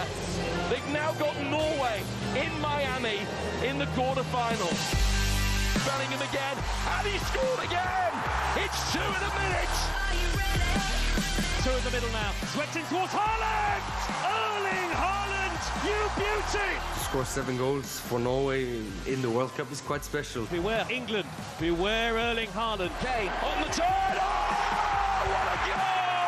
Unbelievable support! We will go now full steam ahead to keep pushing and stay in the tournament. Was that you or Harry Kane at the end of that? I know. His wee voice went. I did do a thing on my socials. Have you seen that? It was brilliant. It was really good. It was good, yeah. Tuchel will have another selection headache on his mind with Mark Gahey, a serious doubt. Sadly for tomorrow, Declan Rice, suffering from a sickness bug. Nicky Butt was with us earlier on. And he said he thinks he'll be fine. Rice will be fine. I think so. Everyone gets hit in the heat by sometimes these dodgy tummies. And he's the type, and he's a bit warrior, I think. Aye, but Gaviscon, Imodium, right. Shut up, short. Crack on. Yeah, he'll be fine. Run it off. Meanwhile, City striker Erling Haaland will be looking to join Mbappe and Messi at the top of the scoring charts and adding to 7-goal tally to look ahead to tomorrow. Delighted to say a man who earned 55 caps for Norway, their former captain Stefan Johansson, joins us now. A very good morning to you, Stefan. Thanks very much for coming on. How are you? I'm fine, thank you. I'm on the golf course, so nothing to complain about. Good for you. Look at that. Where are you playing today? It's Lo Romero in Alicante, or Torrevieja. Very nice. I love that you're just walking there with your clubs on your back. Like, you've not got a big game against England tomorrow. Yeah, we do. So just calm down the nerves a little bit on the course. That's his pre-match. Yeah, just get me off. Probably loads of the players are doing that today as well. Stefan, by the way, we heard from some of the clips there coming into this conversation. The fan base, the Norwegian fan base, have been absolutely incredible. They must make you feel very proud. Are they more nervous back home or confident about getting past England? No, I think it's one of them games where we basically feel we got everything to win. You know, I think the main pressure is on England. So I think what's happened over the World Cup is just united the whole nation, and it's just good to see, you know, the spirit that the team and the results has made us. Are you surprised by how well that they've done so far in the competition? Because they've been lacking that major tournament experience for a number of years, but they really have risen to the occasion. Do you think they can go further? Yeah, hopefully. I think the thing is now that, they got world-class player everywhere. You got the likes of Erling, you got Martin, you got the wingers coming in. This whole squad is just top-notch now. So I think, they play at the highest level, and I think they've proven that the key players has proven that in the tournament, so that's important for us. Sean, he's right. They've got great players everywhere, as much as England do. Yeah, I think similar but different. I think, the thing about the pressure and, putting weight on England and their favourites and all that, which is fair, we are favourites. But the one thing I would say about, if you look at the England team makeup, most M players are played in teams that are favourites. So I'm hoping that we just handle that and just deliver it. Do you know what I mean? You think of most of our top players, they're playing in teams that are favourites. Harry Kane, look where he's playing. Bellingham, look where he's playing. Do you know what I mean? The Arsenal lads, look where they're playing. Do you get what I mean? They've handled pressure when they are favourites. Okay. Can you go and deliver? So I'm hopeful that they can handle that anyway, that noise, because they're like, well, yeah, look, in our club life, we're favourites. Yeah. So let's just go and relax and, not relax, you know what I mean? Just let's go and professionally deliver. And I'm hoping that's what turns up from England. And we play with that bit of freedom you need. There has to be focus. But focus and freedom, framework and freedom, as I call it. The framework to work from, which is the manager job, but then the freedom to go and play. And I'm hoping that comes out in the performance. Do you think, Stefan, that having this underdog tag is going to play in your advantage tomorrow night? Well, it's like Sean says, I think the likes of Erling, Martin, they play in big clubs as well. And I think they're used to the pressure. And but as you said, I think we're looking forward to. We got everything to win tomorrow, and we play against one of the best teams in the world, so it'll be a great game for us, and look forward to it. I'm running out of superlatives, for Erling Haaland. How impressed have you been with him? And I take it he's every boy and girl's hero back home just now. Yeah, it's literally everywhere you go. You can see the number 9 on the back of the shirt, so. Quite naturally, but yeah, I'm not surprised. He came through when I was still with the national team, and you just see back then as well. He's just a beast. So he's taken even more steps now, and he, as I said, he's one of our key players, and he has delivered. So that hopefully he can do that tomorrow as well for us. Have you teed off yet, or are you waiting to go? I was going to say, is it a long way, isn't it? Yeah, because you might be holding up the course behind you. No, it's all right. I'm in the bunker, so it's probably just a pick-up anyway. Listen, have a good one today. If England are to do the business over Norway, hate to put that in your mind, but you played in England for quite some time. Would you like to see England go all the way? Yeah, 100%. My son is born in England, so he's an English boy. So we will cheer for England if they go through. Good. Oh, good man. Listen, fair play, yeah. Stefan, play well today, and play well tomorrow as well. Thanks for coming on. Cheers. Thank you. Cheers. That's Stefan Johansson with us this morning, former Norwegian captain himself. Did you hear those bugs in the background? I know. I thought, we think it's hot here. That, I thought I was having a great time. But that sounded hot. I always think that, their bugs are going like that. You always think it must be red hot there. Very, very hot. Yeah, we need to stop complaining about our little English heatwave at the moment. Do you know what? He's right, though, because, obviously, Scottish, support Scotland, always have my eye on Ireland. My sister plays for Ireland. But see, having kids, they've made me think, my daughter's like England and of course, stuff, and I think but fair play to him, saying there's kids born in England, enjoyed his time in England, sort of fair play, isn't it? If I know he's Norway first, but if they go out, fair play, he's going, I'll support England. Absolutely. It's live for you on talkSPORT tomorrow night, Norway against England. It is a great matchup. All the AI kind of pictures going around of, Harry Kane as if he's a knight and Erling Haaland's the Viking. It's a great matchup. It really is. Live on talkSPORT tomorrow night. That was a build up to this weekend's action in partnership with Sure. Coming up next, we'll turn our attention to the weather out in Miami, whether we could be in for another weather delay. Good morning. High pressure picks on talkSPORT with Sure, official sponsor of FIFA World Cup 2026.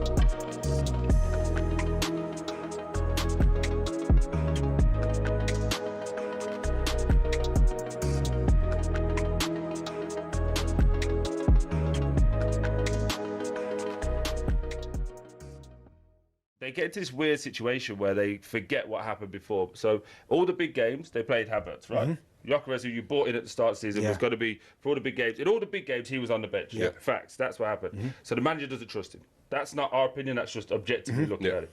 Havertz gets injured quite a lot, unfortunately. Gary Jesus is not the same since he's come back from his injury. So if you're now telling me that you can get through this season again and everybody else is going to be as poor as they were last year, I think you're just forgetting the fact that you lot were all losing your marbles around the Man City loss. We need a proper striker. Arteta don't know what he's doing again. You win the league, it's great, we're going to win it. But what I've always said to, I've always said to you, I always said to him, though, Gyökeres wasn't bought in for the big games, didn't I? I said that to you. We bought Gyökeres in for the game. No, I get listen, explain. I want to hear the year before, Arsenal, it weren't the record against Man City's, the Liverpool, it weren't that cost us the league. It was we couldn't beat Fulham, couldn't beat West Ham, couldn't beat them lesser clubs. Gyökeres coming. I mean, he said it. Right, it's one of them. Gyökeres this season, though. Gyökeres this season scored against the Fulhams, the West Ham, so we didn't have a problem getting past those teams, which is why then we went on to win the league. Okay, I think you won the league because you played very pragmatic football. I'm not actually allowed to say the type of football that people are calling it on air, but you played a certain type of football. Would you play that type of football to win the league? No. What? What are you talking? Of course you would. Honestly. If I was a footballer. No, it's just like... my team. Yeah. No, I'll be happy like you lot. I'll be exactly... You get me? I'll be happy. Of course I will. But would you like to see Spurs play that way to win? Brendan Johnson scored with like his knee or something and we won the trophy. I'm happy. I don't care, bro. However it gets done, I'm happy. I don't really care. But what I'm saying is, you can't like gloat about it and say, we don't need a 9. That's crazy. You do need a 9, respectfully. What are you talking about, bro? If you sold Osimhen and Havertz right now, you could... Osimhen. If you bought Osimhen and sold... Get ready to get that winning feeling with talkSPORT Win. This summer, talkSPORT is bringing you live and official coverage of every game of the FIFA World Cup 2026. And to celebrate, we're giving away £26,000 guaranteed. Go to win.talksport.com to enter now, and you could win 26 grand in your hand, tax-free. Enter now, and you could be the next to get that winning feeling, courtesy of talkSPORT Win. Find out how to enter now at win.talksport.com.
Pleased to say, coming into work today, it's nice to have air conditioning. Oh, you're not wrong, man. Oh, makes such a difference. It is baking out there. Good morning, it's World Cup breakfast. Shebahn Aherne and Sean Dyche. What do we know this Friday morning? France are into the semi-finals thanks to a 2-0 win over Morocco, thanks to second half goals from Mbappe and Dembele. They will play the winners of Spain-Belgium tonight, which you can hear live, of course, on talkSPORT 8 o'clock.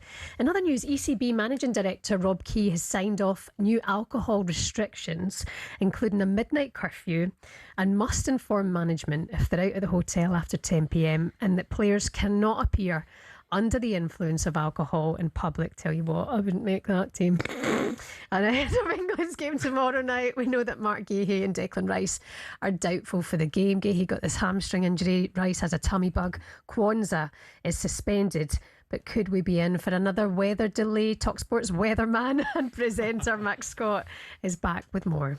Yeah, look, I hate to be the bearer of potential bad news here, but there are concerns there could be another weather delay. There are two potential causes. The main one is the heat. So obviously kickoff's in Miami at 5 p.m. and the US National Weather Service has issued a heat advisory warning temperatures on Saturday could reach as high as a feels like temperature of 44 degrees. That's because it'll be 31, 32, but the humidity makes it... What in the stadium?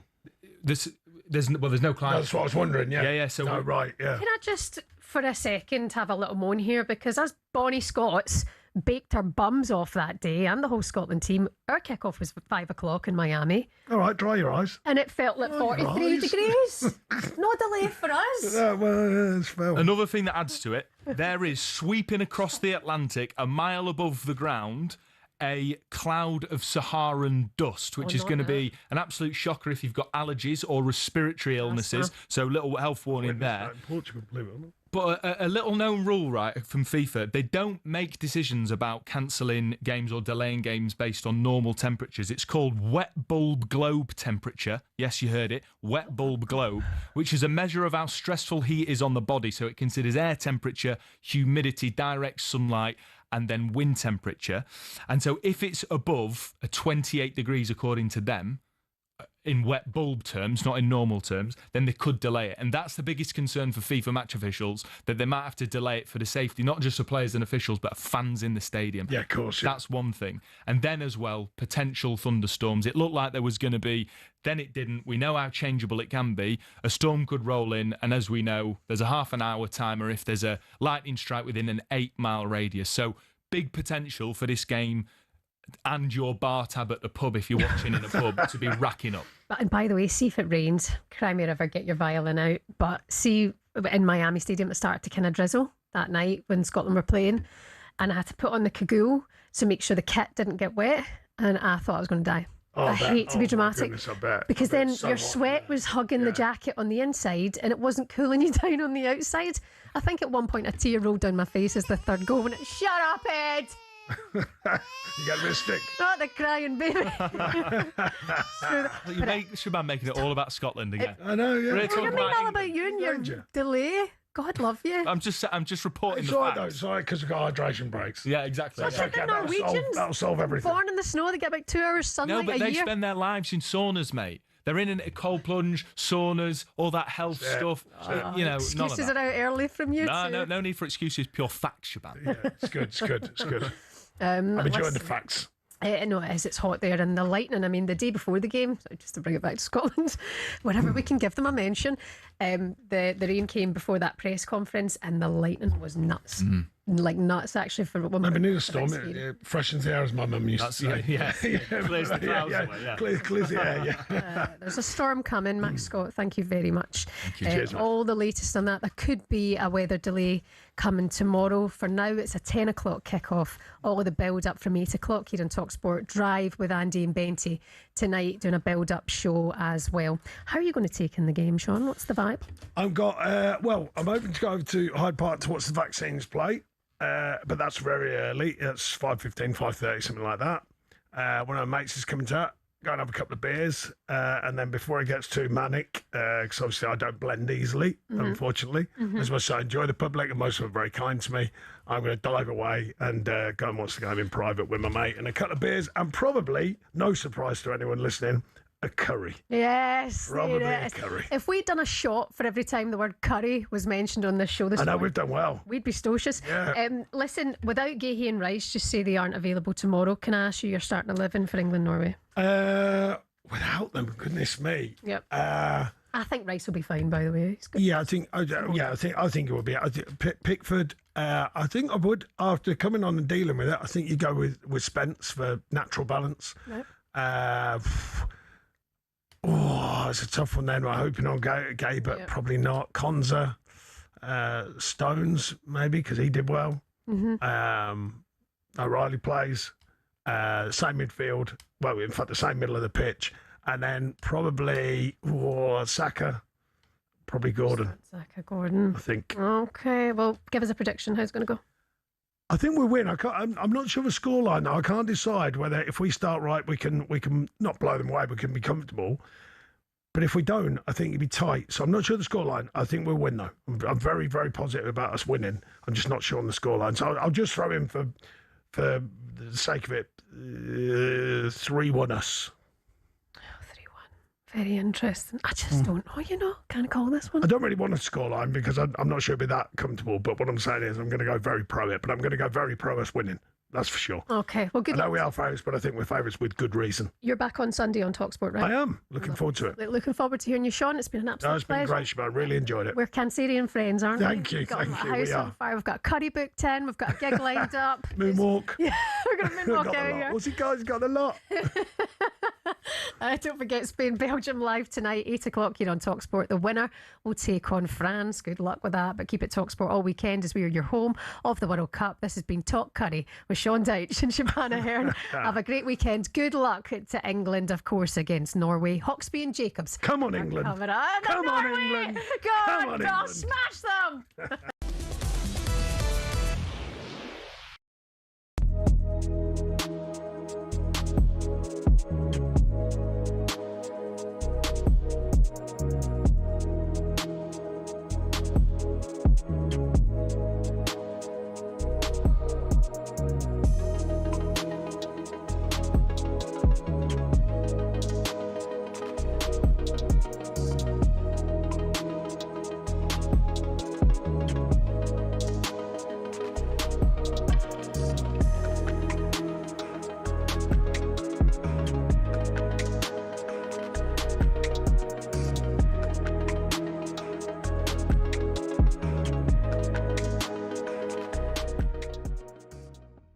Let's go to Ben. He's Arsenal fan. All right, Ben. Benny boy.